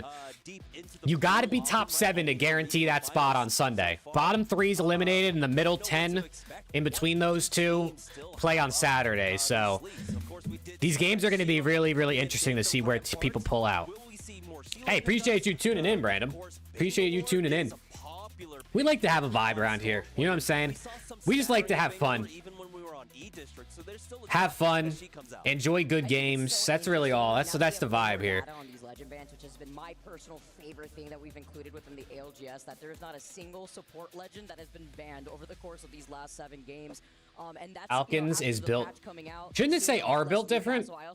Falcons are built different, not is built different. Damn, bro, I'm the grammar police. Holy shit. To their comfort. I'm expecting to see a lot more Rampart and Crypto going into this next game. I can't give subs my phone. What the fuck is that? Hey, dude, don't even bother. If you want to gift subs, first of all, gifting subs is never necessary, but I appreciate everyone who does it. Save them for tomorrow, because tomorrow we got sub goals. So at least save your subs for tomorrow if you really want to do it. So it goes towards a goal where people are going to get giveaways and there's things like that going on. You know what I'm saying? Increased his shelf life throughout all this. The fact that he's still here in match number 8 is kind of crazy to me. Interesting. See more teams kind of playing into their comfort because Oh no, dude, exactly, Brandon. Bro, that's the thing is like we have this debate all the time when it comes to COD. Is like building a roster isn't just about putting the best players on a team. You got to put the players that work together. I mean, and honestly, personalities even get overlooked because the way their playstyles match in game is super important, but really their personalities too, and how they get along, how they, you know, how they talk about conflict and talk about things with their teammates. Like those need to be matched. Those need to match up to have a good team. It's literally like being in a relationship. It's like actually being in a real relationship. It's like you need to have that matchup with your teammates in order to find real success, and especially for a long period of time. How many subs for you to dye your hair? Dude, 0. I literally can't do it because Kayla would kill me dyeing my hair this close to the wedding. Dude, I was thinking about putting a sub goal for the 24-hour stream to like buzz my head. It's just too close to the wedding. After the wedding though, it's free game. Dye hair, cut hair, those will definitely be goals at some point for something. We can see it kind of split the middle between command center and the wall. But if I did anything to my hair before this close to the wedding, and being as we're only like 3 months away, even though 3 months is still a long time and I could probably wash out dye and stuff, Kayla might, I don't want to stress her out. Not worth it. Happy wife, happy life. I'm thinking about Fnatic in this case, right? Because lackluster loot when you land over there by Trident, where you try to bank on playing more so objective. You do have that Evil Harvester that's right there, but is it enough? Do you want to take early fights? Because you know teams are going to... Thank you, Brandon. I appreciate it. Shave a 100T logo? That'd be sick. You think maybe they'll hire me if I shave their logo in the back of my head? Big jump tower too, and they see in the distance a scan on that survey beacon.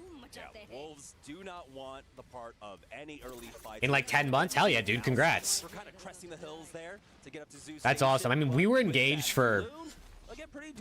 Like, we'll be engaged for 2 years, basically, by the time we get married, so...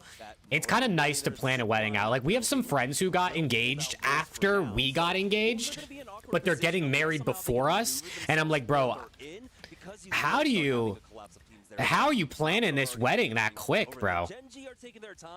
It's nice to kind of have a little bit of time to like figure shit out, especially because like who wants to get engaged and then like literally the next week have to start planning the wedding? Like, I don't know, bro. I'm also lazy. So there's that. There is that. the Valkyrie composition. The only Would you join 100 tier Optic if offered both as a content creator? I'd join 100 T. Obviously, joining Optic, I would probably be, you know, I'd probably get more viewers and stuff like that, but I'd 100% join 100 T, right? Because, I mean, that's just the org that I'm truly a fan of. I like Optic, too, don't get me wrong, but my passion is for the Thieves. With poke pressure, looking at their weapon composition. Yeah, and I mean, it makes sense, right? You're at the most northern part of the map. This map goes downhill from north to south. Dude, saving money, too, is a whole different story, Brandon. Holy shit. I don't know who decided weddings should be this expensive, but I'm going to have a conversation with them. Because that's fucked up. That shit is cooked. And we're like trying to, like, we're saving money everywhere we can for this wedding, and it's still expensive. Fnatic gave them the space because Fnatic ended up rotating from the south there, from the chokes instead. Now here, it's insane. Scramble Furia versus Z10. Ooh, the shots. That knock onto Phoenix. Yeah, we're honeymooning. Not right after the wedding. But a few weeks after, we're gonna be doing a little honeymooning. Extra KP, but it's a great fight for Furia to take right now. They're just making sure they're not gonna get repeat. Luckily, the honeymoon is being paid for with my credit card reward points. I've been really, really good with my credit cards over the years and made sure to get a shit ton of points so we can pay for the whole honeymoon with credit card reward points. So it's gonna cost us $0 out of pocket.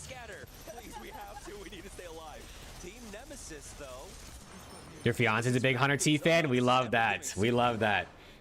Just trying to hold things down. Nah, dude, reward points are the move, man. As long as you're good with the credit card, like, some people just, you gotta know if you can, you know what I mean? If you can be responsible with the credit card and, like, not, you don't have the personality or, like, the genetics in you that makes you want to, like, spend all your money just because you have that credit line. So I got in the game as soon as I could. Would have been quite a shame if the crypto drones would have just revealed where you're positioned around these smokes. No one's died yet in this lobby. I've been yapping and I haven't been focused, and no one's died yet, though. Compositions here, but it's going to be Noise who are going to now rotate on their own Trident, taking their time. One of the teams to play objective, of course, too. Yeah. And play on the edge of the zone. They're going to try to get at least a survey. Kayla's at work. I actually think she's going to be coming home early today. Their time getting to this next zone, probably with purples as well.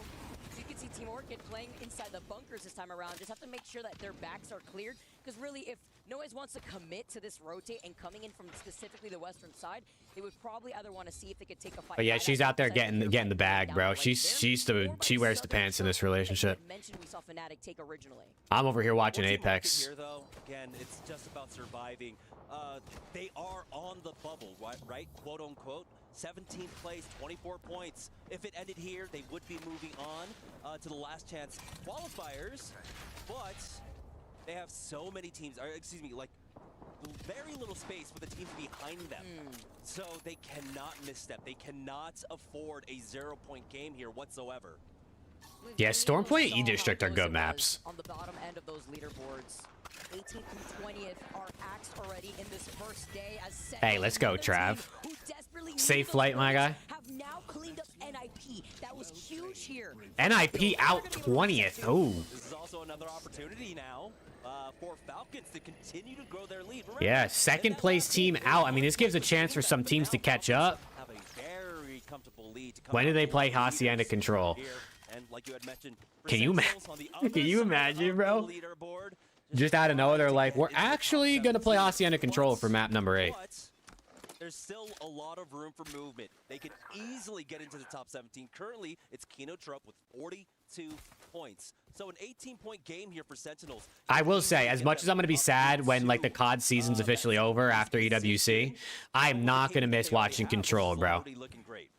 Makes it a little scary. I won't miss the few months we're gonna have off of having to watch people play Control. In a better position in terms of where they stand in this next zone. Map 8 is Dust 2. Hell yeah. Clear their backs, because there are Posse Control map set or map 9. We'll have a little Dust 2 in there. This is actually map number 8 right now.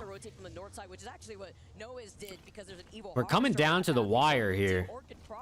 Who's in the bottom 3? Looking behind them to make sure it's cleared, while AG now.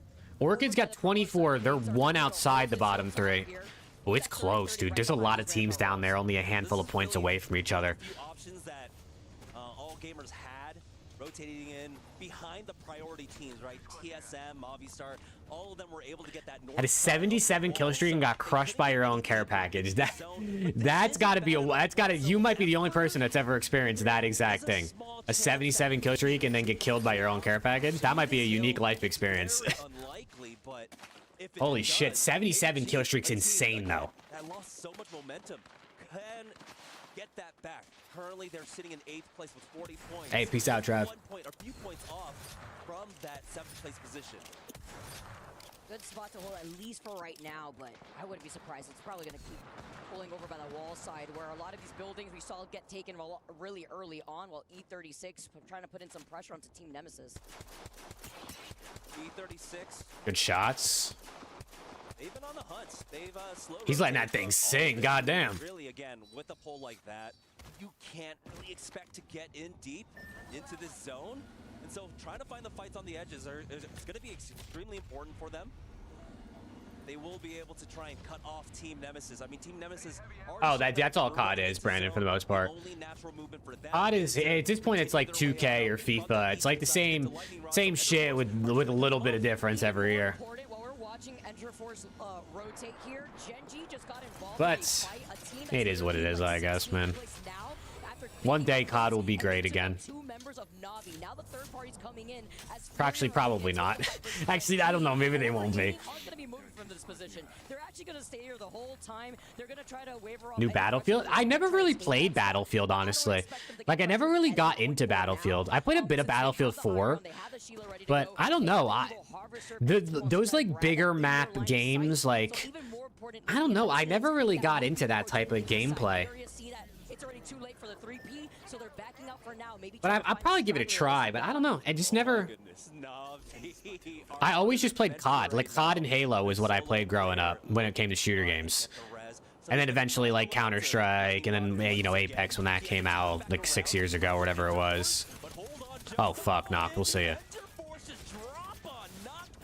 New PC? Yeah, I'm using it right now, Brandon. It's fucking lit. I literally get, like, 3 times the frames I used to get when I play games. Good shots. Furia out, okay. Oh, I know those comms are actually crazy from Madness. I know he got that knock, but he had to reload, and then we saw that last member of Furia also having to reload. Even better situation for E36 to get that initial jump and to get that first knock. It's gonna be a big battle royale, they said? Really? Dude, everyone's making battle royales these days. I'm surprised that people are still... I mean, I guess, you know, developing a game takes time. But I feel like the battle royale trend, phase, whatever you want to call it, like kind of is past at this point, or like mostly past. But I guess, I mean, they've probably been making it for years at this point, right? So like, you know, it is what it is. But I don't know that people really care about BRs as much anymore. Look at him dipping and dodging. Shimmy-shading his way on the drone to get that information on their survey beacon. It's not for that Evo shield. They're maxed out with the purple, but even better to look at the teams waiting for them. Yeah, they got it just in time. Gen G spotted that drone out, tried to take it out, but now Na'Vi with crucial information here know that they're going to have to avoid Enforce 36. You can see now. Can Na'Vi pull off a back-to-back? Move over towards Command Center. They know that Team Nemesis have just made their way on in, but they're starting to double back actually off of this. Coming in from that bunker side, Mythic been out and about right next to Edward Gaming. Will they be able to get it, or will they feel the pressure away from Falcons who are off that low ground? Okay, charge rifle in the distance. Yeah, I definitely think BRs are fun. Like, I know there's people that don't like them. I like BRs. I just feel like... I mean, damn, everyone's making a BR at this point. There's only so, you know what I'm saying? I only got so much time. And if I'm going to play one, I mean, I'm just going to play Apex. Like, I don't know. It's just a better one. Does seem like they find a moment here. Gen G aren't able to continue to push off of this right now. Noah's Fox, we're looking for an opportunity here, but they'll just only send one. AG, get that reset. EMP on out. We'll stop. A lot of fights here. AG, down he goes. Oh, good nades. It's raining nades. Hallelujah. It's the way that they're just falling at their feet there too, because it's the third party, make it the fourth party. Noah's who had made The audio is not synced anymore. Why does Twitch keep doing this? I keep having to refresh to get the audio to sync back up. AG eliminated. Falcons getting kills. There's a huge pile up over to the south side. We see How getting a double knock onto Z10, who are also trying to see if they can wrap up behind them. Even looking Dude, I still want to get Preston and Alex on a stream one day where we got to win a game of Fortnite, a game of Apex, and a game of Warzone in the same stream. And we can't end until we win one of each. I can't tell if that would take too long or if that would be quick. Like, I don't know if it would be quick or if it would be hard. If you can see on that mini map, the ring will continue EG out. to the northwest side. Wait, Zero and Hal down. Wolsey's last up right now. What's good, Danny? How we doing, brother? Getting knocked out here. And Na'Vi Probably quick if you're all a decent squad together. We've never played a BR together, so I don't know how that would go. But I mean, we all play COD, so I feel like Warzone should be doable. They've like never really played Apex, but I'm pretty good at Apex. And then, oh, Hal's getting rezzed. And then Fortnite, I don't know what would happen on Fortnite. Got a Rocket League tryout in 1 hour? Hell yeah, dude. Let's go. Trying to also get into a different angle. They want to stop this fight from happening, but they can't overcommit. They have to stay in their position, as Genji are also looking behind them. Yeah, you can hear all the 30-30 shots coming out. I'm doing good. We're just vibing. Na'Vi out. Fortnite ranked? Dude, holy shit. I can't even imagine. Boy out. Oh. Just commits to this fight. Dexter, the only one up for Genji, as an EMP comes in for the third. Genji out. Okay, it's turning into a bloodbath. Yeah, I think we'd be fine on COD and Apex. And Fortnite, dude, Fortnite's got so many bots, I feel like we could win a game. Like, the last time I played Fortnite, bro, like half the lobby was bots. Falcons eliminated.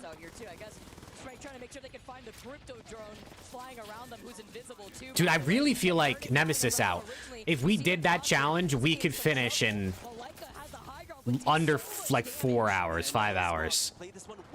I actually feel like, I genuinely feel like Warzone would be the hardest one, because I think Warzone's got some insane cheese, bro. You just die so quick.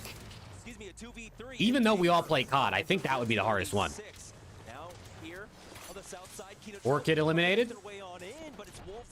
Wolves in a pretty good spot.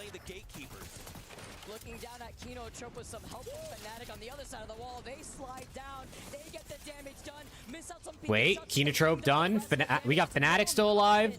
And we're seeing some pop-off moments I think right here. we have Wolves still alive. I think TSM. Evil Shields are playing on the edge of the zone. The fact that Yeah, TSM is still in. E36 is still in.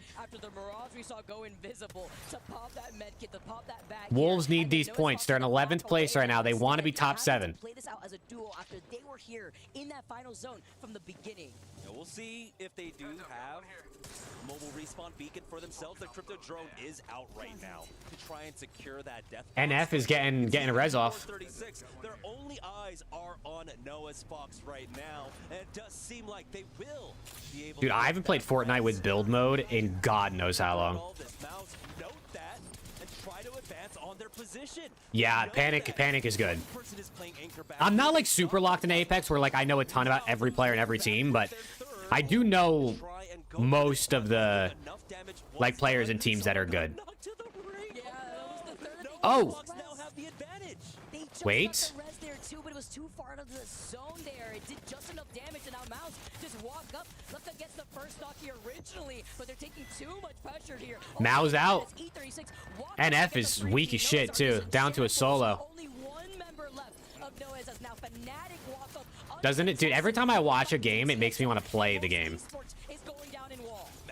NF out. All right, Fnatic, TSM, Wolves, and E36. 2 in the top 7, 2 outside the top 7. Basically secures them into the top 7 for Enterforce 36.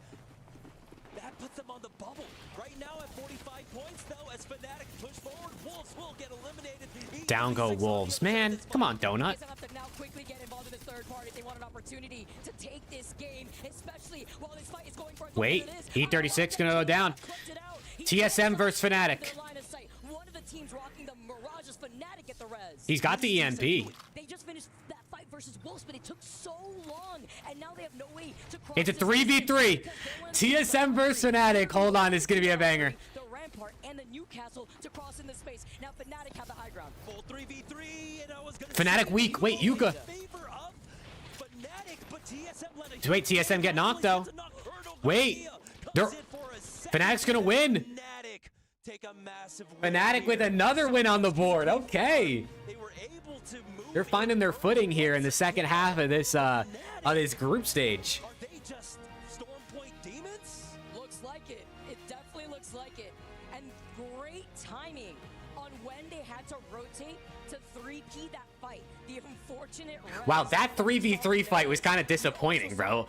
They didn't get I don't think anyone on Fnatic got knocked. TSM just got slammed. Nobody was blocking Fnatic from just walking. Hey, thank you, Gabe. Thank you, bro. Because TSM and that fight versus Wolves Esports took forever. It took, by the time the third party came around, by the time that original fight finished, by the time Fnatic healed and then repositioned themselves, TSM was still not there. But nonetheless, they got the KP that they needed in terms of the placement as well.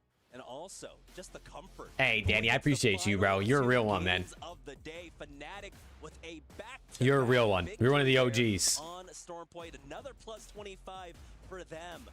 Really does kind of cement themselves in the top Wow, weird scoring in this lobby. Only 3 teams in double digits, and everyone else was kind of like, I mean, Keemstrope at 9, I guess. Everyone else was relatively mid points. Gen G was able to get 5 KP, even though they came in 12th or whatever that was. Fantastic for them. That will move them up into the 3rd position. Very comfortable. And Yeah, dude. Is his name? Is it Libel or is it Libel? Ace.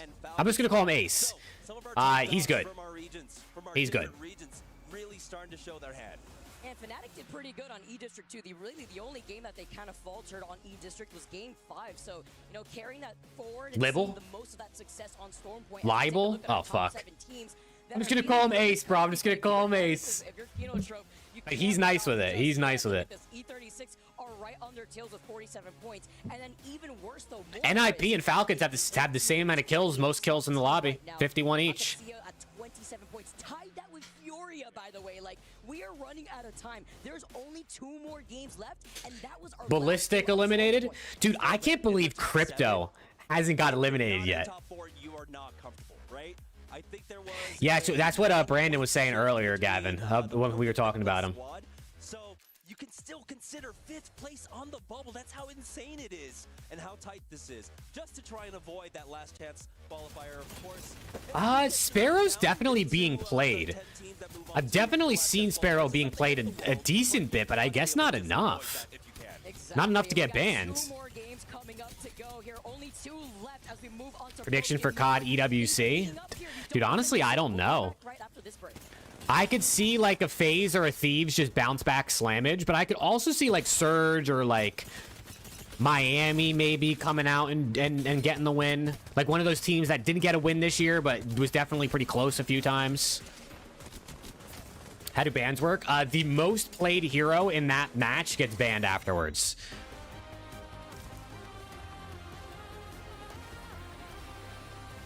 So after every single map, someone's getting banned, which is such a good improvement to fucking Apex esports, bro. It's actually so good.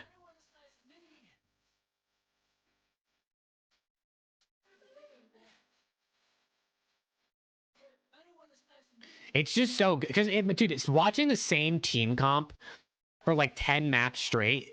It's just brutal. But seeing them have to adjust, it really makes you see who's good, bro. Who's adaptable that can win. Let's go, Luke. Was Major Force Slasher's last tourney ever? Well, they played at Champs. They did play at Champs. They didn't play very long at Champs. Same with LAT, I guess. But that might have been it, bro. That might have been it.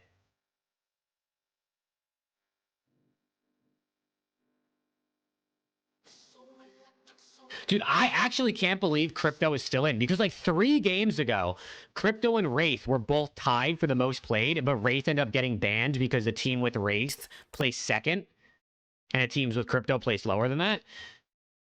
And they still haven't, he's still in, he's still surviving. They're going into game 9, Demo. They're going into game 9.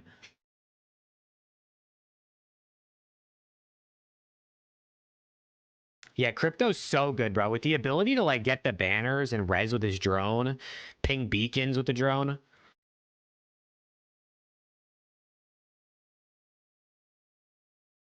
Chat, I'm gonna refill my water. I'll be right back.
Welcome back to the mid-season playoffs here at the Esports World Cup, and my goodness, are things about to get a little bit more serious than that bumper as we go into our final 2 games here in pool play for Group A, and we will find out who will progress to match point finals, who will go to the LCQ, and who will be going home. Yeah, and it's getting very tight down there in those elimination spots as well. Pretty dicey for some of these teams, but there will be 2 matches to try and rescue it.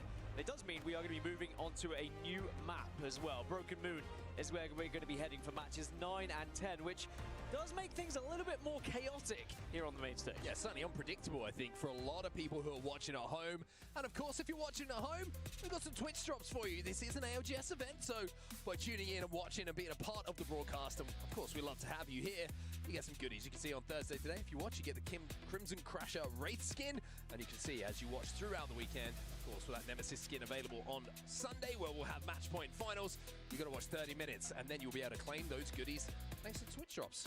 And as I was alluding to, we are moving maps. We are heading over to Broken Moon, which is going to be the last-ditch saloon for some of these teams, especially those who are in the bottom 3 right now. And those teams are Zero Tenacity, Edward Gaming, and Algadzia. Wow. Is a surprise. Certainly is a surprise. It will be a shock if the team who placed 3rd overall at the ALGS Open were to fall out here. Oh, I'm choking. I'm choking on water. This is where we find ourselves. By the way, Fnatic, what a day it's been for them as well. 2 wins on the board out of the last 3 games. Match 9 and match 10, though, as you can see, Ballistic has recently been banned as well. And it's all about Broken Moon. Then the water's fighting back. Holy shit, I'm gonna drown watching Apex. With Fuse going and Pathfinder God damn. as well, we are going to start to look to having the ability of Caustic available for you. Holy shit. And then you could go down the Mama Envoy just liked your tweet. Let's go. Shout out Mrs. Hannon. As well, but this is going to be the POI draft on Broken Moon. It all comes down to this map. There's probably a few teams that are already in the top spots, but I'm going to heavily be focusing on those bottom spots. Call him Scrappy is insane. On Algadzia Esports here, because you can see they landed Somebody ban Michael. Of the map, and we do see some zones pull pretty heavy. Nobody disrespects my MVP, man. Nobody. So if they have the opportunity and they see one, and trust me, I'm sure they are looking upwards and hoping that there is an opportunity for those zones to. Oh fuck, he actually got him. There's a good chance if they do, they'll be able to get the points on the board required. Please don't tell me you chimed him out for too long. Just to give you an idea on how close it is, by the way. Hopefully that was a 10-second one. To Algadzia, who are holding down the final elimination spot, so to speak, are Furia, who are currently joint 10 seconds, W. with them at 27. Just above them is Sentinels on 28. Dude, I will say, I hate that you can't untime people out on YouTube like you can on Twitch. Like, if you go to time someone out as a joke and you misclick and you time out for like an hour, like, they're just cooked. Like, they're just cooked for an hour. There's nothing they can do. Let me, hold on, let me refresh since the audio's off. It's a broken moon for match 9 before we go into that dreaded match. Yeah, you can unban them, but you can't untime them out. I don't know why.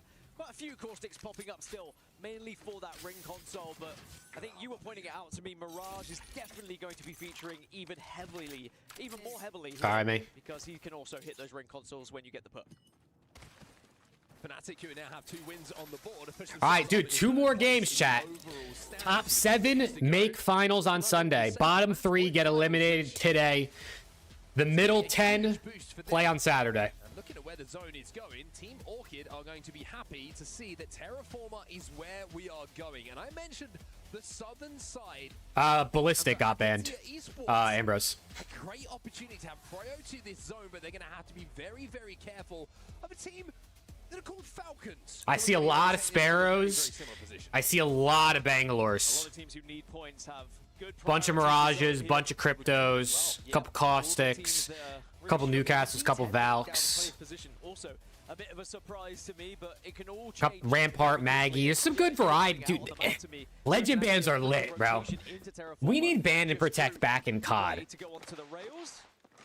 The real question is, Oh, our first pause. will they have to take a second as we get Wait, our a first pause of the day. on the main stage just to sort out any problems there might be there for the Nah, we need ban and protect back in COD, bro. To look out on map overhead, the teams who are going to have Prio to this zone. We mentioned that bottom 3. Well, towards Cultivation, you've got Zero Tenacity. They're going to have a really quick rotate in on the rail, like you mentioned. You've got Katsia, who are right next to them at Atmo Station. They're going to have a very quick rotate in. You've got Team Orchid and Edward Gaming, who are already in Terraformer.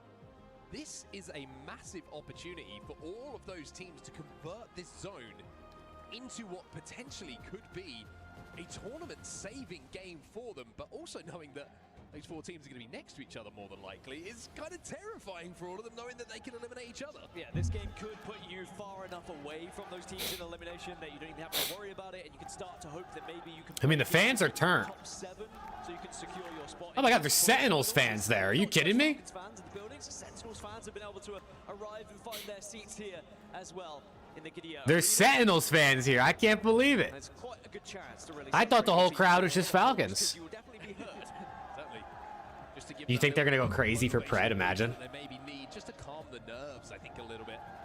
She's certainly something that's going to play a factor in these fights, in the gunfights that go down. I can decide how this tournament pans out for some of these teams. So interestingly, I get to look across the legend pick rates. Bangalore is going to be banned going into match 10, so that does leave up. Bro, 100T is signing all these new content creators, and none of them are named Jake Maverick. I mean, earlier matches, but huh? Bangalore really used here to try and give you that ability to make rotations, because that's one thing we've seen throughout this series is we've started to see those rotational characters just plucked away one by one, losing Alter, losing Ash, losing Wraith, now losing Pathfinder as well. And you really just need someone else that can EWC watch party in person when? kind of cross those sight lines. I don't know, bro.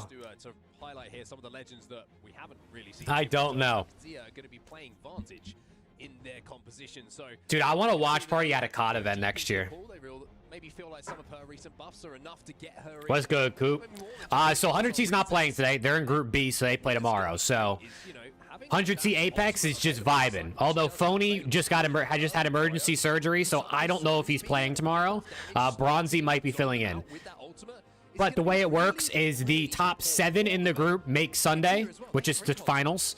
The 8 through 17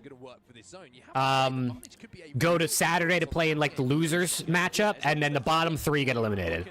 So 100T need to make top 7 tomorrow.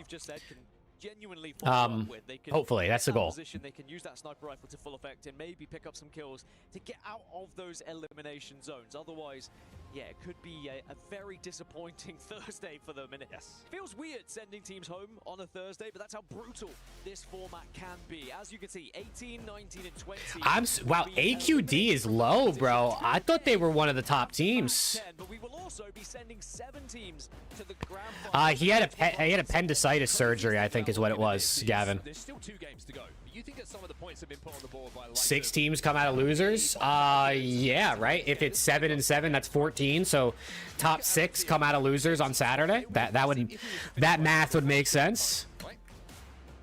Look at Enter Force 36 with 47.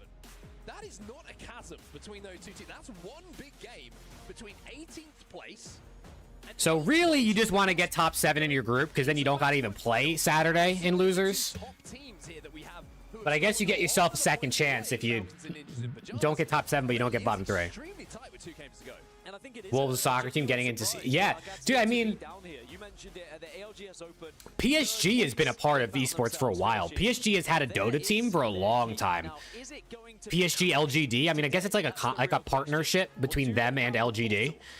But they've had a Dota team for a long time. So there's a couple soccer teams kind of like getting into esports. Now Wolves, obviously. I mean, they got Val, they got Apex. I mean, they might be in other things too, I don't know about. But I mean, it makes sense with the popularity of esports kind of, you know, being there and growing.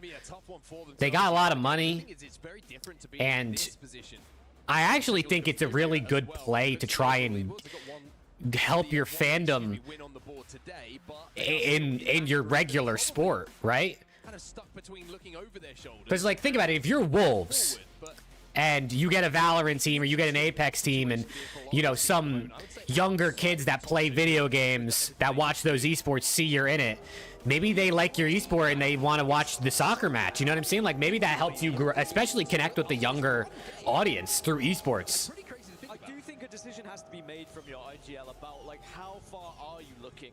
Are you looking to just try and get over? Is that guy dead in the back? What the fuck? Is that guy dead? You see him? Homie is slumped.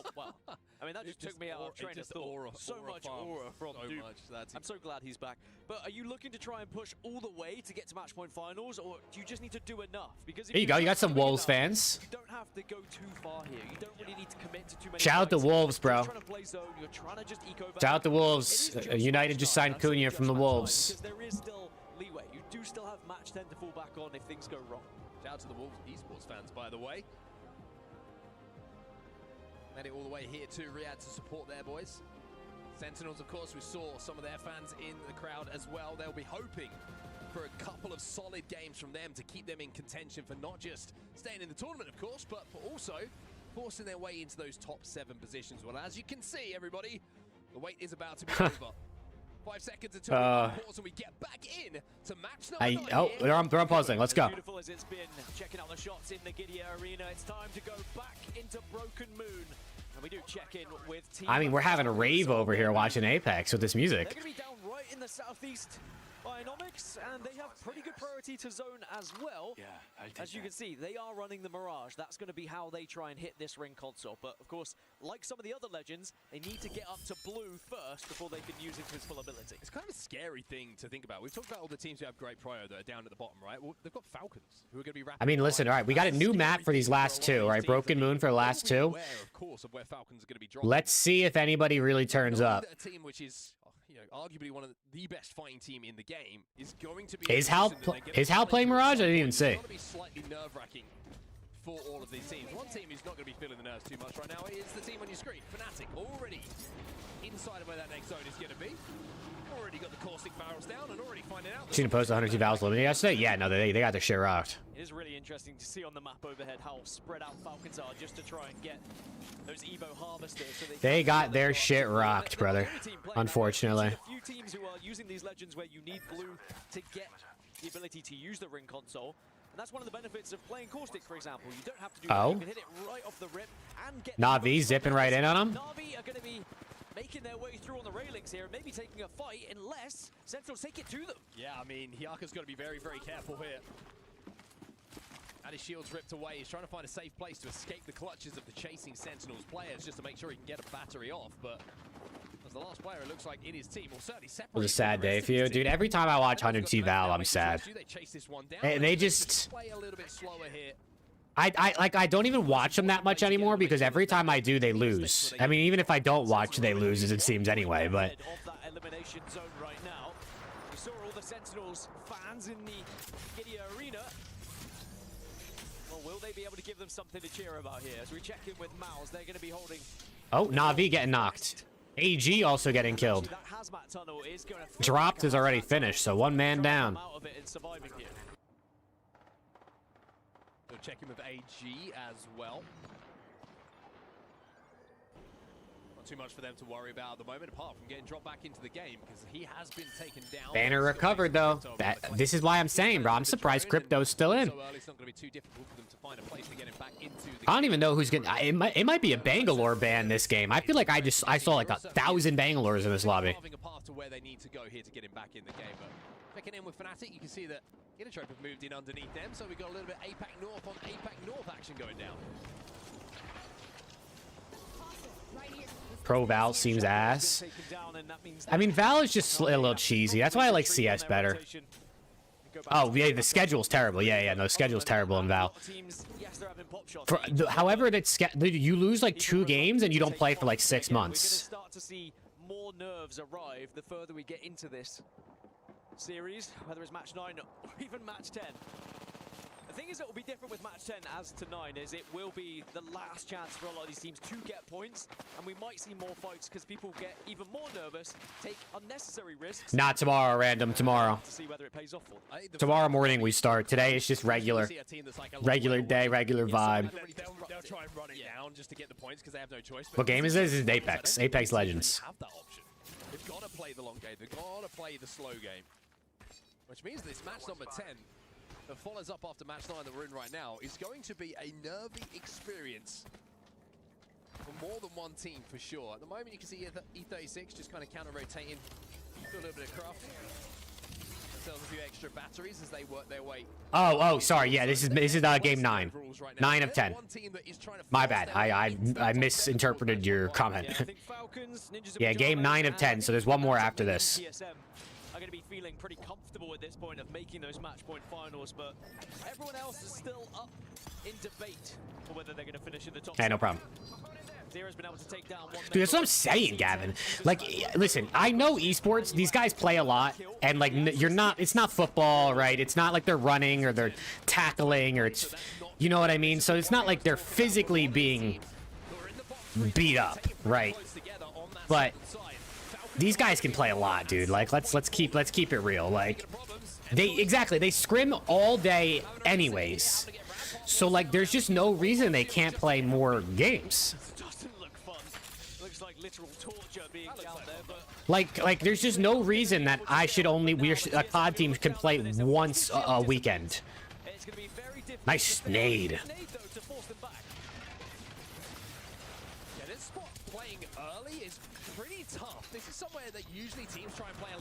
Like, I understand people deserve breaks, and playing games that much is mentally and physically exhausting. But,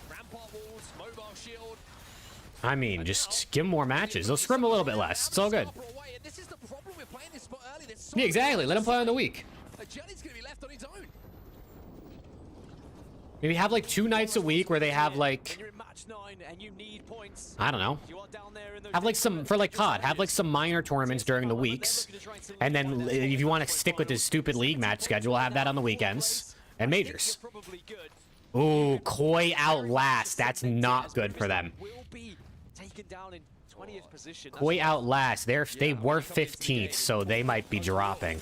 Knowing how close it is, going out early is gonna hurt, as is that shot onto Cersei from Panic, and that's Orchid again, another team who are down at the bottom of the leaderboard, so they're gonna have to work very hard to get Cersei back into this game. And Orchid, who had great prio and a great spot in this zone.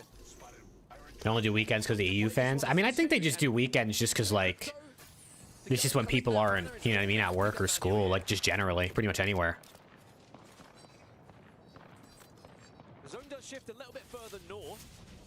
just outside of Terraformer here. I think they just do it all for viewership. Some of those teams that were rotating a little bit late from that northern side. There were a few that Because it's like if they did it during the day on a weekday, people in NA wouldn't be able to watch as much because they'd all be at work or school. And they did it at night, then like you said, EU fans would be asleep. Into match point finals with 2 big games. Have to deal with E36 at the moment. But it's like, It's a good chance, but CNAP has gone down, but Yuzna evens up the numbers, but Remix I don't know, bro. Nemesis out. You're gonna get more viewership either way. to keep his team alive. It will be Illy who comes through for Enforce 36, who wins that fight, which was isolated enough on the northern side of the map for them to get a full reset. Down at Atmos Station, by the way, Genji and Zero Tenacity are currently looking at each other. Oh, Waltzy finished by nade. Noah's Fox also taking an engagement here. Na'Vi are going to be above them. A couple of Sky Nades to go out here. You can see He used to play against Luxford on PS4, and now he's on LAN. Oh shit. kerfuffles happening here. I can't even say it. Well, players being picked off as teams get desperate for points or maybe get nervy about taking fights. Louise Fox. Jacko, good damage, but they just can't get that first knock. But Hiaka will get it. But Oh! Dude, the devotion is so good. slap on the flank. He'll find one, but he's got to pull off something superhuman to keep Na'Vi alive here. Yeah, maybe just trying to get a little bit of KP potentially. Na'Vi eliminated. Remaining, remember though, and NIP will clean up. NIP coming for the cleanup. Well, Falcons there though. Falcons. But there's more. Here comes Falcons. Even without Waltzy, they want a piece of NIP. Oh. But Waltzy is back to his feet. Hal goes down as well. Oh no, Waltzy last alive. He's gonna have to run. Do I take this fight? And I think the smart thing for Dupes for him is just to run. And by doing so, Falcons getting worked by NIP. Okay. And they were attempting a third party that too, and they still got slammed. Holding strong. I think they were way healthier than Falcons thought they were going to be. As AG now taking the fight against Sentinels here. I want to be Sentinels. Sentinels out. Gen G out. Okay, a lot of teams dying on this rotation, bro. This is only ring 2. AG's about to die. He's dead. Inside the zone. Does he have the timing on the syringe? It doesn't matter because E36 will win that fight inside of the zone and make AG sweat a little bit longer. I'm a breather because you're right. Just like that, we've seen 7 teams now eliminated. Wow, I'm surprised how many teams just died. Only ring 2? Falcons has 100 points. Doom and gloom, they needed to have a game here. Well, they're into the top 13 so far, so they've got at least 1 placement point. There's 1 point out of the elimination zone, though, so the real question is, can they go further than that with a care package? I mean, maybe, just maybe, can give them all the goodness. So Z10 is in last place, and they're a solo right now. And Falcons is also a solo. As you can see on the right-hand side of your screen, this is how it stands and how the team's live scores currently will find themselves. Zero Tenacity out of the lobby. Sentinels out of the lobby. Katsuya still in the lobby though and have moved out of that bottom 3. Remember, bottom 3 will be eliminated from the tournament at the end of pool play today.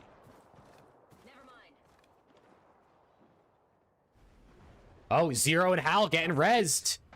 Waltzy stays up and gets the full reset. Hold on, man. EWC Warzone. Yeah, we'll be watching that as well. I'm excited for that. 100 Ts should be good. They should be good in that, hopefully.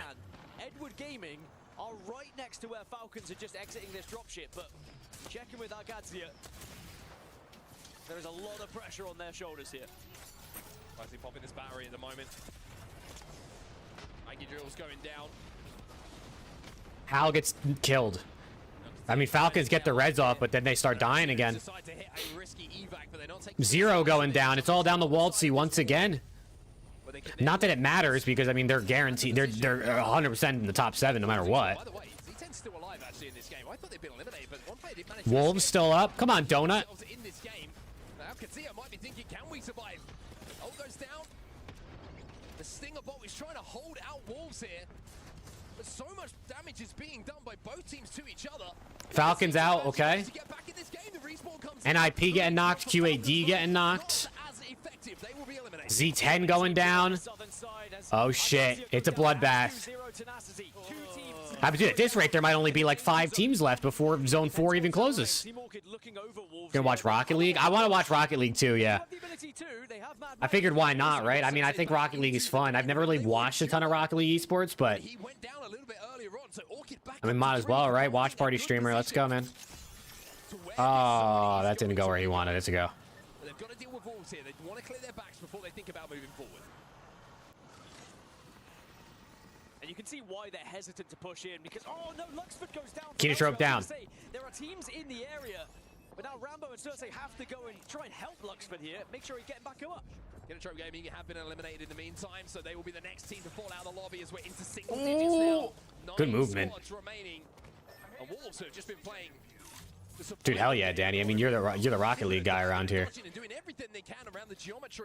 Some more Apex games at the set? Nah, this is the only 10 today. Oh my god. Yeah, so after this set is over, that's it for today. Tomorrow's Group B.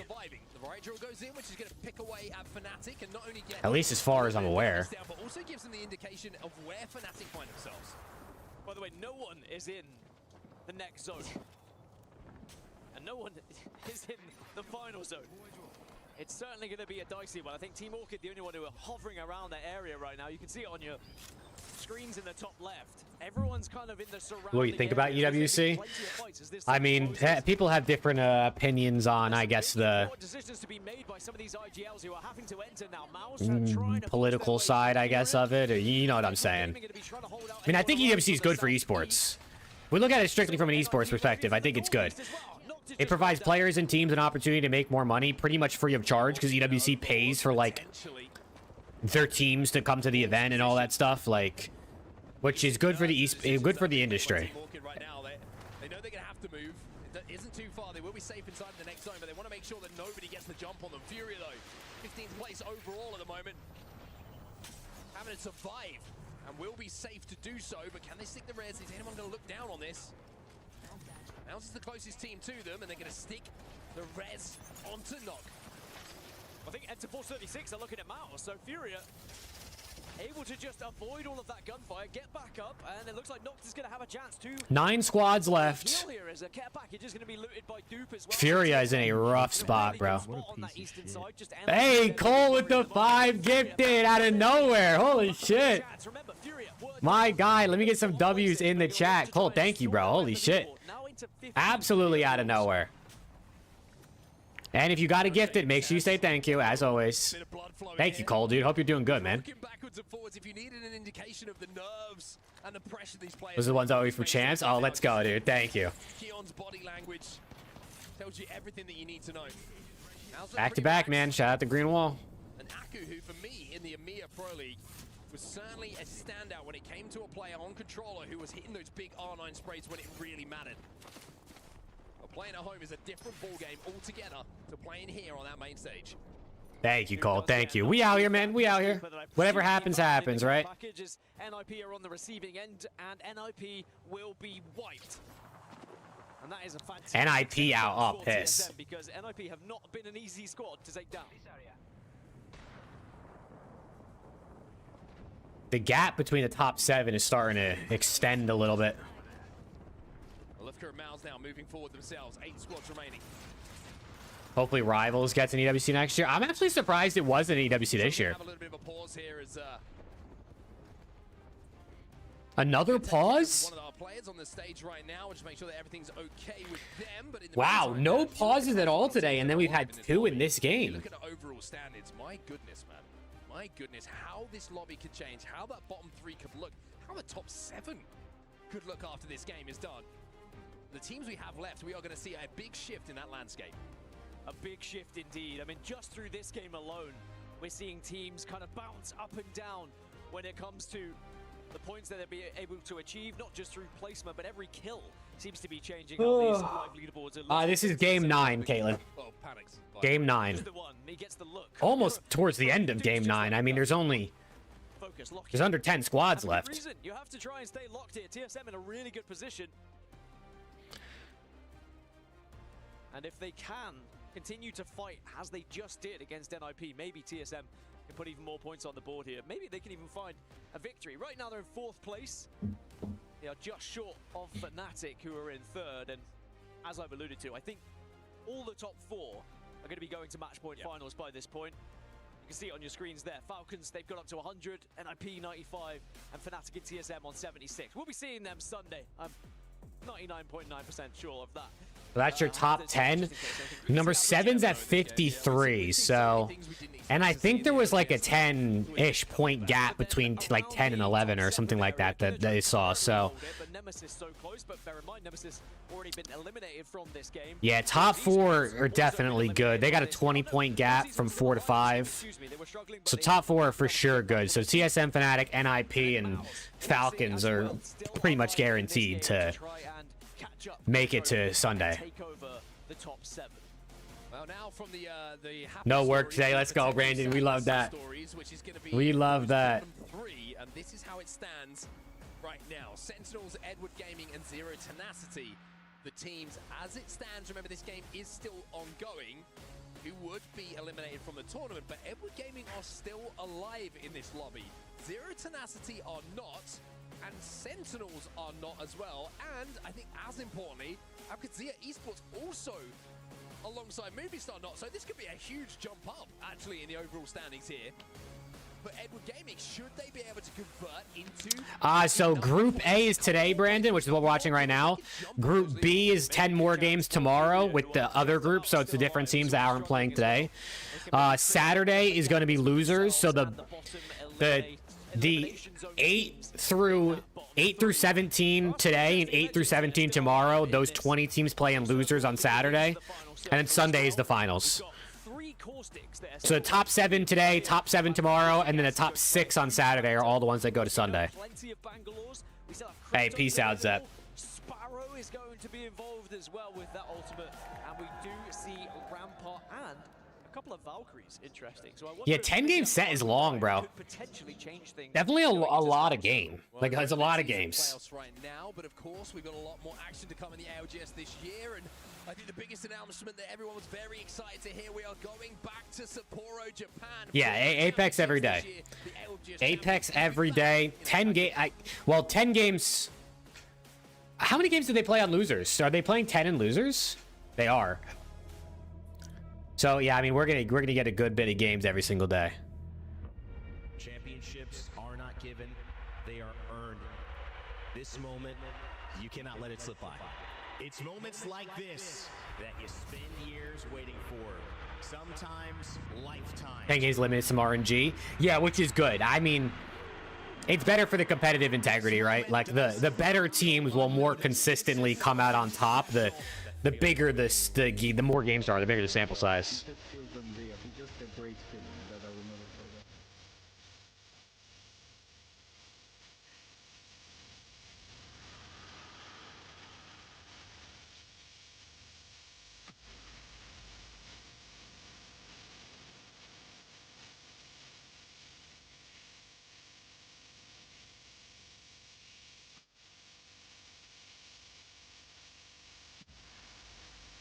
All right, let's go, Colin. Let's go. There you go. You skipped over 5 games.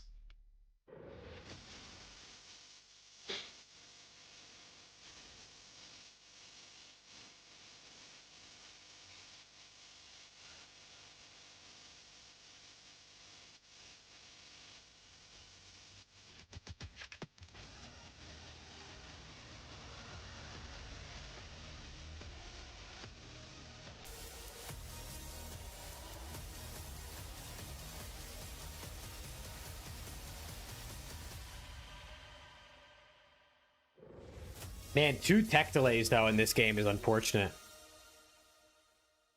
Chad, anyone want to go to the ALGS Championship in Japan? I'm excited, Dan. I gotta say, Sapporo last year for Champs was a special experience, and everyone who was there in attendance, whether they were watching around the world... I bet you it's sick. Probably could feel through their screens if they weren't there how much of a special occasion that was. And to be there for the next 2 years, back there, of course... Let's start next year for the Falcons still first? Yes, sir. They could get overtaken here, though, in this game, I think. Actually, maybe not. I mean, truly blessed. You're going to 2027? Oh, hell yeah. But it was like the atmosphere. I mean, I've heard Japan is really nice too, so like you make a whole vacation out of it. It'll be really lit. It'll be even more going into these next 2 years as well. It is What's good, Sanyu? How we doing? And as you said, it was a mind-blowing moment and truly an honor to be a part of it. And 7 teams go straight to the finals? Yeah. Yeah, I mean, which is, this format's definitely pretty different, I think, than your regular, like, ALGS tournaments I feel like we see. ALGS points are certainly going to count for these players and these teams. And Went to the New Orleans Open. Oh, I want to go to an Apex event one day. I mean, I've only ever been to COD events. So I want to go to an Apex event. I want to go to a Counter-Strike event. Those are definitely 2 I really want to go to. Is Apex big in Japan? Honestly, I have no idea. Into this game, and we got to focus on what's going down in front of us. Of course, we still have another game to play after this one, match number 9, to decide what those final standings are going to be. And I got to say, if we feel nervy now, Dan, can you even imagine what it's going to feel like on Saturday with that LCQ logo? It must be big enough that they're going to host champs there 2 years in a row. That's going to be fun to cast. I'm almost scared. How are COD events? They're fun. They're fun. I mean, COD definitely relies on like Optic playing well in order for a lot of fans to be locked in and care. But I've had fun. Remember, coming into this game, we were talking about Orchid being one of the teams who was really in danger of being eliminated should they not find a big game. Well, maybe this is E36 out. Okay. I see TSM's getting a bunch of kills. Furia, Fnatic still up. TSM's about to go down. Fnatic, Mao's getting knocked though. Hold on. A lot of knocks. Fnatic also losing 2 on the other side. Keon is down, knocked, he's trying to survive. Does have that turbocharged Devo in the pockets, which you can bring out at any point. Deal max damage. Interesting to see if Fury are able to loot themselves a little box here and maybe able to find a way to get Keon back into this game. Instead, it's going to be a passing. I will Mao's as a solo. I mean, heals and batteries. Think about Wolves getting knocked. And 0-0. He might not have those left, but Orchid are helping him out in this situation. The shots Wait a second. Take down 2 members of Wolves. Mao's holding on. Furia, though, are going to look to try and take that. He's cooked. Fnatic out. Eliminated, and now Furia continue on their journey, but 0-0 has nothing to lose here. And Mao's out. Mao's eliminated. Furia take advantage just as a 2 here. 2v2 as well here. Donut. Little windy, little windy. Edward out. But now he starts to connect. Edward Gaming eliminated. Okay, wait a second, bro. And Madness starting to come to life here. And now TSM looking to get Orchid eliminated. 3 teams. TSM. Furia. TSM though, they've got the most members, but Who's the solo? Is it Fnatic solo? TSM managed to get once again a double res in the last few minutes as No, Wolves solo. It's Donut. Donut solo. Let's go, Donuts. Run for your life, brother. Run for your life. Yup, finesse him, Donut. Finesse him. Ah, shit. Damn. Hey, no problem, Kayla. No problem. Not a done deal for TSM, even though they got the extra player.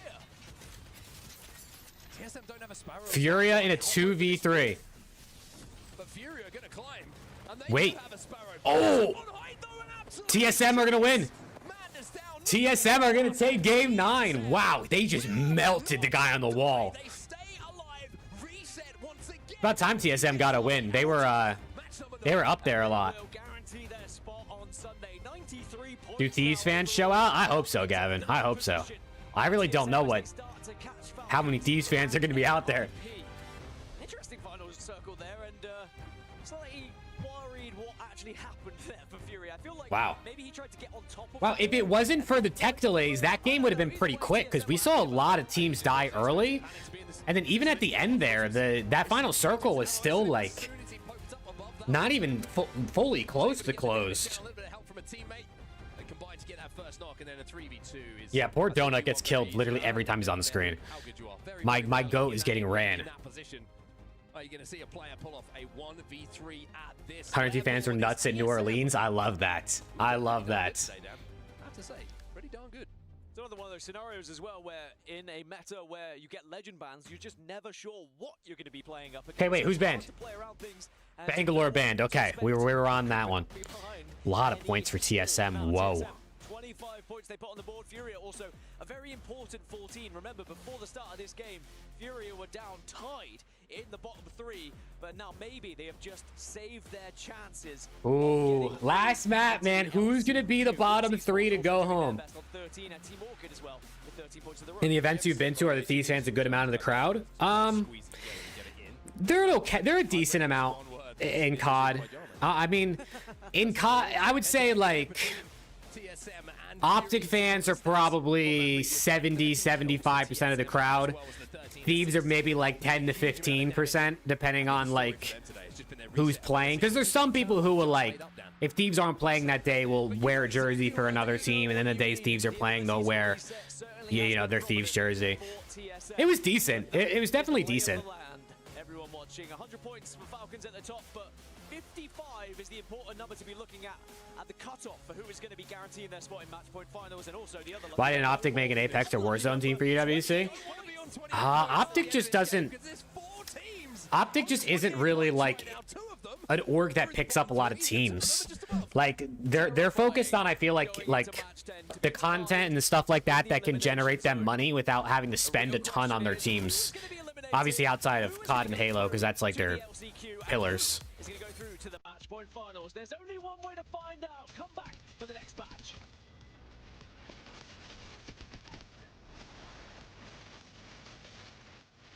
YouTube removed the trending page, did they?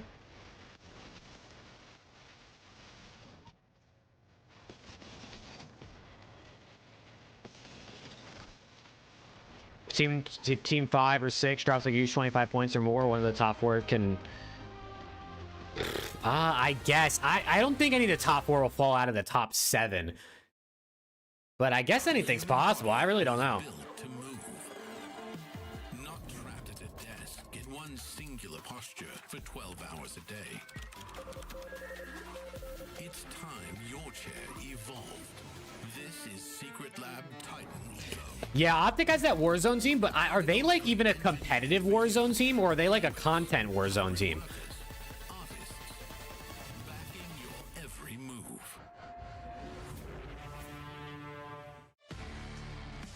Because we were watching, what Warzone were we watching the other day? Not the other day, but like a couple weeks ago, a month ago. We were watching Warzone and we were talking about this, and I forget someone said something about how they like weren't playing in the tournament we were watching or something like that. I don't remember.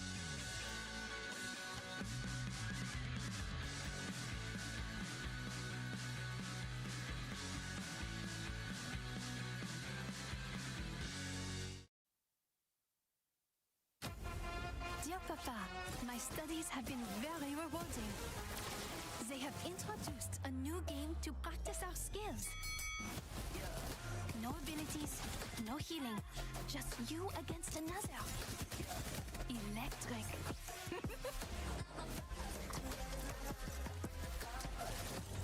And my friends are learning too. Yeah, I'm heartbreaker.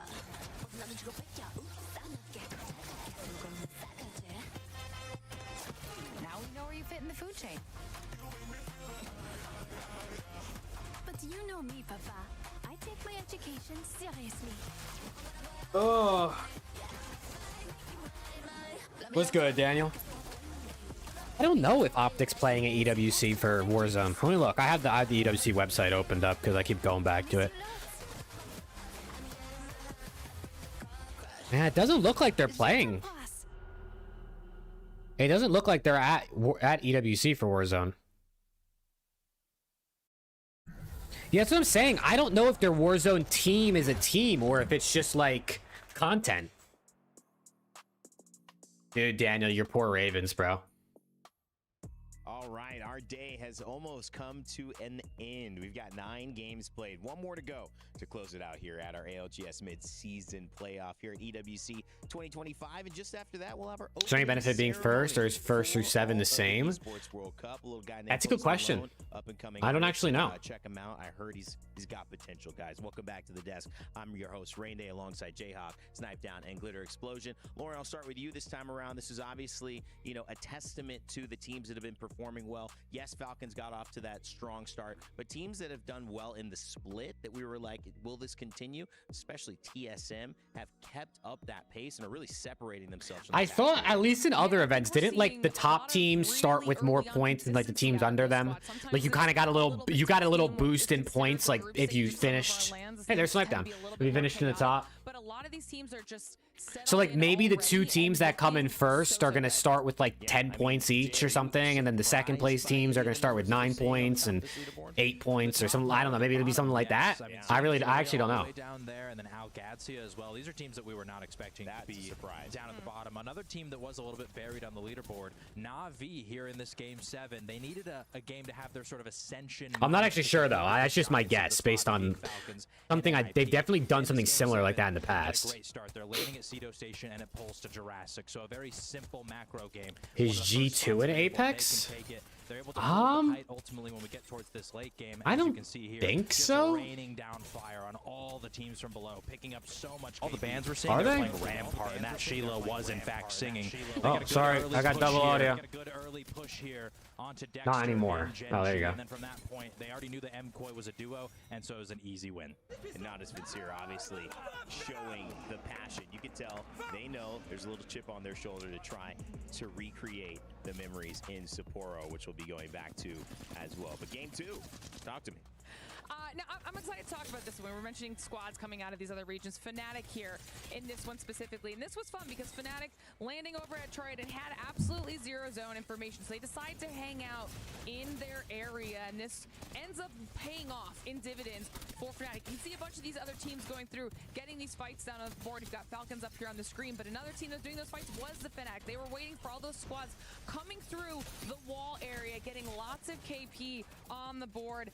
Able to wait long enough so that they can rotate a little bit later on towards the north side of that wall. And in the end, this is what set them up here for success. And that combined with the PK in the G2 exploded in Valorant, did they? Was absolute destruction. G2 down bad right now? Come anywhere near the Fnatic squad, and they were able to use that height at the end to clean it up. Rocking a Mirage as well. Second game I think we've seen won by a team playing Oh, Mirage man. today, at least that I paid attention to. Could have even been more. Fnatic happy with that one again. I wonder who's gonna win the club championship. Is it gonna be Falcons again? Yeah, I think one of my favorite things about this game was a couple different things. At the end of the game, we had Furia as a duo, and they were putting a lot of pressure on the map, which was exciting for me to see because it allowed them to get that second place. They cleaned up a couple kills. I mean, they got, dude, they have a team in like every game at the World Cup. Terraformer almost the entire game, and what they do, And they basically bought like the best teams, I think, in like the mobile games and all like the littler games. I think they just bought the best teams. They're able to play extremely patient. They're able to hold that height. They know that's their power position, and they get picks around the map and then move up when they need to. And I think that's one thing that does separate the top teams from a lot of these other teams is you start to hear some panic and some comms, and you feel like you have to overhelp and overextend yourself sometimes. And we just see how well TSM takes these fights. A lot of times, no one's even going down. They're just getting these clean picks, and Fury was forced to make a play there at the end. And you know, TSM's just had that consistency, and it's exciting to see. It is exciting to see all that starting to come together. A team certainly creating a new version of TSM. That Yeah, EWC was made with that club title thing. Like, it's supposed to be the point. As you can see, the overall series standings, Team Falcons with a Like, it's definitely, the point is definitely to be an org that can get teams in as many things as possible to try and compete for the club championship. Fnatic, who have had a good showing. We told you, they're top 5 LAN team, and now they're doing it yet again. Na'Vi right behind them at 57, but again, it's a big 22-point drop from there. So the top 4 playing out of their mind, but you got to say there is a big difference. And more importantly, like you had mentioned, what is needing to happen here for teams like Algatzia, esports, Strafing Flame? We focus on Yeah, dude, AQD is in 18th place, bro. And they are coming in, I think, as one of the better teams. Very, very surprising for everyone watching Apex. Absolutely, and at this point, they're pretty unlikely to get into that top 7, so you're just trying to survive. You're not worried about any potential cutoffs. You're not even worrying about winning the game. It's what can I do to just get in front of the 1 or 2 teams that are only a few points away. It's not impossible. No. That cutoff is not going to be majorly high. Those teams are right next to you, so you're just trying to keep track. It's kind of like match point. We're keeping track of the match point teams. Instead, you're just trying to keep track of the teams that are right near you on those standings so that you don't fall. For those teams down in the bottom, it's going to be a really exciting, intense match coming up for Game 10. But for the coach of a team sitting pretty right now, of course, that's Ninjas in Pajamas and Raven. They should be feeling good. We have Lace standing by with them. Yeah, thank you so much, guys. I do have Raven, the coach of Ninjas in Pajamas, and of course, this Ninjas team in has had an Pajamas. absolute stellar performance so far. Don't know if you know this, Raven, but tied with Falcons for points from Game 8 at 51, and I think your team has the most damage, beating over 8K, probably very close to 10 at the moment. Now, obviously, we want to sort of have a chat about your coaching style. What kind of philosophy do you take when you coach Let's your go, man. team? One more map. Hands-on, or Let's do you get just into sit it. Let's back get and into let it. the IGL do the work? I'm generally a hands-on type of coach. You know, I love getting in there and influencing, but I have 3 extremely talented players, so I do get to sit back a little bit. I've been really here mostly to give them like direction and structure and discipline and make sure that we're like sticking to our play style and not drifting from it. But otherwise, yeah, you'll find me talking even in scrims and practice. I do like to actively coach. Yeah, and I think a lot of teams sort of need that. And, you know, if they get a little bit lippy, you're probably there to, like, simmer it down a little bit as well. Now, how far did your team follow the prep and VOD reviews that you would have done? Or was there a bit more improvisation going into these Hunter T Valorant versus Edward Gaming yesterday was the most watched series at 167,000 viewers. Hunter T going out dead last, but the most watched series of the day. Let's go, dude. Scrims down to a T, so today is just like quintessential Ninjas in Pajamas, honestly. Yeah, and Wolves are doing pretty solid, Daniel. They're not at the top, but they're like slightly above mid pack. I think they're in the top 7 right now, like right around the top 7. Like, what are we going to do right after these set of matches? Right, well, we really want to come for that first seed. However, this last game might be a little inty from a few teams. You know, there's teams that are at the bottom that want to shoot up the leaderboard, and there's also teams that, yeah, need a lot of points. And then there are some teams that really need to make sure they don't die. They're just in the qual range, but we do expect there to be a lot of fighting. So we're gonna play a smooth early game, not die, let everyone else fight. We'll come into 3P. Yeah, and then get that extra KP. Timmy plays for NRG, Gulu. They play tomorrow. To you in beautiful words, and of course, Ninjas in Pajamas doing a great job. But look, we've got one more game to go, so we're going to throw it back to you guys at the casting desk. Thank you so much, Lace. Always good to hear from the coaches. Good day for Raven and Ninjas in Pajamas, of course, but there was Okay. that first seed. Come on, man. Let's get into it. Raven's mouth. Wanted to take that one away from Falcons, which will, of course, be a nice little boost for them when it comes to POI draft a little bit later in the tournament. Yeah, a big boost indeed. They have really switched it on when it comes to this event. I think there was a lot of worry about, you know, how they might perform, a few ups and downs leading up to it, but I think everything can be put behind them now, and they can start to look forward. One thing just to highlight, it's a couple of people I just saw online, just don't worry about Keon. He's good. He's going to be playing this next game here. He'll be nice and healthy, ready to get back, help Furia to qualify. Hopefully, they will hope for that match point finals, but now we really are into the pressure game. This is the pressure game. Match number 10, the final one of the day here for Let's go, Falcons. This is where the final leaderboards will be final. We will be sending 3 teams. Nah, bro. Give me, I want a banger, dude. I want like the bottom 3 teams to be the last 3 in this or some shit. Or like the last teams that are fighting, or it's like a 1v1 for did not get eliminated. It's something insane. Struggling on this map? Well, bad news for you, but there are a few who have been succeeding when it comes to Broken Moon, especially on those scrims. I mean, actually, surprisingly, Falcons were, or unsurprisingly, Falcons have been one of the best teams when it comes to performing on Broken Moon. But they've already got their job done. They're already number 1, but after hearing Raven's words, maybe they want to just make sure that they stay number 1 to hold that first seed going into match point 5. Mouse wins this map, you think? They'll have to overcome to overtake Falcons is 5 in this game. So if they get 5 more points than Falcons currently have, they will be that number 1 seed.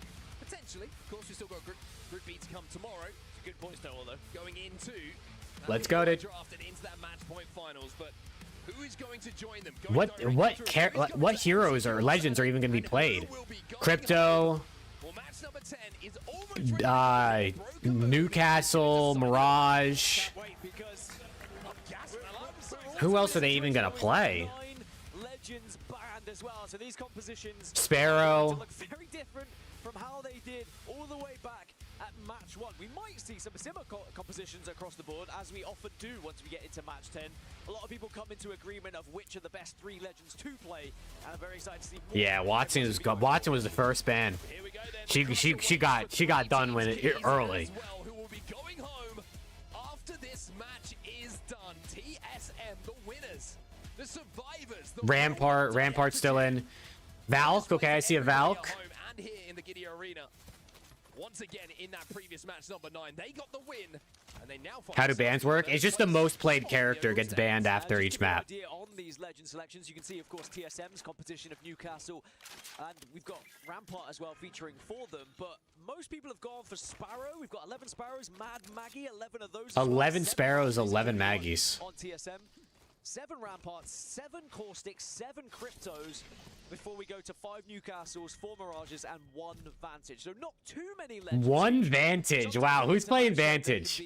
A great, vast difference. I like Vantage, actually. Pretty similar compositions here. I stopped listening after you said 7 so many times. I zoned out, but it gives a good indication of how much of a spread there is when it comes to the legend composition and different legends that are going to be available and can have an influence on how this game goes. Now, we went down to Terraformer in Game 9.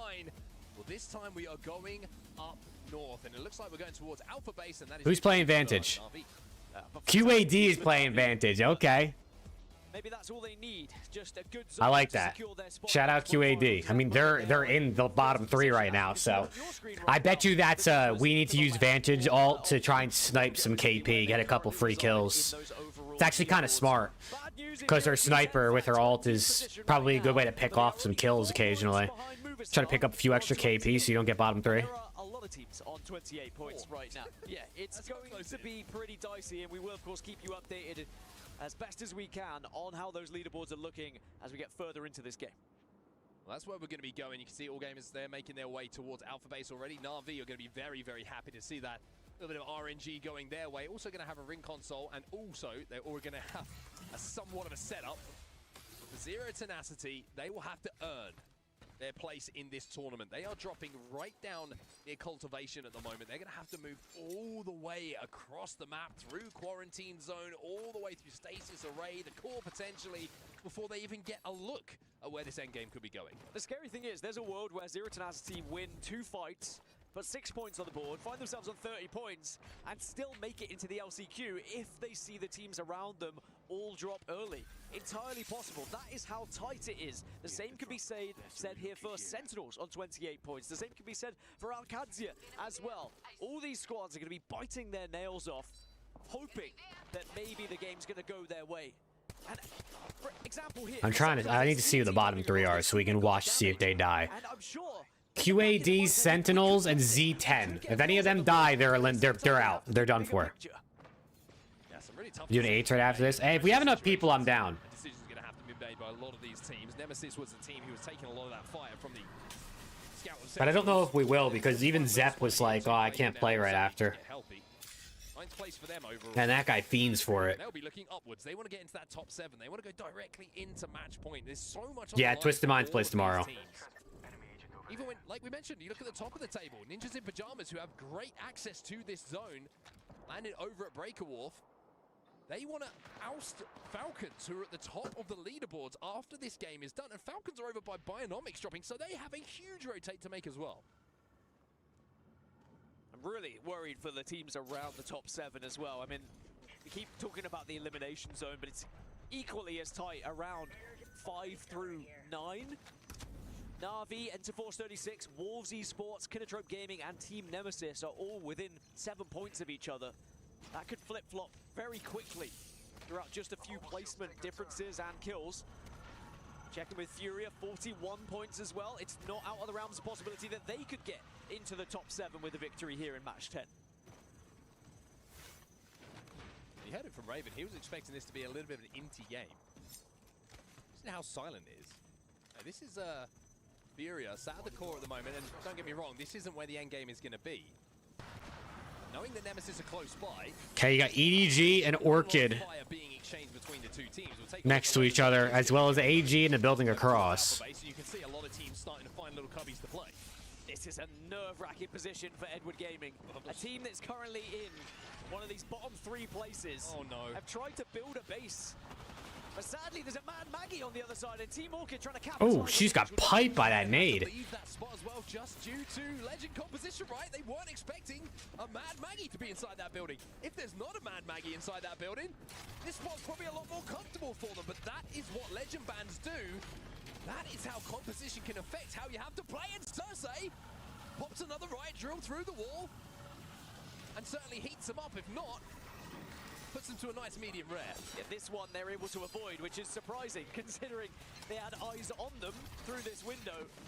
I mean, this reminds me of 5 seconds, by the way. This is like what's happening. I mean, he's just gonna get so much tick damage on them. And it's literally Obi-Wan watching Qui-Gon Oh yeah. now taking a fight. Yeah, I kind of feel for them. This is tough. Yeah, not the best spot to try and sit outside a building. But it is what it is, I guess, at this point. Burning through their meds so quickly here. These guys are cooked. He could take this as a play. I'd be begging my IGL, please, can we find somewhere else? Lux was trying to throw a few barrels their way. These guys are cooked. Has to jump out for the battery as well. Furia get knocked. In this situation, Edward Gaming, if you manage to make this work, all the power in the world to you, because this is looking rough. How much damage are you going to farm here if you're Cersei as well, just through Riot Drill? Drops a 4K. I mean, you might be able to get up to purple just through Riot Drill damage. But no. Oh, they're moving. Have left, but now Oh, they're getting sniped. Wait, Furia's gonna die first. Tion and Madness down. Into the fryer here, as Donut is the player who's firing down on them at the moment from Wolves. And Edward Gaming. Wait a second. Down. Look like a very uncomfortable preheated spot. Nemesis eliminated first. Sentinel's getting knocked. Sentinels is a team in the bottom 3. Carter finished. It's going to be Newcastle, so maybe they can get him back up. Edward Gaming eliminated. Oh my god. Not good. That will unfortunately for them be the end of their Oh, Furia's getting the response. A tough one to watch. I'm kind of glad it's over just because I was uncomfortable being a part of it.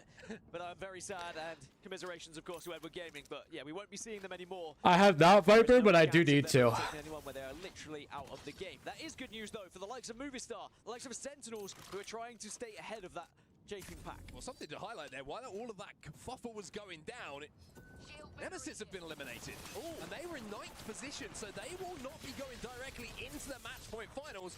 And they had a really good start to this game. Wolf Esports now trying to put more pressure, and Maus. Maus eliminated. Oh. Here. I don't think Maus is winning this one. So that's 2 teams already eliminated, not just from the game, but from the mid-season playoffs. That is a tough one for them. Excuse me, Maus, still alive. Excuse me. Still alive. Yeah, Maus are in 10th. They were playing for top 7, but sadly will not be able to achieve that going out. They were one of those teams who were just behind kind of the chasing back for that top 7. Again, that's great news for the likes of Enterforce 36, Na'Vi, who are trying to hold on to those positions. Movistar up to 31 points into 16th position. And they're just going to be hoping that they see the likes of Algadzia and Zero Tenacity on their leaderboards. Wait, Sentinels are out of the bottom 3. Think about how they want to Sentinels have escaped the bottom 3 by ever so slightly. Eliminated in 18th, and it actually said at 18th, which I should have read a lot better, Dan. So apologies to Mouse fans, you're still lack alive. of glasses All again. Good. I've actually got my glasses on this time round. Makes it even worse. Go take them off. Camera, no one would have known. Movistar still alive though, still trying to force their way into LCQ.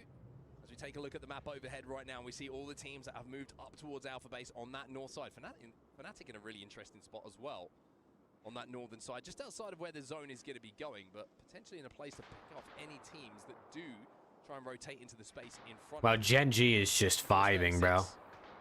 Gen G's just vibing with the wall. They're playing for placement. They're in 15th. They're just playing not to throw. That could be a really big fight as to where qualification and elimination takes place.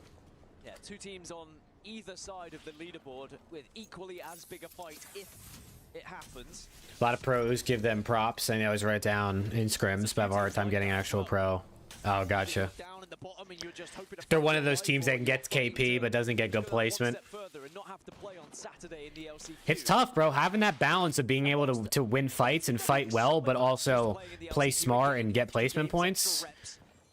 It's hard to be good. It's hard to be great at both, which is why the top teams are the top teams. Because if you come out of that LCQ, you are only going to be 15th or below when it comes to your POI draft. There will be 14 teams ahead of you. And of course, 36 have managed to make their way through Cliffside a little bit closer to where this zone is going to be going. Just looking across to see if there's a ring console close to them that they could hit on their way. Zero tenacity, last place, but I think they only need a handful of points to escape the bottom three. They can get a team wipe, maybe two. They could escape as long as the teams, you know, right above them don't get points. Yeah, they're 5 points behind 17, I think that said. Excuse me for jumping over you, but Movistar Koi looks like they're about to get a mythic bin. You talk about Twerkaholics, yeah. Oh my god, we were watching that when Twerkaholics were going crazy. We were watching that. That shit was hilarious. Sentinels did not take the fight in the end. They went north, so Movistar will be free to get that mythic bin as we check in with Furia. And they're going for a long rotation round on this southern side here. Yeah, they'll be pretty safe on that rotate as well. I don't think there's going to be anyone holding them out. Gen G, the closest team to them, who are actually in zone, but they're on the ring console right now, and the timing should work out in their favor. Sentinels making their play in towards Fnatic getting knocked by TSM.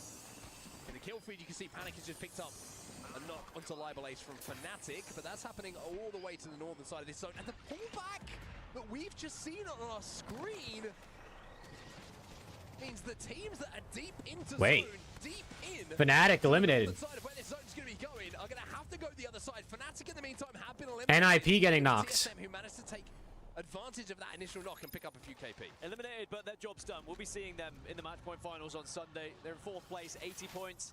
Not a worry for them. They're not going to be caught up by enough. NIP and TSM are only 6 points behind Falcons in first. Falcons, though, they want to go into those match point finals as the #1. 101 points is already very impressive, by the way. So many of these points have been sponged up by these lobby leaders.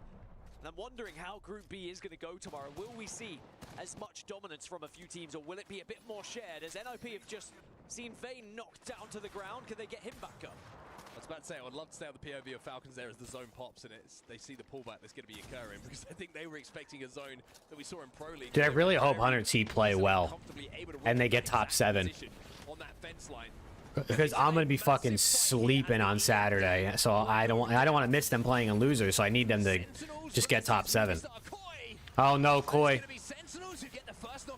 This is 16th versus 17th. Whoever loses A way out? very much at risk of being What is a way eliminated out? from the tournament, especially with Algazia and Zero Tenacity still being Is it scary? It sounds scary. Like Sentinels have been able to get the upper hand here, but Movistar not out of it yet.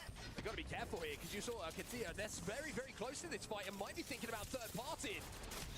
Stinger Bolt goes down. To co-op only prison escape game? Oh, that sounds sick.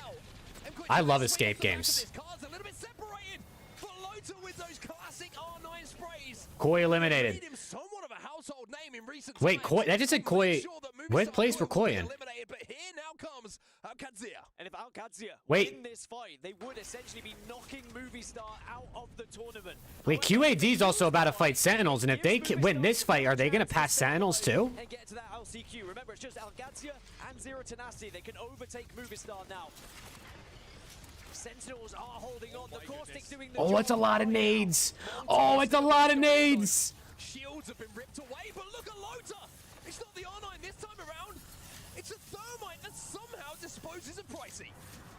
15 squads remain, but the 2 squads fighting for their tournament life are alone here. Oh my god. For now, on this western side, and this is how it looks, because Sentinels on 32, Algazia on 29. Look at it. That all changes so quickly. Oh my god. With this one fight, and Sentinels. So Koi is eliminated at 31 points. They could drop.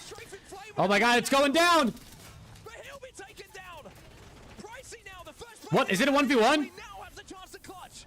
1v1. It's a 1v1. 1v1. Mechanic, I don't think he's got the shields to work with here. He's trying to buy time, but I think he knows that his time is Sentinels down. Oh my God. But now he clutches. Navi eliminated as well. Sentinels are gone. QAD up to 16th. Sentinels at the moment still survive for LCQ. Enterforce 36 eliminated, by the way. Remember, Wait, Sentinel's still alive. it's happening on both sides of the leaderboard. Movistar down into the bottom three. They're eliminated. The only team though. So Koi's gonna be eliminated. Zero tenacity with a chance to maybe EG is gonna be eliminated. So if Zero Tenacity can get over 32 points, they can knock out Sentinels, I guess.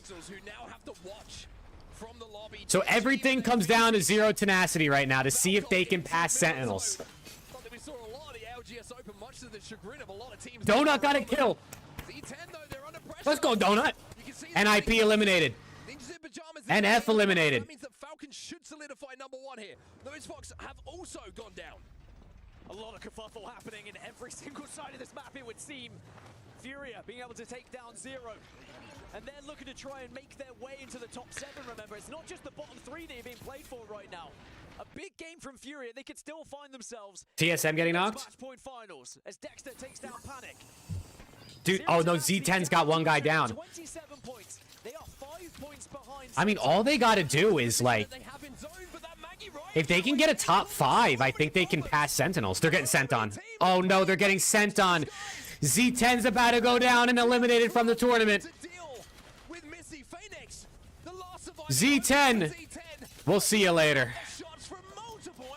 And Sentinels will survive. And that secures our 3 teams eliminated. Sentinels will survive.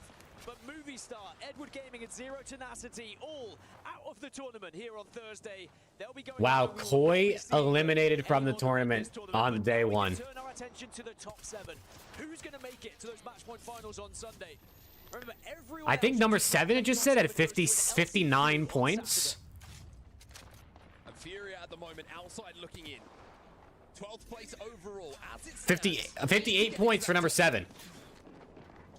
And then 50, 45, 45. There's a chance Furia, AG, or Orchid, if they pop off, could take that 7 spot. There is a real chance. Falcons eliminated. Their day is done, but their job is also done. Orchid eliminated. AG looking to maybe be the next, but no, Zap holds on strong with his Furia eliminated. Oh my god. AG's the only team that could potentially do it, I think, at this point. I think this is AG's the only team that could potentially break this top 7. They're cooked. They're getting ripped by TSM. They're getting sent on. We'll see ya. Wait, he's still alive somehow. We'll see ya.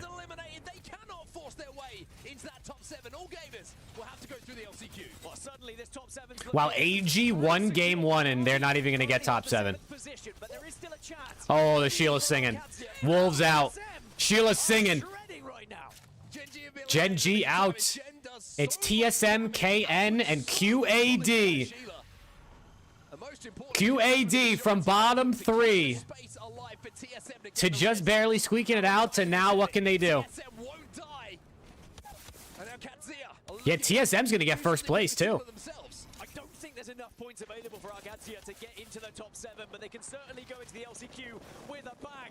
But it might not matter. It's not gonna matter. TSM is running them. Player K, last alive here, but he's being chased down by all 3 members of TSM. TSM's running the lobby. TSM's in first place.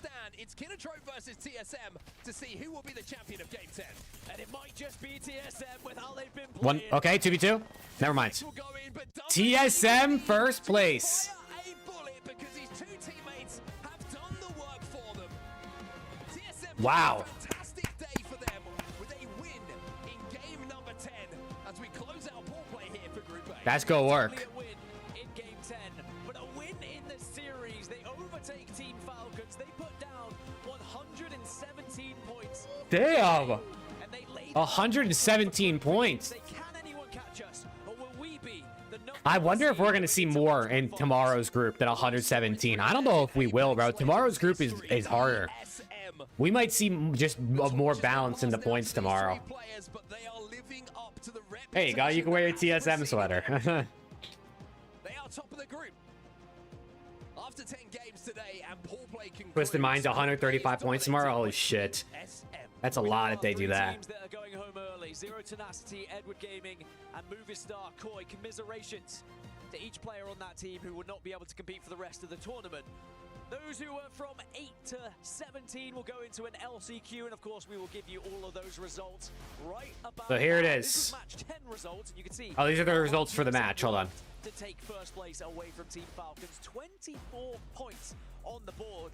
But we have to give respect. I mean, QAD was in 18th place when that map started, and they put up a 15-point game. To, I don't know where that puts them. Definitely, probably like the lower teens, or like the 13, 14 range, if I had to guess. To keep fighting and see if they can make their way through to match point finals. Elsewhere, you can see Falcons will be disappointed with how their day ended, having been top of the leaderboards for the majority. Show me the overall scores, man. And the same probably could be said for Ninjas in Pajamas to have it stolen away in match number 10. Show me the overall scores, man. Come on. Indeed, I think there's going to be a lot of heartbreak here on both sides, because if you are so close to those match point finals and it does get ripped away from you, we'll get confirmation of that shortly as well, because it was so tight actually. I mean, we always knew the cutoff was going to be There it tight. is. In the end, 2-point difference. E36 just misses. Killer Gaming, Fnatic, Ninjas in Pajamas, Team Falcons, and TSM will be guaranteed a spot in those match point finals on Sunday. So there you go. Green teams go to Sunday. The teams in the gray go to Saturday, and the teams in the red go home. Alive, and it is at the expense of Movistar Koi. 1 point for Sentinels to pass up Movistar Koi, bro. Koi goes out by a singular point, man. Damn. 60 kills at NIP, by the way, most in the game. For most in the lobby today.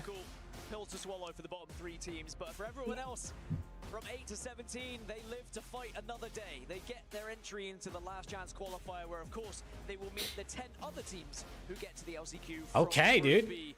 Real question W's. is, can they go once www. get to Sunday through that Dot. No, it's not a website. Teams eliminated from the tournament, which unfortunately for them means that their dreams are about to be crushed, and I can't think of anyone better to do exactly that. Wow. Harley, take it away. What an absolute blast. Day 1 has been right here, but it's about to get even better. Welcome back. Oh, they gotta crush the keys. Finishers standing alongside me. It is, of course, TSM. They gotta crush the keys. What a performance today. Panic, I've just got to ask you, has that given you, a little bit of extra boost of confidence going into Grand Finals Day on Sunday? I mean, it's definitely given me a boost of confidence. I mean, playing with and against people I looked up to, it's a surreal feeling. Like, I'm super impressed to see the way you guys Hey, peace out, Brandon. Peace out, man. Have a good day, a good weekend, and hopefully see you Sunday. Do it on day 1, right? Now, as first place finishers today, not only do you get guaranteed a spot in that Grand Finals Day on Sunday, but you also have the privilege of crushing the keys of the bottom 3 teams from today's group stage. So, I'm going to walk you guys through this because we're going to do something each. You're all going to contribute to the crushing of the keys. You can see the keys right in front of you there. It's Edward Gaming, it is Movistar Koi, and Zero Tenacity. Right, Panic, I'm going to get you to flick the key, or turn the key, in fact. Do it right now. Okay, you're going to feel the engines are going to start underneath here. You're going to feel it. You can probably feel it in the floor right now. Why don't you flick up and switch that switch. There you go. And now we're going to open up the iris. You're going to see the teeth that are going to open up. Look how menacing that is. And gents, I want you to send them down and out. Here we go. Press that Oh, button. piss.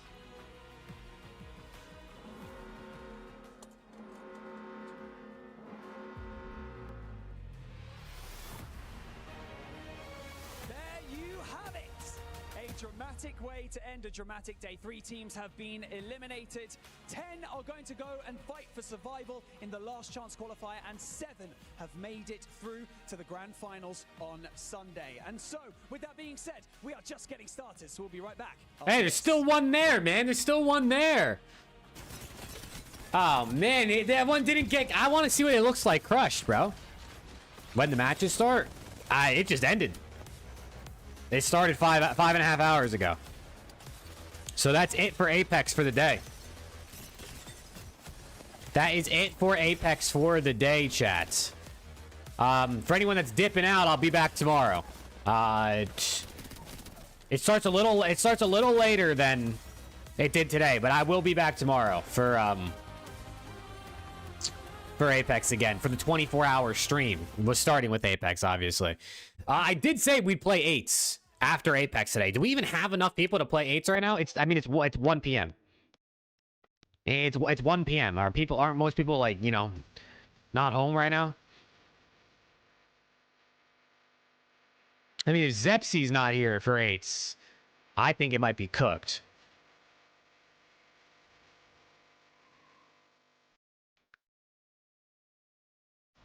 Don't even have BO6 installed? I'm not gonna lie, I don't blame you, bro.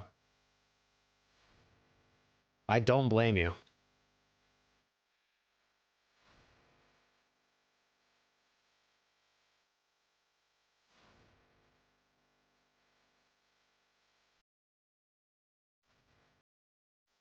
I mean, we're definitely going to end up playing 8s tomorrow during a 24-hour stream, like almost guaranteed, because, I mean, it's a Friday, and I'm going to be live for 24 hours. So that's almost definitely going to happen. Been on that World War II grind? Have you? I saw that they had to take World War II down because people were getting, like, their computers hacked.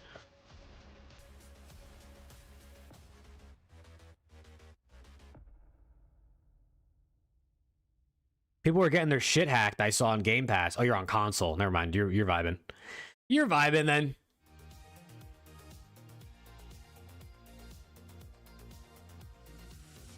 Yeah, chat, I'm trying to think. So, like, tomorrow during this 24-hour stream, I guess let me switch cams.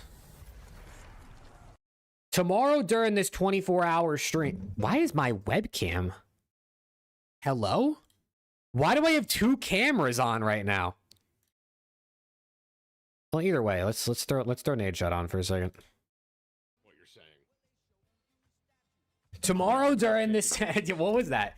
Tomorrow during this 24-hour stream, let's try to run through a little mock schedule. So we got Apex starting in the morning. It'll be another probably 5.5, 6 hours tomorrow. After that, we probably can watch some of this $250,000 case opening that Tim and Nadeshot and Arrow and Onipixel are doing. Because, I mean, it's the biggest case opening, like, ever, I guess. But then beyond that stuff, we can play COD. We can do 8s. We could do hide and seek. Party games like we did last year, different party games that you could play like in browser, stuff like that. Marbles on stream we could do. Depending on the name for the boys get on, we could play. I could play some games with them. The middle of the night is going to be insane. I don't know what we're going to do in the middle of the night tomorrow at like 2 a.m. My second account is literally in hell because I added a Steam Guard. You're going for 24-hour stream tomorrow? Yeah, it goes tomorrow for my birthday. We did one last year. I'm making it like a tradition. Well, every year on my birthday, we'll do a 24-hour stream. And then it ended up being a worse idea than I could have ever imagined. So now we're here. I'm a Gallon's account. Trying to figure things out, baby. We're back. Dude, I have so many emails, and none of them are important. I mean, listen, bro. This guy Tim's opened up over 100 cases today. If I get to go before Tim, I'm drinking. That's the rules, dude. That's just the way. Spectate people in Warzone? Oh, Lord. Thank you, Ghost. Thank you. Spectate people in Warzone. What am I, Tim the Tap Man?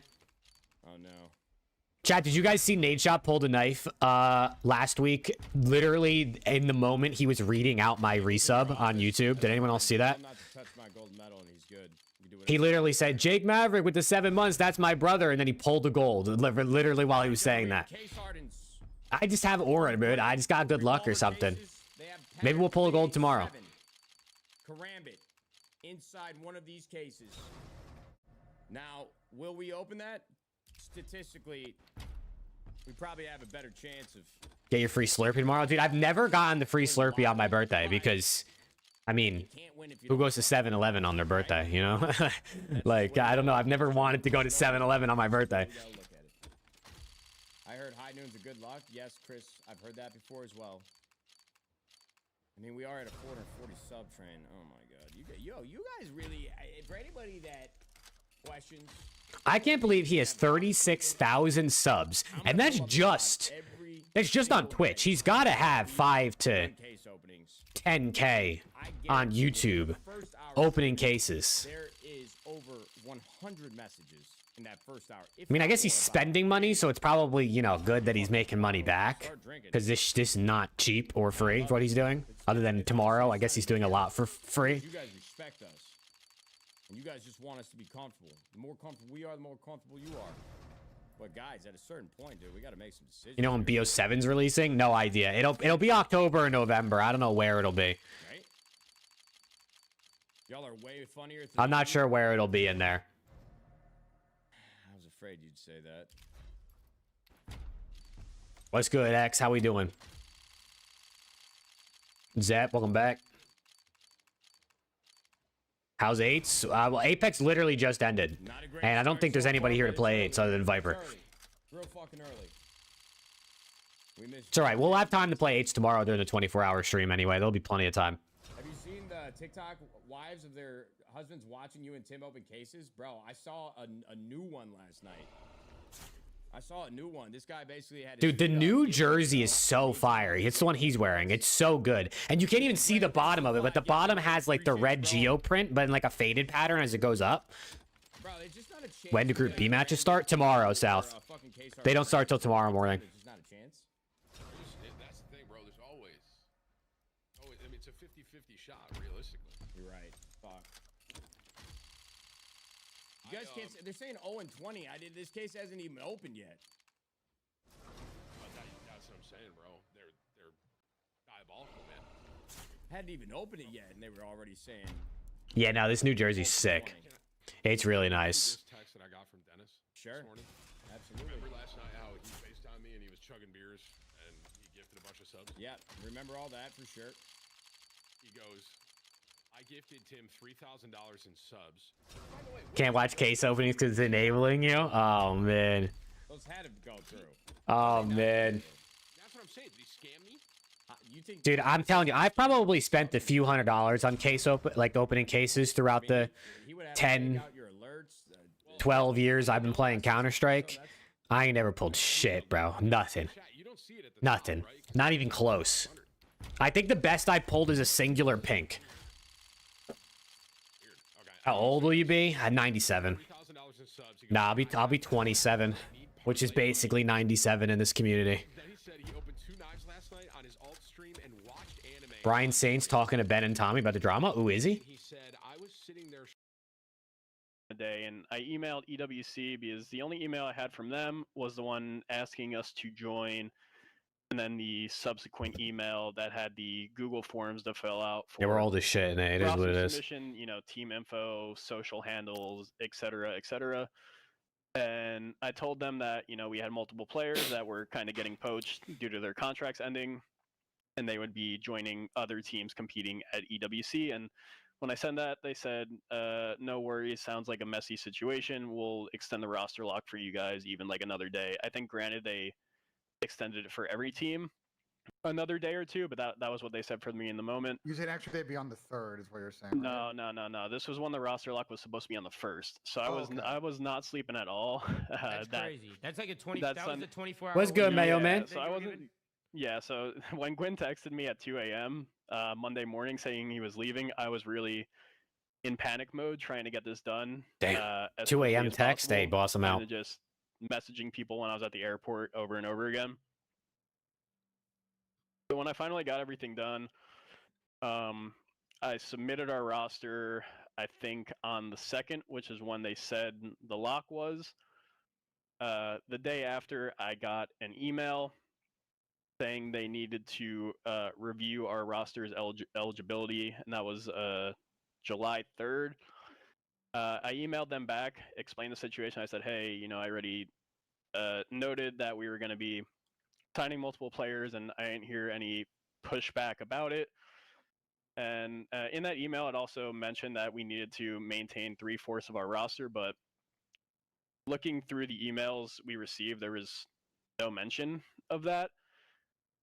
Maybe the teams that signed up much earlier kind of got a more comprehensive, packet of rulebooks or anything, but we only had that invite email and the following email just with the sign up forms. There was not really anything else given to us. So I was really caught off guard when I received that email. I tried emailing them saying, hey, is there any way we can talk about this? We didn't see any note of the 3-4 roster rule.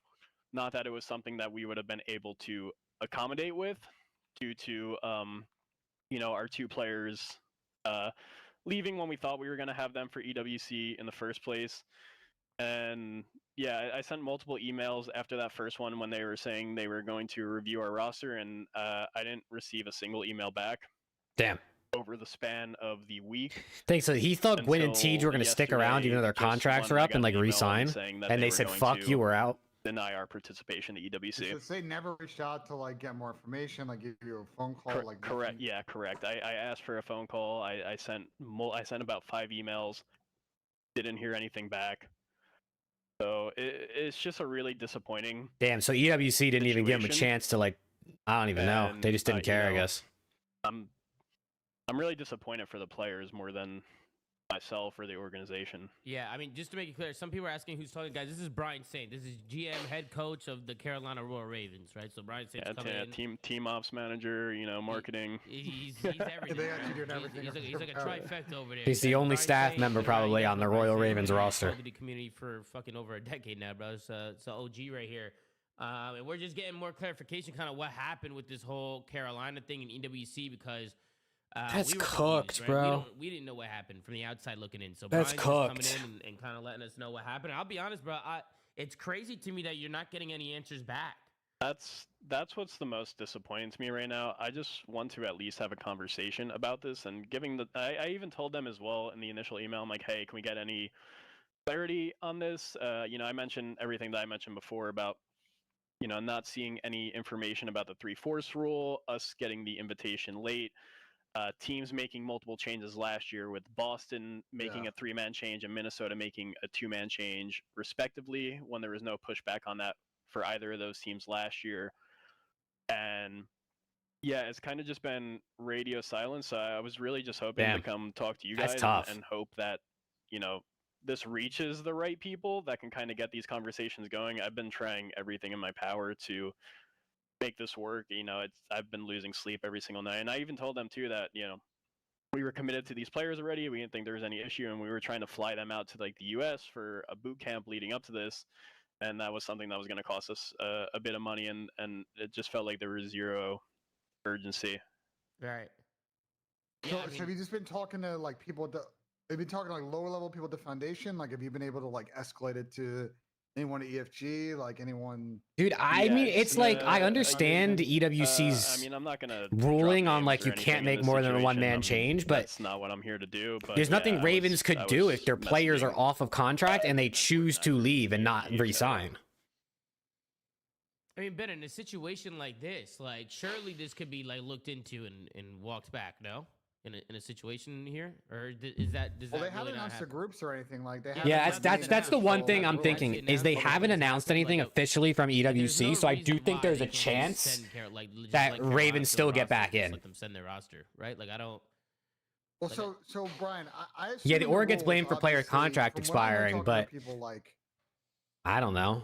They reserve the right to approve. Deny I really don't know why they did the contracts the way they did, but extraordinary circumstance.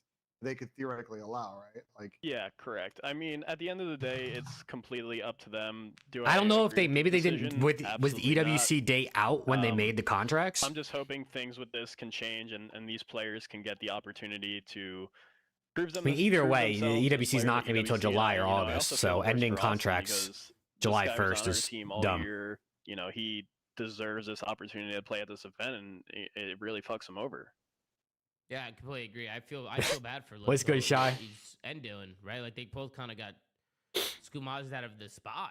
I mean, really, like Austin can't control what his teammates do. Like they no, 100%. Austin always thought it was at least going to be him, Isaiah and Tej until they both kind of left last minute. And I'm not blaming them at all. They made the decisions that they thought would put them in the best position moving forward going into the 2026 CDL season. So, I mean, all respect to them. I was even texting both of them yesterday. You know, I still love those guys. They're brothers to me. They were here for 2 years. Yeah, dipping this last isn't on minute's them at quite all. unfortunate, but I don't blame them. Yeah, this is like, Brian, this is such a weird situation. Like, it's actually crazy. Like, just the communication problems that are going on. That's by far my biggest issue throughout this whole process. And like, I also just really want to know why every other CDL team was invited much earlier than us, where they had a lot more time to prepare and get everything in line. You know, teams were telling me, oh yeah, we were applying for our visas back in May, and I'm like, we didn't even get our invite email until the end of June when we were already at champs warming up. So like 100% you never got email. It wasn't a case of like someone else. No, I mean, potentially maybe like one of our investors got an email and it was never relayed, but I don't think that would be the case, because even earlier in the year when EWC sent out their, you know, just general like notice of the event in terms of like teams wanting to sign up for the club partnership program, and just, you know, general EWC is coming up, we have qualifiers for all these games, et cetera, just like the general email that they had sent to like 100 teams. I was getting those, but I didn't get. So you just didn't send Ravens their invite up until we were at champs in time. Did your parent organization apply at all for the club partnership? No, we didn't. Due to them, you know, being in the process of selling the League of Legends team at the time to Navi. Yeah, that makes sense then. Why doesn't Navi buy the CDL spot like, too while we're at it? Yeah, it doesn't make any sense. It just doesn't make any sense. Which to me, this seems like an extraordinary circumstance. They should obviously like allow an exception. I know you don't necessarily always want to do that from a TO standpoint, but like the universe kind of lined up here that there really isn't. Yeah, they should really just kind of let it go. Just let him in, bro. Situation at hand, it's a pro org. They should want. I mean, even EWC should want all the CDL teams there, right? So they should at least, you know, have that conversation to try and figure out how to make it work, right? Especially if you guys didn't get the invite till so late. Which Correct. I don't know how that happened. How every team gets an invite and you guys aren't getting. That makes no sense to me. I've been trying to ask about it, but I still haven't heard anything back, and it's been about a week. Yeah, that's Ben. Is that not insane? That's crazy. It's definitely weird. I mean, listen, weird. EWC is a newer competition. They don't have a lot of protocol in place over the course of the year, so there's going to be miscomms. There's going to be weird sort of issues with lines of communication. Bro, they should have protocol in place, bro. Do you see the prize pool for this event? Like I said, extraordinary circumstance. Doesn't matter if it's new. Do you see how much money they're spending on this event? They should be doing everything perfectly. I know you don't want to go against the rules you have in the book, but there's a reason that you have an ability as a TO to like, you know, kind of tweak it as you go, because I just don't see, Brian, in your situation, like what you guys could have done differently. I think the only thing you could have done is just like go in and teach a safe so you weren't in violation of the roster rules. Yeah, correct. But also at that time, I had zero knowledge that we would be losing our spot without them. Yeah. Yeah. Hey, do you know who Stacy is by any chance? Because Rafi's in the chat and he mentioned if you have talked to Stacy from over there. I'm guessing from EWC. You know, I'm just specifically not going to mention the people I've been trying to email. Probably a better idea to not say I names. thought it might have been somebody who can help you. That's why I mentioned it. Because Rafi brought up that name, but I'll DM him wrong platform. All right, yeah, Rafi, message him. I mean, if we could definitely help in any way of getting this Dude, Rafi's everywhere, bro. Every chat I'm in, I swear to God, he pops up. I think you know, I mean, any way we can. He's help, running circles. In a That fucking like guy. this, especially for Litico and Dylan and Brian, like all these guys, like you know, because it is kind of crazy that, you know, every other team is going, like every other CDL team is going to the event, and they're missing out. Question for you, Brian, because I saw some people coming in the chat, and I was also obviously the situation at hand sucks, but just curious from a contract standpoint. Why not sign the players through after EWC? Like, how did it end up to where they were free agents right before? What's the prize pool for EWC? I mean, it's just because they're on, you know, standard CDL. For COD, PSAs. it's I mean, for COD, I it's thought they would be 1.8 million. I thought they were still going to have that extra 2 weeks after champs, and then it was just only going to be. But like the whole event combined is through the roster lock Yeah. period. What is I mean, it even after combined? the fact, like even just from the miscommunication problems, I don't even know if people like knew the date to EWC and so like I don't even know if this stuff, how long this has been. I mean, Ben, that might be a question Where for is you. it? Like from a business standpoint, like how often. The like, whole how thing early do combined they is like plan these 60 dates million and, or like, something plan like these that for like events? every Did the teams every know about game this? totaled up. The teams knew that there were 2 possible dates that this would have been in for about 5 or 6 months. I don't think that this specific date was locked into until about like maybe the end of spring. But to Brian's point, I think they would have been communicated at least in March prior to like global roster lock. So they would have had enough time to kind of like plan ahead on this. And so there's a bit of a delay time here, especially in regards to the invite that kind of like complicate the situation, I think. In Yeah, regards I to mean, we Carolina tried, one. like, as soon as it was, like, announced for Call of Duty and stuff, like, we were kind of emailing, hey, like, when can we expect an invite and stuff like this, and we heard, it would come soon, That was, like, all we really heard on that. That's how it goes, So we Viper. kind of dropped it, especially when we saw... Also, I would be sick you if know, I'm on the at one website that our EWCX, but they team have the was death group apparently. listed and everything, and we're like, okay, like, when it comes. But then once we found out, you know, every team got it much earlier than us, and we're able to coordinate more in terms of getting you know, rule books, their visa forms and everything, where like every player is kind of signed up well in advance. It put us in a much more difficult situation. Yeah, at this point, it's about just kind of getting the convo going. I mean, I just find it crazy that a team in the CDL isn't able to have that conversation. I just don't understand how that's Yeah, it's happening, cooked. That's really surely cooked. you can get some answers here, Brian. Surely, right? Like, I'm really trying to. I've been trying to for a while now, and you know, hopefully we can hear something back. But I mean, at this point too, it's getting also really late in the process with the event coming up in. I think we'd be flying Visas. out in what, like 11? Yeah, visas is kind of what I was alluding to. right. Visas is a problem for sure. I'm trying to think of like what to do in a situation like this. Like, There's who nothing to- you can't. like, There's genuinely who to talk nothing to, they like, can how to do handle it. if And they do are you know reaching for- out to the is that contacts Challengers EWC team and they're not getting 100% already responses. locked in? Are they already Like, locked there's in, ready nothing to you go? can do if they don't respond to you. I haven't heard anything Because about the only that. thing you can do is try to Like, talk what to are they them. gonna do with that And if they last don't spot? talk They're back, just you're gonna give it to a cooked. Challengers team, like sure, if that decision hasn't been made yet, and like, But I Ben said, bet you the after groups haven't coming been on announced yet, coming on Zuma's then stream I right don't now see and why talking about there's this in no front way of how the conversation could be he actually had, has and, you know, 3,000 there's gonna viewers, but obviously be obviously the changed clips are and, going to be posted everywhere, so hundreds of thousands of people are going to see these clips. EWC will respond to his email very quickly if I had to guess. Brian Saint is going to get an email They got 2 players. by probably the end of the night or tomorrow morning because he's talking to Zuma right now.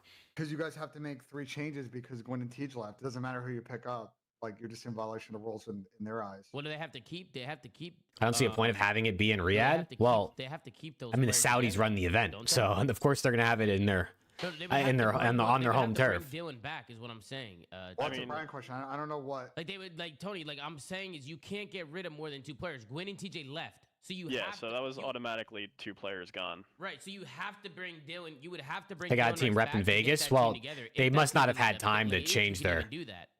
There was the rules I supposed don't to be know. only I one mean- roster change, but that was not something that was. I don't think there's anything they could do about that. It's just a CDL. Right. Why can't But Team the Falcons only- host the something in only Vegas? I'm sure way they that could. You guys can. I'm go sure is they if you could, but I don't know if they want to because they're hosting EWC. It would have to be either Quentin Teej or Dylan, right? And then you'd have to add 2 challenger players to that. Well, even then, that would still technically be yeah, 'cause against the rules. Yeah. Which it should be. Shouldn't it be 2 changes instead of 1?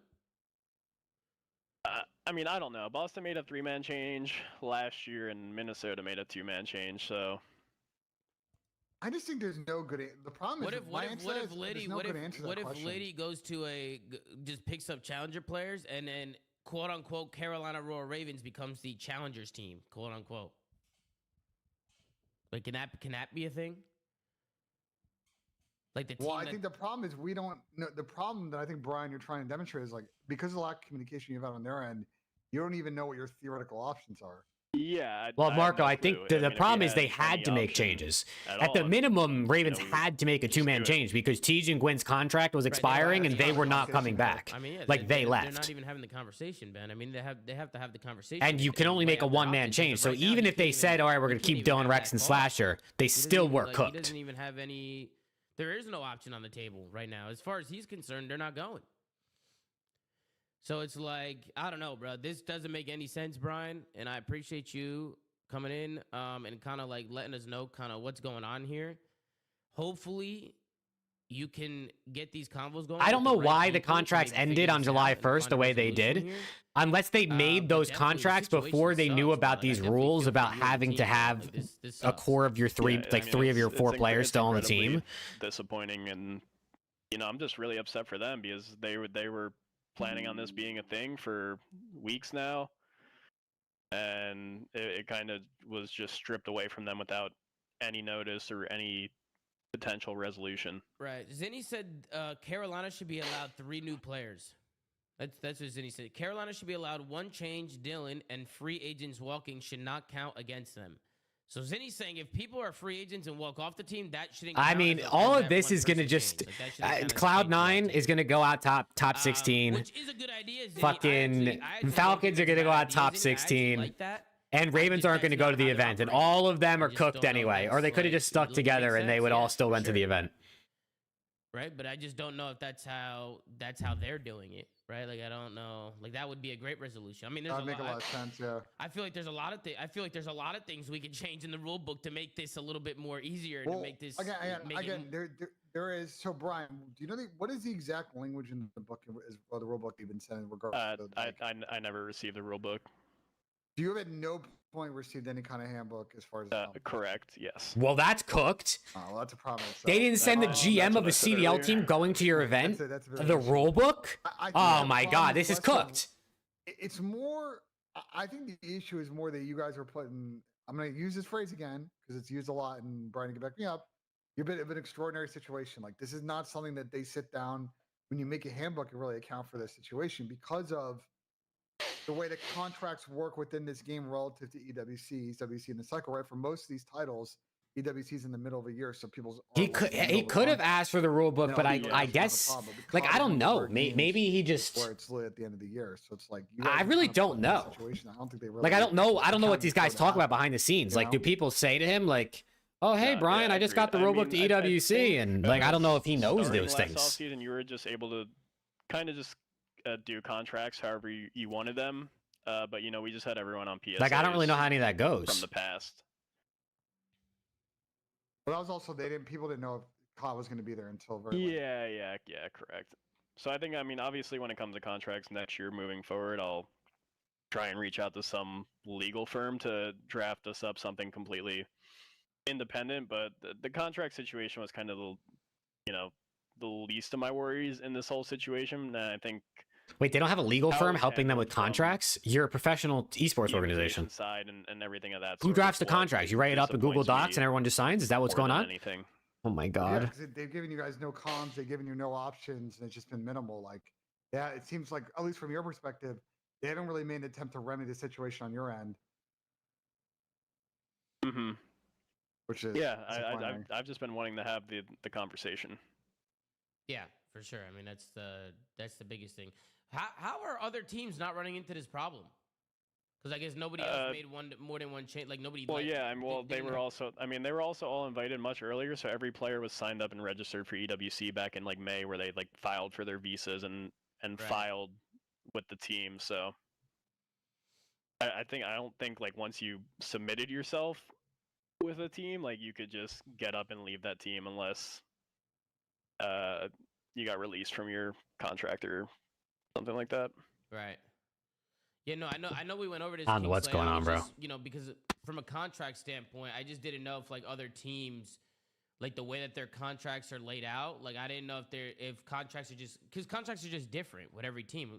You said that CDL has like it's just like basic contract. Like is everybody's contract is different, no? Well, I think nowadays, yeah. Beforehand, everyone was on the exact same contract, but I think that changed. Going into that just changed. Yeah, see, that's what I want to make clear to like people watching. Like back when I was in the CDL, when it first started, like everybody had the same contracts. But now I think from an organization standpoint, that everybody's got different like everybody's contracts are different and worded there's a lot of differently. language you can't change, but there's a lot of language you can change. Yeah. I mean, yeah, some things are default. Yeah. I mean, fuck. But I was saying this to my stream yesterday. Like, let's say hypothetically, I'm just gonna give you a hypothetical, Tom. Right? Let's say you were a player and you're coming down your last year. Yeah. And it's like the org wants you to amend your contracts that would go past EWC.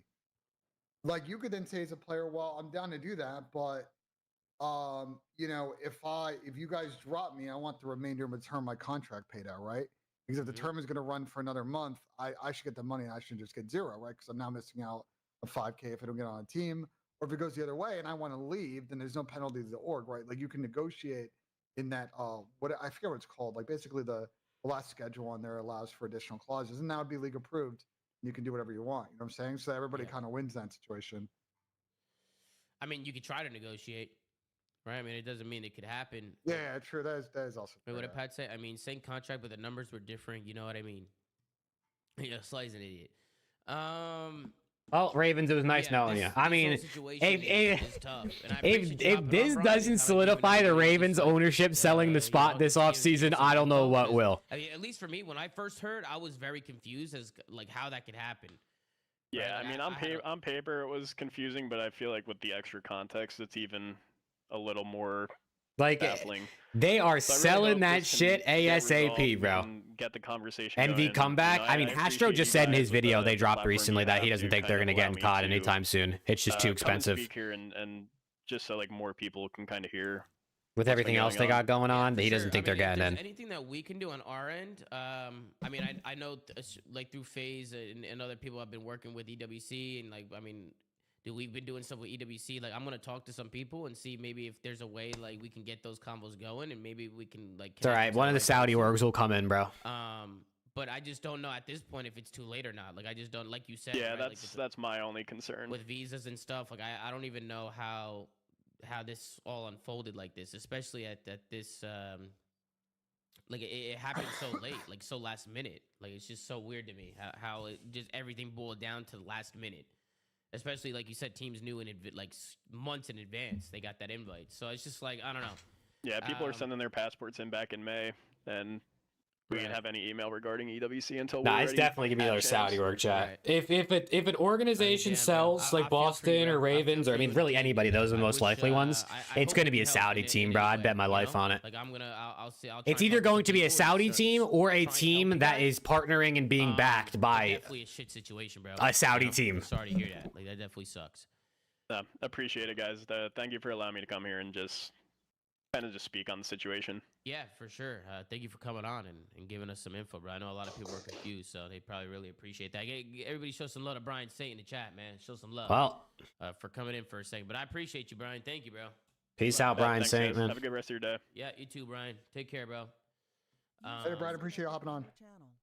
I feel bad for them, bro. Like they got fucked. Like, it's a tough situation, though. But this is a tough situation. Like, I mean, okay.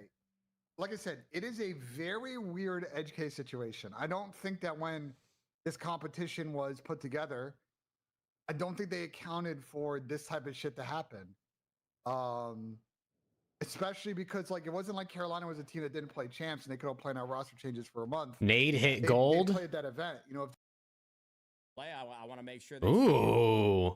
I like when you yell because then I want to. Ooh. Okay. You know what I mean?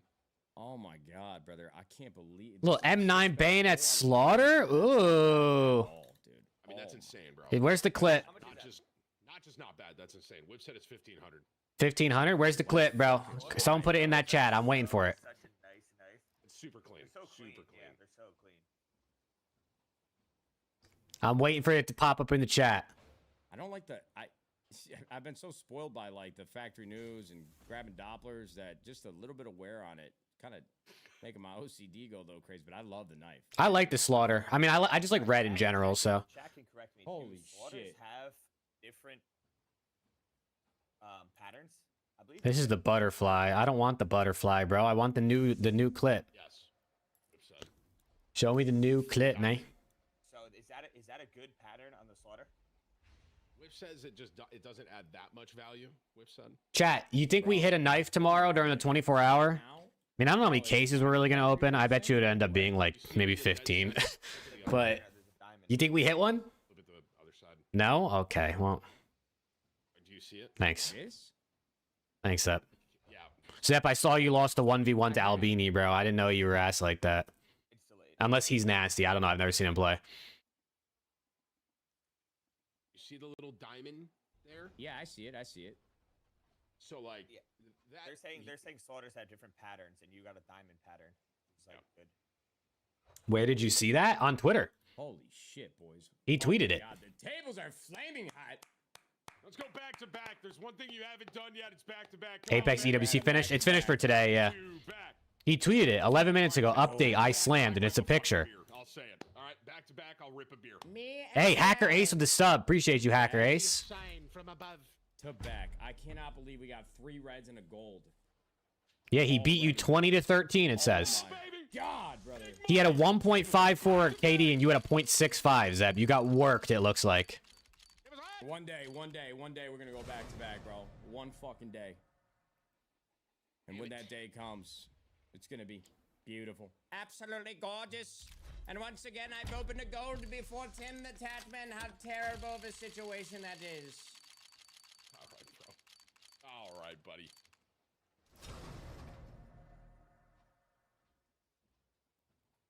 Your shots were not registering? I fear he did not care because he sent that screenshot out on Twitter with no hesitation.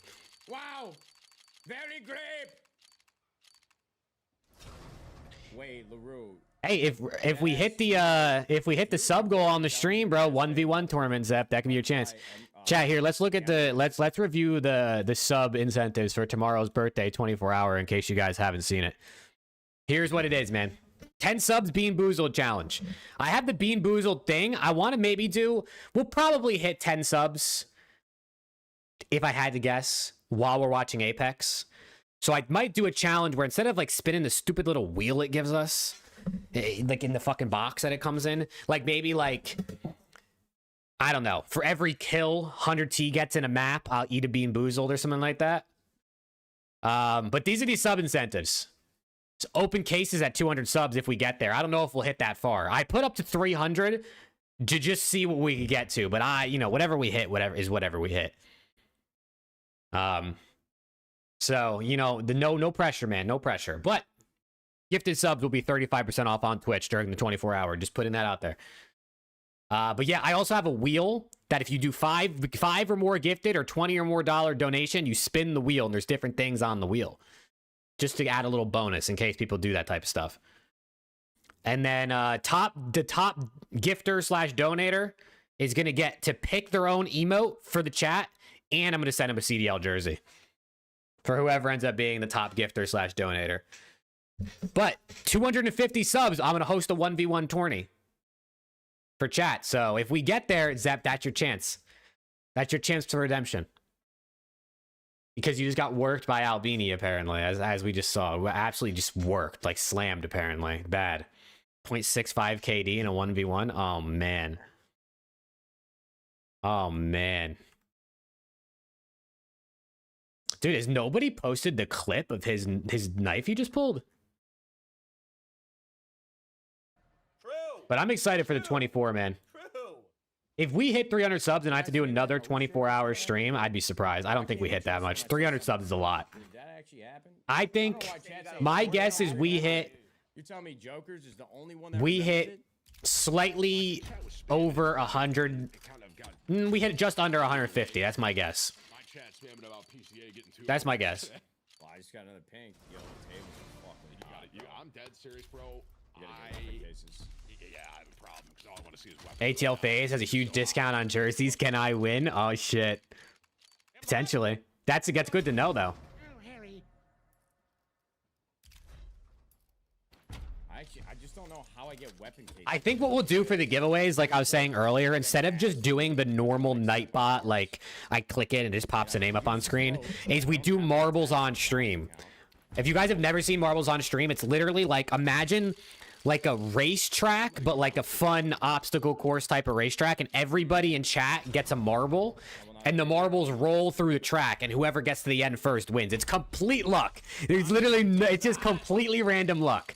But I think that would be a fun way to see who wins the giveaways, rather than just doing the basic ass click a button and whatever pops up, who's who wins. That would have been a purple out of a weapon case. Stop, Tim, stop. But I'm excited. It's gonna be it's like Marble Olympics. I don't know. Marble Olympics. I mean, look, bro. Kind of. Yeah. It's kind of like this. You want me to open up 10 weapon cases? What's so exciting about these CS:GO case openings? It's just if people pull cool shit. 2 o'clock on a Thursday. I'm not all that locked into these openings. Sometimes it's good. It's cool to just have on the second monitor, just have something on, but it's kind of like that. Let me see. Let me see if I have marbles on stream. Images. When you break it down like that, it makes me seem like I have a problem. You know? No, that's not what I was trying to insinuate. I was not trying to put you in a box there. It's cool. Marbles on stream is fun. It's actually really fun. And it's free. I mean, literally for you guys in chat to play when we do it, all you have to do is exclamation point play in the chat, I'm pretty sure, and you get and your marble just popped up on the screen.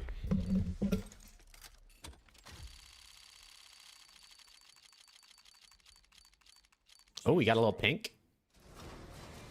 Did you tune into Zuma? Yeah, we were just watching it, Threat. That's an insane situation. I mean, it sounds like EWC did a shit job of communicating. It doesn't look as crazy when you look But hey, this is insane. Miss Marbles with Octane, bro. He did Viper. He did marbles like 3 days ago. During his, he did like a 12. He did like back-to-back 12 hours for hitting 5K subs, and he did marbles for like an hour a few days ago. I got third in the first race. I made the podium. I was lit. Actually, we can't do it this way. We've gotten a lot. We've gotten. I was 3 lit. Reds, got a whole lot of color. Got a gold. You know what? Turn me You know up. what I'm thinking though, bro? It's like,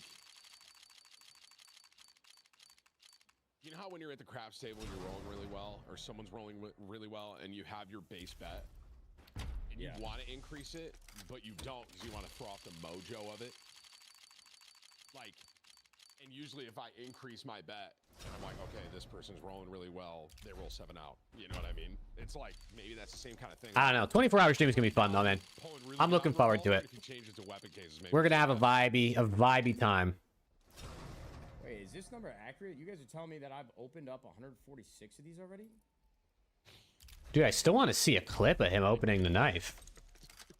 Surprised I haven't seen it pop up on my timeline yet. I guess I have been opening for a while now. I don't know, man. I'm in What happened with Zuma? He had Brian Saints. He had Brian Saints on from the Royal Ravens talking about the whole EWC, them not being able to go drama. He basically just said that EWC never sent them a rule book. EWC sent them the invite email like 2 months after they sent it to every other team, and then that they just didn't respond to any of his emails about the situation and have just completely ghosted him. Have scrim started? For COD? Hell yeah. Oh yeah, team started scrimming last week, I'm pretty sure. It'll never see the daylight.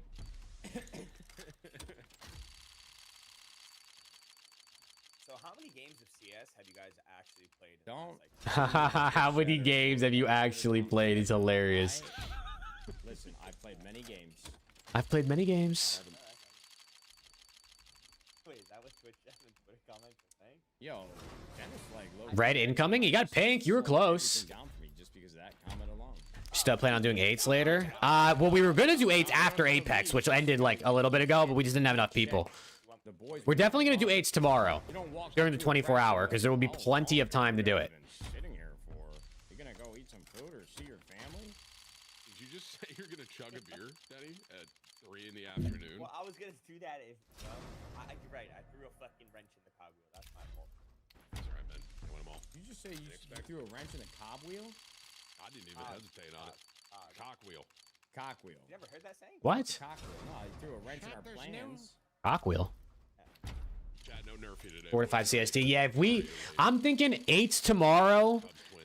We do probably in like the late evening, or like the beginning of the night. You know what I'm saying? Because we're gonna watch Apex for probably 5 to 6 hours. Then we're probably gonna tune into this $250,000 case opening with Nadeshot and Tim and them. And then after that, we'll be right around when we want to do 8. So like post dinner time around there. So you should be good, Volts. You should be good. Get something good. Give the luck to someone else who could use it. There's plenty of luck to go around, brother. We're all getting lucky, man. We're all winning. Like, was that a random chatter? Yeah, on YouTube. You gotta piece that up, bro. No way we read that. His name is Bryson. Just don't even look at Think about it. Someone that needs it, they can just open case. Why did FaZe just post Jaraz's favorite moment on FaZe? Oh, he's fucking gone, Cohen. He's gone. this, bro. Where you can Give me a random baseball player to bet on, bro. I don't know baseball like that. It's fucking awesome. They think I do not know baseball like that. I don't even know who's playing today. and they're talking. Hold on. Let me see who's playing today. I'll give you a player. I'm gonna pick someone on the Yankees. By the way, when we were talking about domains, Benji donated me. You should bet on. There you go. That has a gambling. Or you can pick something from chat. So. Ellie, that's the guy on the Reds, right, in Cincinnati. I think this guy only Joker's the guy that was giving you subs. Yeah, only Joker's my dog. Well, he gave me 25. I just noticed, and it said you wouldn't be a warrior, you'd be a sumo wrestler. Yeah, do Ellie De La Cruz. Thanks, man. Let's go with him. Thought you were gonna defend me a little bit there. Are the Apex matches over for today? They are, Godzilla. They're over for today. Apex is done for today. Tomorrow they start back up at like I think you'd probably be pretty good at it, man. Just drop 10 a.m. Eastern. Is it 10 or is it 11? Hold on. Let me look. Let me look. Let me make sure to give you the right times.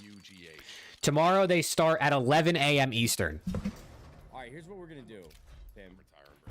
Once I'm done with these cases, you're back up, okay? And in that time, after you open up the So a little before that will be when we start the 24-hour. You know what I'm saying? I'm either gonna figure out a way how to get more money on this account and more cases, or we're gonna get weapon cases and use the money that I have now because I can definitely buy enough keys for those. Dude, these guys are spending probably more money than all of us make in a month, just like in 35 seconds on these cases, bro. They're spinning a case every 15 seconds. I mean, they're just rolling through the cash. Oh my god. Oh my god.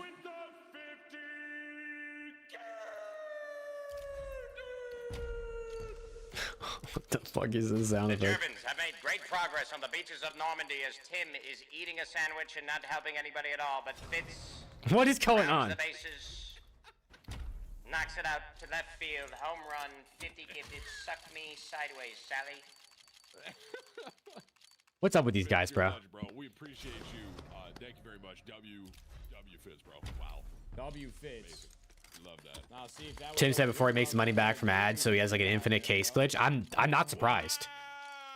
I'm literally not surprised. He's not a fake streamer like you, Tim. It's actually like it's literally it's an infinite case glitch. They can just keep opening cases because of the ads and the subs they get. And then the occasional knife that they hit that's worth, you know, a couple thousand or something, like it's just never ending. It'll never stop. I actually wonder how long they could do what they're doing right now with cases until the viewership like starts to heavily decline. I got you, bro. Got another tank. Like they've been opening cases for what? Probably like 2 weeks, I'd say at this point, like really consistently. With double-digit thousand viewers, right? 10, 15, 20,000 viewers every stream. At what point does it start to slow down? Plans for today? Honestly, X, I don't really know. I mean, we're already 6 hours deep. We finished Apex. I mean, I got to go to bed nice and early tonight. Make sure I get my rest before the 24 hours tomorrow. And he ran with it immediately. Preston was saying something about potentially playing Apex later. So, oh, here's the clip. Here's the clip of the knife. So maybe that'll happen. Thank you, brother. Yeah, it's fucking wild. Probably my favorite. This is the clip of the knife, chat.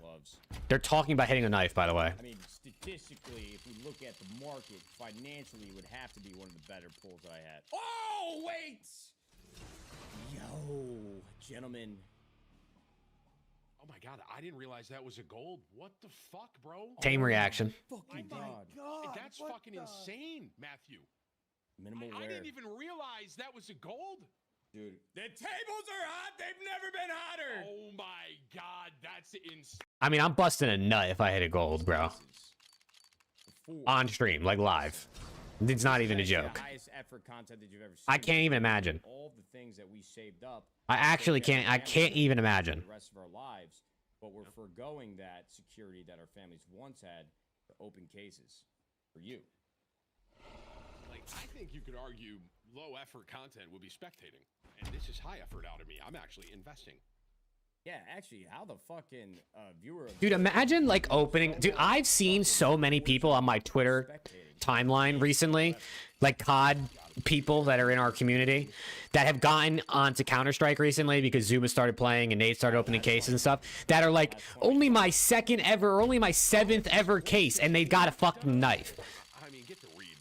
I actually think it's like not proven, but it's like theorized that new accounts have bonus luck, which makes a ton of sense because they want you to keep playing if you just started, right? Someone who's been playing for years, they know is gonna keep coming back on a regular basis. But someone who just started an account, you would give them a sick knife, they want to play and use it. They want to keep spending money to open more. I mean, it makes sense. Like, it makes genuine sense. I am getting super chats about you chugging the warm high noon about getting the gold before me holding you accountable. Oh, fuck. Hey, Cam. Like, I've had my Counter-Strike account for over 10 years. I'll probably never hit a gold, bro. Cool, Tim. I didn't hear anything you said, man. I'm never gonna hit a gold. It's just been too long. I have no chance. But I also have no reason to open on another account because, like, I'm not a degen. I'm only opening the cases if we hit certain sub goals tomorrow. I need a gold so I can feel big. In Apex, you got an heirloom before your friends, and they've been playing from the start. It took me... I don't actually know how many cases I opened before I got my heirloom. It had to have been like the 500 you get for the guarantee. But it took me 5 years to hit an heirloom. Right? Because Apex came out in 2019, and I got my heirloom last year. That is true. And I literally just... So it took me like 1,500 hours probably of Apex before I got my heirloom. So that I could get my hedge maze glove. Something like that. Fuck. I knew that was... And then, dude, I'm kind of pissed because I got the Revenant heirloom because at the time I was playing a ton of Revenant and I like the scythe. It's really cool. Bro, I wish I would have gotten one of the universal ones that they have out now, like the fucking Karambit or all that shit you can have on any character. It's that just is so much more useful. For this, and it costs the same amount of charts. Twitch streamers are just new advanced panhandlers. Started playing when Fuse got added. Bro, Fuse is my favorite. Fuse is my favorite. I wish they didn't have a Fuse heirloom when I bought mine either. I wanted a Fuse heirloom, but they didn't have one, and I just didn't feel like waiting. Fuse is my favorite. I just like his character. Like, his abilities are good too, but his character is just fun. His voice lines are great. But I will say, if you could just hit a button and put yourself in the same position, not everybody would do it. I get it. But a lot of you... to do this for a living, I think they would. I feel very lucky. And that deal. If you want me to sit here for 2 years with 3,000 viewers across Twitch and YouTube and then start opening cases and now we've got 20 fucking thousand, dude, it's just science, man. Miss Lippy was... How many viewers does he have right now opening these cases? They have a combined 24K. He's got 16. Holy shit. I'm going balls deep out on my own cases. Uh-oh. Balls deep in his boy. Yeah. Holy fuck, dude. I was hoping for it. That's a damn good deal. All right, last 4, Tim. I bet. Getting a little nervous. You sucked me off. Yeah. You were guaranteed a Dragon Lord. Oh shit. You said yes. Twice then, yes. What are these guys talking about, bro? Right. I didn't think there was more to that. Chad, I'm thinking me, Preston, and Alex. We do a case opening stream until one of us pulls a knife. What do we think? We all open cases until we hit one knife. Not until all of us pull a knife. Until one of us hit a knife. When is Nade versus Dog boxing event? Who knows? I don't know if Nade Shot has a chance in that one. Isn't Doc like a foot taller? Swinging for the fences right here. Last revolver, please be rape. From downtown. He's heating up. He's on fire. Dude, Viper, those people we were playing against yesterday were fucking demons. They got you warmed up good. All things considered. You and Tom Nady were going band for band, dude. That shit was hilarious. I mean, you literally just got a gold, bro. Yeah, we did. I think it's my turn to have one, if I don't mind. Thank you much. Timmy's 10. Timmy's 10. So here's the problem. I think they lost count. That finest guy was pissing. I still think that guy on his team, whatever the fuck his name was, Helmet or some shit like that, was walling. Because he was a little sus. Some of his kill cams were pretty sus.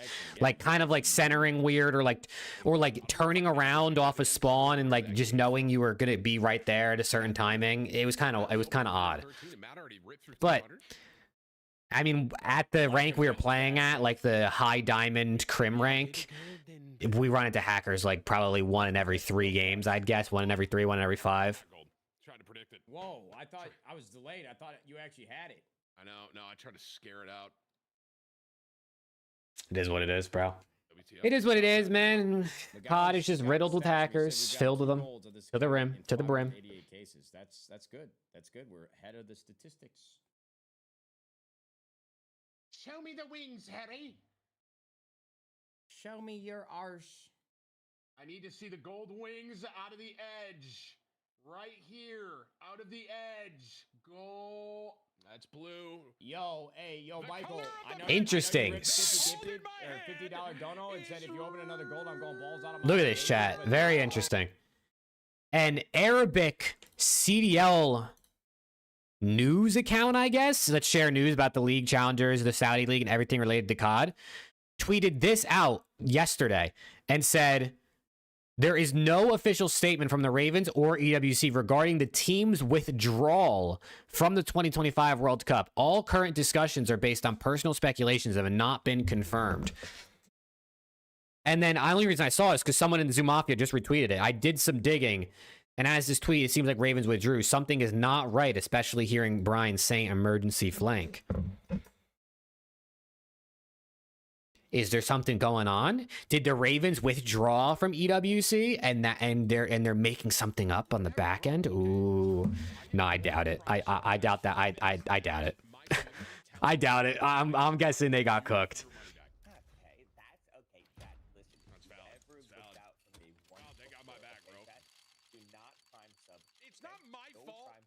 Smoking cigs and opening cases till 4 a.m.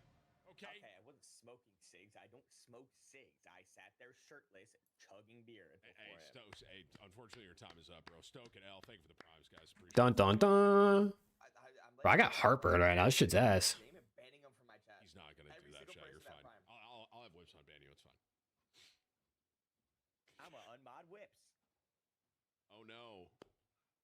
Okay. I'll give Taylor $100 to gamble with and tell him to remod him.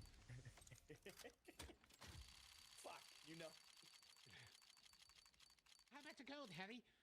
$50 from DG. South Park is going to make an episode out of Tim and Matt's case openings like the World of Warcraft. All right, jokers. Warcraft episode. Listen, man. Apologies. Yeah, I'm not kidding. Wow, dude, this stream tomorrow.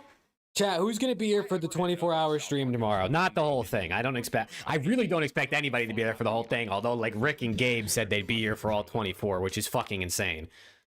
There's no way that's real.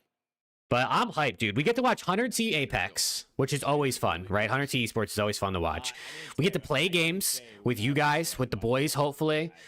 Open some cases, you know, do a little bit of gambling. No, don't open cases, please, for the love of God. I'm gonna say this 1,000 times tomorrow if we actually open any. Please don't open cases. It's a waste of your money. Party games. We're gonna watch them open $250,000 worth of cases and live vicariously through the millionaires that we love to watch on Twitch. The millionaires might be a disservice. The tens of millionaires, probably.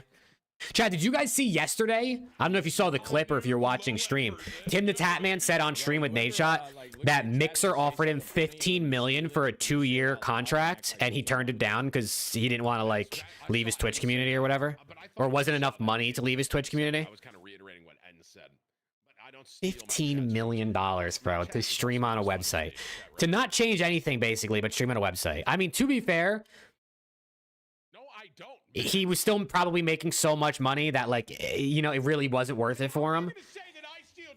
Chat, if I get offered $15 million to go on Mixer, brother, we're going to Mixer. I'm just putting it out there. I don't exist anymore. We're going to Mixer. Only jokers with another 5, thank God. For little mini vacation. Let's go Destiny. Hell yeah. Like as soon as you start drinking. $15 million for 2 years, and he would have still made money on Mixer from like subs or whatever. I don't even know. I never actually watched a stream on there, to be honest. That slaughter knife, this might be the first time ever in my Counter-Strike history where that knife that I just pulled, I've made a profit on those cases. You did. Like, straight up. Like, if you stopped right there, bang, we up. That's just like when you go to the... I got offered millions to be on Rumble. Dude, I forgot Rumble existed. Wasn't it leaked that like XQC got offered like 100 million to stream on? Was it Kick? Like a year or two ago? He got offered like 100 mil to stream on Kick or something like that. Or he signed $100 million deal or something. It was something like that, wasn't it? His name is Fuck Cloaksy. $100 million, bro. If he wants money, just yeah, I was gonna say. I thought he did take it, right? $100 million. That is an empty high noon. A lot's changed. I can't even fathom. Things happened. I can't even fathom. I can't even fathom, bro. Fucking. If you put $10,000 in my bank account right now, that's insane. I'd shit myself. Let alone a fucking 100 million. I mean, I doubt he got it in one big payment, but like, holy shit. Oh no, they misclick. It's bad luck. Matt, that was pretty fast. You said you can't chug, right? That was quick, bro. I mean, he's fast. Yeah, I think like YouTube and Twitch aren't doing the exclusive streaming deals anymore. But some of these other ones are still trying to like poach who they can, where they can. He said, if you got some time, could you please check out the skin I made? Thanks a lot. I'd appreciate it. And he sent. Like, dude, I don't know how pros aren't taking it serious. I mean, I get it. Like I think the problem with EWC, the big problem for the pros is it's after champs. So like it just feels like it should be the off season and like they just don't care as much. You know what I mean? They craft skins. Okay. I don't know about you though, but I would be trying my absolute meat off if I was going to an event where I could make like hundreds of thousands of dollars. Accurate whips. That fully accurate. Oh, so he's just trying to get some like he's trying to get people to like, you know, we like this thing, then maybe we should put this in the game. Oh, I would be trying my meat off. Some people do fishing, like scam, so you got to be careful with that. I wouldn't click any of those personally. I mean, it's but that being said, steamcommunity.com. I'll check it out later, maybe. No, exactly. I mean, EWC is its own. Check it out, bro. 25 from I don't even know. Like, it's its own fucking entity. Like, it is not. No other esport is like. Every EWC is just when EWC is, and every other esport just needs to just accept that. I feel like I just took a shot of whiskey. I feel like I just took a shot of whiskey. I just got this high noon sitting in me. Oh my god. Bro, these guys have also been drinking their absolute asses off opening these cases. I feel like I'd be sick to my stomach. Imagine opening cases, like thousands of cases, and just getting like fucking blues and purples and getting like blackout drunk at the same time. Brother, I'd be vomiting all over my keyboard. Get after it. Like Tim just got 25 gifted, and I was literally about to say, while I'm deaf. Are you drinking tomorrow? Hell no. I don't drink in the first place because alcohol just does not agree with my stomach. I literally get sick after a singular drink. No bullshit. No bullshit. I'm drinking Juvie tomorrow. Yeah, Juvie and water. You guys make Tim pissed. EWC opening ceremony's bad. I'm not even watching. I'm dead serious, bro. I think I'm getting a gold right here because it was 25. I'm dead serious. Keep watching right now. I actually think you might too. Tim. Nah, dude, alcohol, like, I have nothing against drinking, and I have drank before. It just does not agree with my body. I mean, alcohol is poison to your body. Like, that is literally what it is. And maybe it's just, I don't know. My body's on top of its game, and it says, hey, get that shit out of here. But I get sick I've literally been sick after drinking a singular beer. So I stay away from drinking. You bought your final PC parts yesterday? Let's go, X. Come on. What's up, brother? Dude, try Juvie Destiny. Definitely look at the flavors and just pick the one you think is the best. But if you need recommendations, Peachy Mango Puff, Galactic Berry, and Blue Raspberry in my top 3. But they're all the only two that I don't really like that much. Like if I had my choice of Juvie, the only two I would probably not reach for are the Watermelon Lime, which is the pink one. Is it Watermelon Lime? No. Yes. Watermelon Lime and the Winter Cookie. Those are probably the only two I personally would not go for. Every other one I think is great. You know what I'm saying? Green is your favorite? Yeah, strawberry kiwi or kiwi strawberry. I always say it backwards, I think. That one's fire. You down to read the menu at McDonald's? I got that fucking menu. Peachy mango puff is my favorite though. I love that flavor so much. It's so good. It's the perfect like, oh, it's just so good. It's not too sweet. It's not too bland. Snack wrap is back. I saw that. The snack wrap is back. The whole house, not just the room. Here's the code, Harry. Favorite songs right now? Bro, I don't really listen to music. The only time I listen to there's only 2 times I listen to music. If I'm in the car, and typically it's just whatever Kayla has on her phone because her phone auto connects to the car because it's her car. Or if I'm mowing the lawn. And when I mowed the lawn this week, I was listening to Big X The Plug. So I guess that's what I listened to most recently. Big dog. Yeah. I got nothing for you, man. And I don't know what you're trying to get me to look at. Tell your juvie boss to ship to EU. I know, dude. I know. With our accounts. And so It's just like so expensive. So I think the only way for them to ship to EU to the point where it would make sense was if they had juvie manufactured in the EU. Because shipping it overseas is so expensive that you're not going to want to pay for that. And if they paid for it, they'd have to increase the prices, which is crazy. Hey there, Delilah. What's it like in New York City? I just fucked a man from behind, and oh my god, it was so gooey. Yes, it's true. Oh shit, he's got bars. Nate Shot spitting right now, man. Yo. Nate Shot spitting right now. I'm getting people are mad at me. They're saying I'm missing super chats. Am I off my game? Well, here's what I was going to tell you. What is your minimum to read alert on your system? I've never had a minimum. This is all very new to me, Tim. I don't have minimums. What should the minimum be? My super chats 25 minimum. Okay, I do. Can you imagine, bro? Because I get spammed with dollar super chats all day. Like, can you imagine having to set a minimum number for your donations because you just get too many donations that are below that number? 59 would ruin me. Okay, who dat? Guys, I can't drink right I can't now. imagine. In 30 minutes, I have to go to work. Also, I fixed the alert box, bro. I fixed my alert box. If you guys were watching the podcast this week on Monday night, the alerts were going off and they were not in my OBS scene. I fixed it. So we're good on that. We're good on that. Tim, you're saying We've seen Team Summertime. I have. I did. I watched one video they posted a few weeks ago. minimum to actually super chat is whatever you want it to be. You just don't read it unless it's over 20. I just can't or see 25. it. Correct. Yeah, it just gets lost in the chat. Okay, I'm about to get an ego in this bitch. Let's go. That's insane. You send Tim the Tapman $15, he doesn't see it. He just doesn't see it. Oh, wow. You got to send him 25 minimum in order for him to see it. Come on, the G. Val, the G. What a life to live. Appreciate you, brother. Tim is expensive. Chat, I literally did that because I got spammed years ago and even still to this day. Chat, who wants to spam me with $1 super chats? What do we think? I got a fucking What do we think? chat that said that. It's like, you know, 10, let me get 10 99-cent super chats.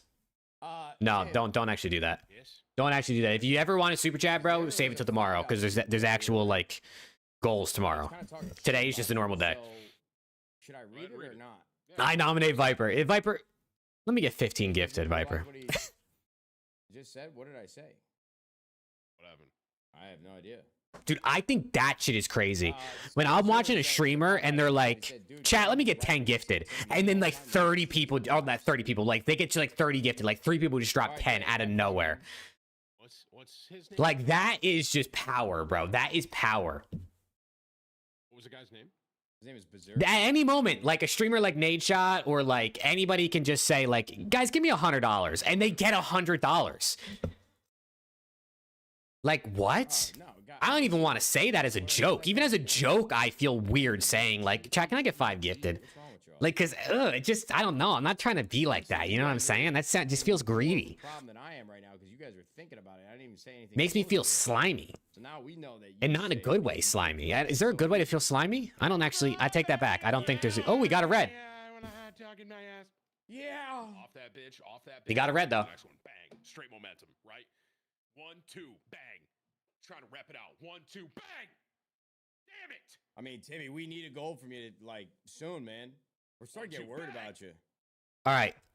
He's going to pull a gold in 4 cases from now. You ready? In 4 cases from now, chat, he's pulling a gold. I'm calling it. I'm booking it. From CEO of Razor. Hey, Tim, the CEO of here. We would actually prefer if you were drunk. It would be funnier. Oh, okay. Ready? 4 cases is number 1. It's coming up. I don't know. I just got a gut feeling. I guess we got the green light. You open cases if he doesn't. That's good. What do I look like? Do I look like Tim the Tap Man to you? Holy shit, I'm broke. Why have you forsaken me in your eyes, forsaken me in your... I do want to play some Counter-Strike on stream, bro.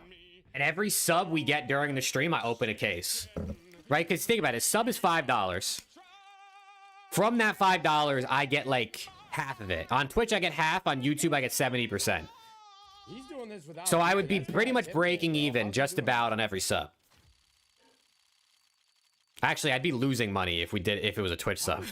Because the case costs money and then the key costs money. Tell you that. But it could be fun for a stream. Pretty impressive. Thank you. I'd probably scalp some tickets to see the show if you did it. Did you miss the 8s? We never even played 8s, No, Rick. serious question. There wasn't enough people. Well, we got 8s tomorrow, though. It'll be all right. Do case openings in arenas? Not fucking doing that. Why? This is the gold right here. It was like a really good idea. I lost track. I don't even know how Casey's on. 16-ounce Michelob Ultras yesterday, and now I'm sober, and I've realized that's a bad idea. Why is that a bad idea? Why would we go on tour to do what we can already do in our house? What do you mean? How many in Twitch chat is down? Ain't nobody in Twitch chat, brother. Well, why do all these YouTubers get? There ain't nobody in Twitch chat. Maybe there's one person watching on Twitch right now. But they decide to go on tour. There's got to be a good reason to do it. All the homies are on YouTube. Which I don't mind. I don't really mind where you watch, to be honest. Doesn't make a difference to me. Like, because we're doing that right now, you know? Yeah. Who would sponsor our tour? You. What? You're the sponsor. Shit, chat, you might be dialed. Get Michelob on the line. Tim the Tap Man and Nade Shot Degenerate Tour, sponsored by Michelob Ultra. I can see like the tour bus that we go in now. Why is your name first? I'm on both. Yeah, let's go, Destiny. Destiny's watching on both. We could talk. We love that. We can work on it. We can talk about it. I think I'm 100 subs on Twitch away from hitting the next level of affiliate, which gets me a 60-40 sub split, because right now it's 50-50. And I think I'm 200 away from getting the 70-30 sub split. Anyone got 200 subs? Tim does sound a little bit Oh shit, what's going on? better than Nate first. Fuck. Sorry, man. Fuck. Was Jack before you in the podcast? Courage? Yeah, he was. It was a Courage Nate Shot show. I never was upset about that. Just something right there for a second. You also thought that Michelob would be the sponsor, not High Noon. You had your name first and your drink. Sure, Upcaster Split, he got you on that, imagine.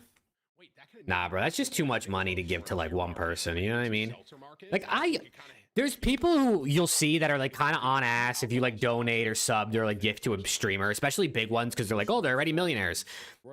I don't got a problem with that because like it's entertainment, right? I mean, you pay $20 a month for Netflix, right? Because you watch Netflix for entertainment. So if you want to give $20 a month to Nade Shot, I don't. I mean, I give him my Twitch Prime every month and that's it. But I don't think there's anything wrong with that. But like, From CEO of Michelob Ultra. Hey, Tim. I don't know, bro. I don't think I give enough entertainment for someone to ever like be donating hundreds of subs like some of these other guys get. You know what I mean? It's done. Like that's just a lot, dude. That's just like My brother Jono is That's here, just insane. baby. He said, brother, right outside in the AMG. get Press and Alex to gift 100 subs each on Twitch, bro. Honestly, they should each gift 100, and then I'd like give them back the money I get from it, so you get back half. But I'd hit the upgraded fucking what the fuck are those? What did I just call the split? I'm getting this gold out of this bitch. All right, See the knife Nade pulled earlier? Yeah, we did. We weren't watching live when it happened, but we switched over right after he hit it because people in Zuma's chat were fucking saying Nade gold, Nade gold. If we're on their side right now. I don't know, bro. Did you see iRobot? Because they lost there. So. Well, that was different. And the one robot that Will Smith did befriend actually like saved everybody. Wait, so that's all we need. We need the strongest robot to be our friend. Dude, this poll I posted on YouTube of who's the best player of the CDL era, Drink in open cases. people are just beefing with each other. Someone commented, who the fuck voted for Shotzi? And then you click on the poll and there's 6,000 votes and 80% are for Shotzi. So I just responded 5,000 people. Like, what do you mean? Who voted for Shotzi? Literally like 5,000 people. It's not like Shotzi got like 3 votes and it's like, okay, who voted for Shot? Like, who are those 3 people? No, the majority voted for him. Very well. I'm just sitting here watching you eat in open cases, and I have no cases, and I have no food. Can I tell you something? I actually plan to eat right now because I didn't want to eat during the ad. Zep, I think the 8s are postponed until tomorrow. Tomorrow night, probably like post dinner time will be, I think will be 8's time during the 24-hour. Especially because it'll be Friday, we'll have more people. And I really don't want this to happen, candidly. I don't want to pull a gold while I'm eating because I feel like the food is going to take away from the gold. Does that make sense? But what if that food is smacking at the same time? What if the shit's just hidden and the gold? I'm probably going to end here soon so I can go eat. I haven't eaten yet today. And I might as well get some shit done before I stream all day tomorrow. I think that'd probably be the most on-brand clip that you could have. This guy Zep's trying to be a caster. Yo, Zep, we're getting you in challengers, bro. Lock in. You don't have time for casting. Something ain't adding up here. We don't got time for you to be casting, Zep. We're getting you in challengers. Can you lock in? Cases so fast. A lot of grit, a lot of determination. Yeah, we're getting you an XPL for BO7, Zep. You +3. I don't know how to savor cases. I don't know how to make them last. Tim does a pretty good job of that. I'll be sitting here watching his stream. Yeah, I mean, maybe we got to get Albini on the team too because he cooked your shit, huh? In that 1v1, just absolutely slammed you. 5 minutes. Like right here, though, $25 from your new pet. How much for a soapy, shirtless Michelob Ultra beer poster? See? What? I'm like, wow, that's interesting. Soapy, shirtless Michelob Ultra beer poster. I love that, Dono. And I think my dog, my boy, my slime, my seed, my crody, Horty said it best. This is not. His movement was so tough. Oh man.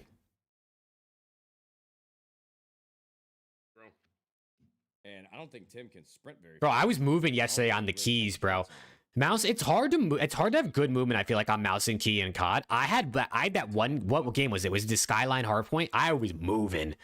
All my teammates in the chat. Hey, peace out, Viper. I'll see you tomorrow, brother. I'm not gonna lie to you, bro. My channel's getting kind of fucking slammed by yours on Twitch and these gifted. Oh my god. We appreciate the 10 gifted, brother. Zohan's a legend. Let's go. He gives a lot here. Probably too much, more than he actually wants to admit. We love Zohan. My dog's barking real loud. Dude, I'm telling you, this new PC's got me feeling slightly different. Like, listen, am I really that good at COD? Not really. I'm probably better than an average player, but like, you know, if I come up against a Crim controller player, I'm getting my shit rocked. But I was kind of moving since I've gotten this new PC. I think we're having burgers for dinner.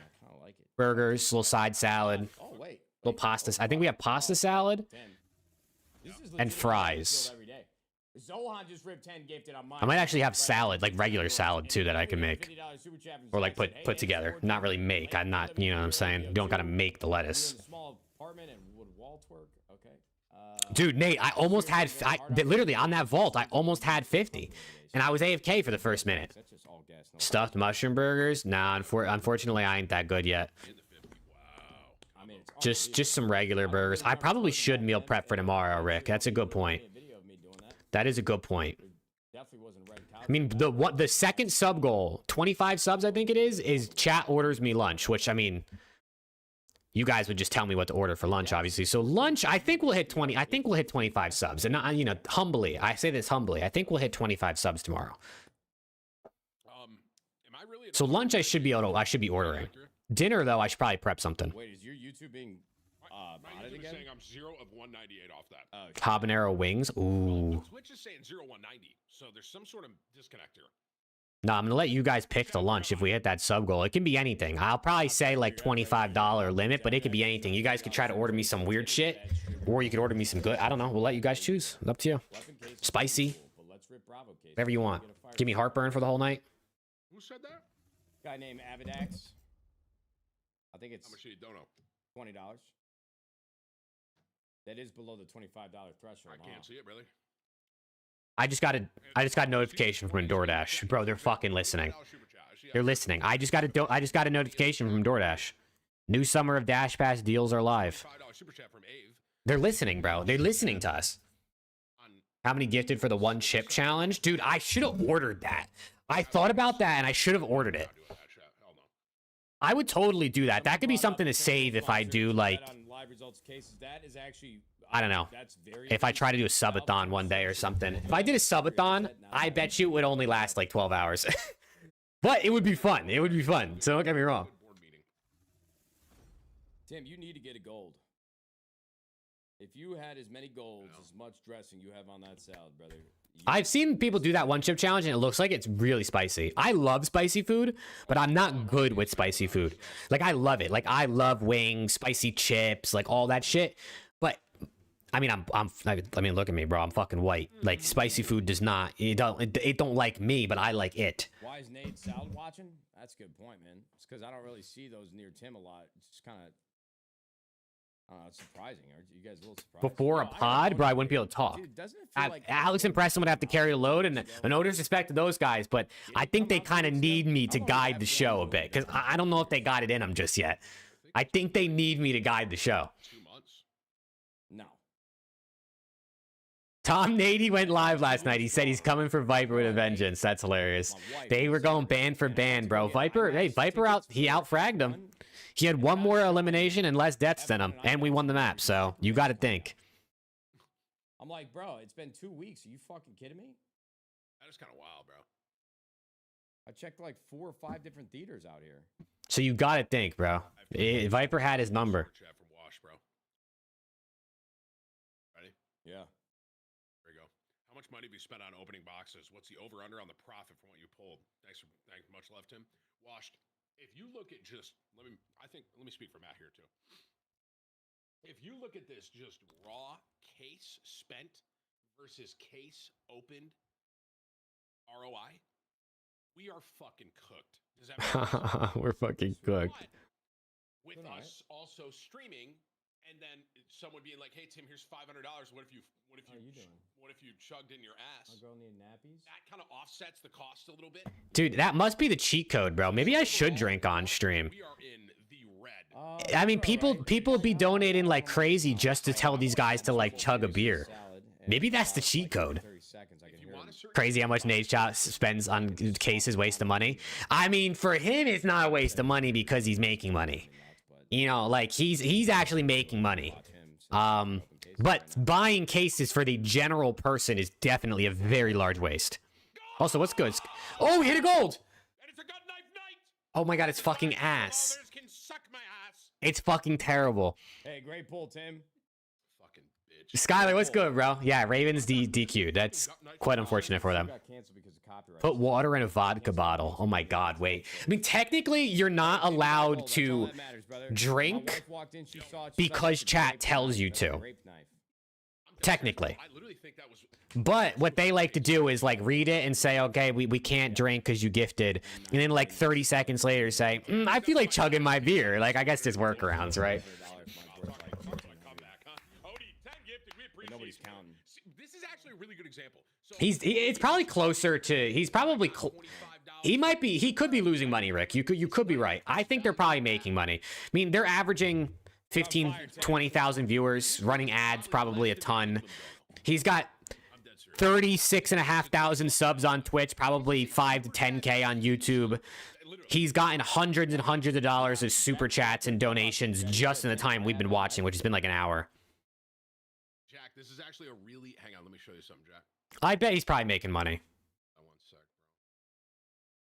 So Jack, I don't know if you can fully see this. I know you don't play Counter-Strike much. No, I think that means Ravens as an org and the players that they currently have employed, which would be Dylan, Rex, and Slasher, are cooked, Skylar. Like, they just can't go. Like the dot smile. So this is actually the head gut knife. The gut knife is fucking awful, man. If I pulled a knife, my first ever knife, and it was a gut knife, I'd be sad, bro. I can't lie. I'd be sad. That's a damn good deal. What do you think, Jack? You take that deal, I'd take that deal. Yo, Connor with the $10 super chat. Got into that work, so I've been bedridden. I'm sorry to hear that, brother. Dead ass. I feel like that would overshadow With a everything. few more months to go. You and Tim, great entertainment with these last few weeks. Excited for Friday stream. Gonna make history. That'll be good. You're the fucking man, Connor. Dude, I wonder if they're gonna like, are they gonna hit like a souvenir Dragon Lore tomorrow in those cobblestones that they're gonna open? For content, they say, but some people are enjoying it. Like there's no way, bro. Just the feeling of gold. How was that? Did you Think because the Slasher just hangs it up?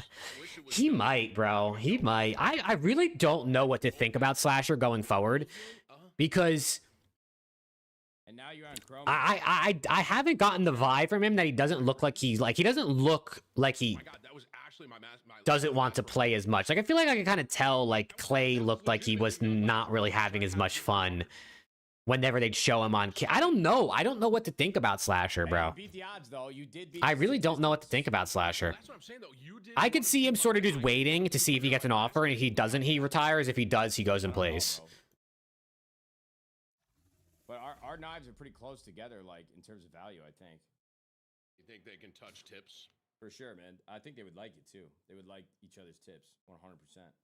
Oh, we're talking about tips. Wait, the knife you just got was from a Chroma or the revolver? Yeah, somebody in my Twitch chat is saying that you opened a Chroma.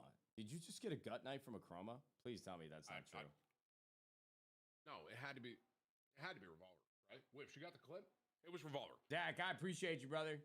Yeah, see, that's the thing I don't know, Rick, is like Slasher definitely was pretty shit the second half of this year. I mean, so were just Ravens as a whole, but I mean, there's friendship G's, bro. There's a lot of friendship G's. I think Octane will get it. He's not actually coaching, Skylar. He was trolling.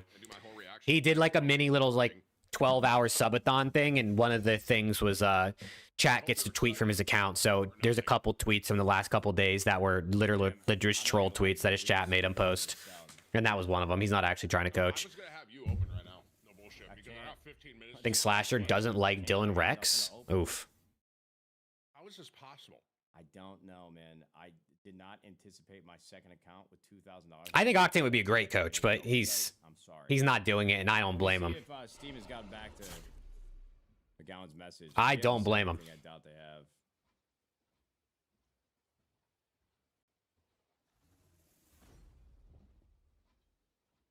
No, we're in trouble. No, Tim, hear me out. Live tour and Tyler DJs to keep the crowd moving. Holy shit, bro. Now we're fucking dialed, Jay. Thank you for your 25, bro.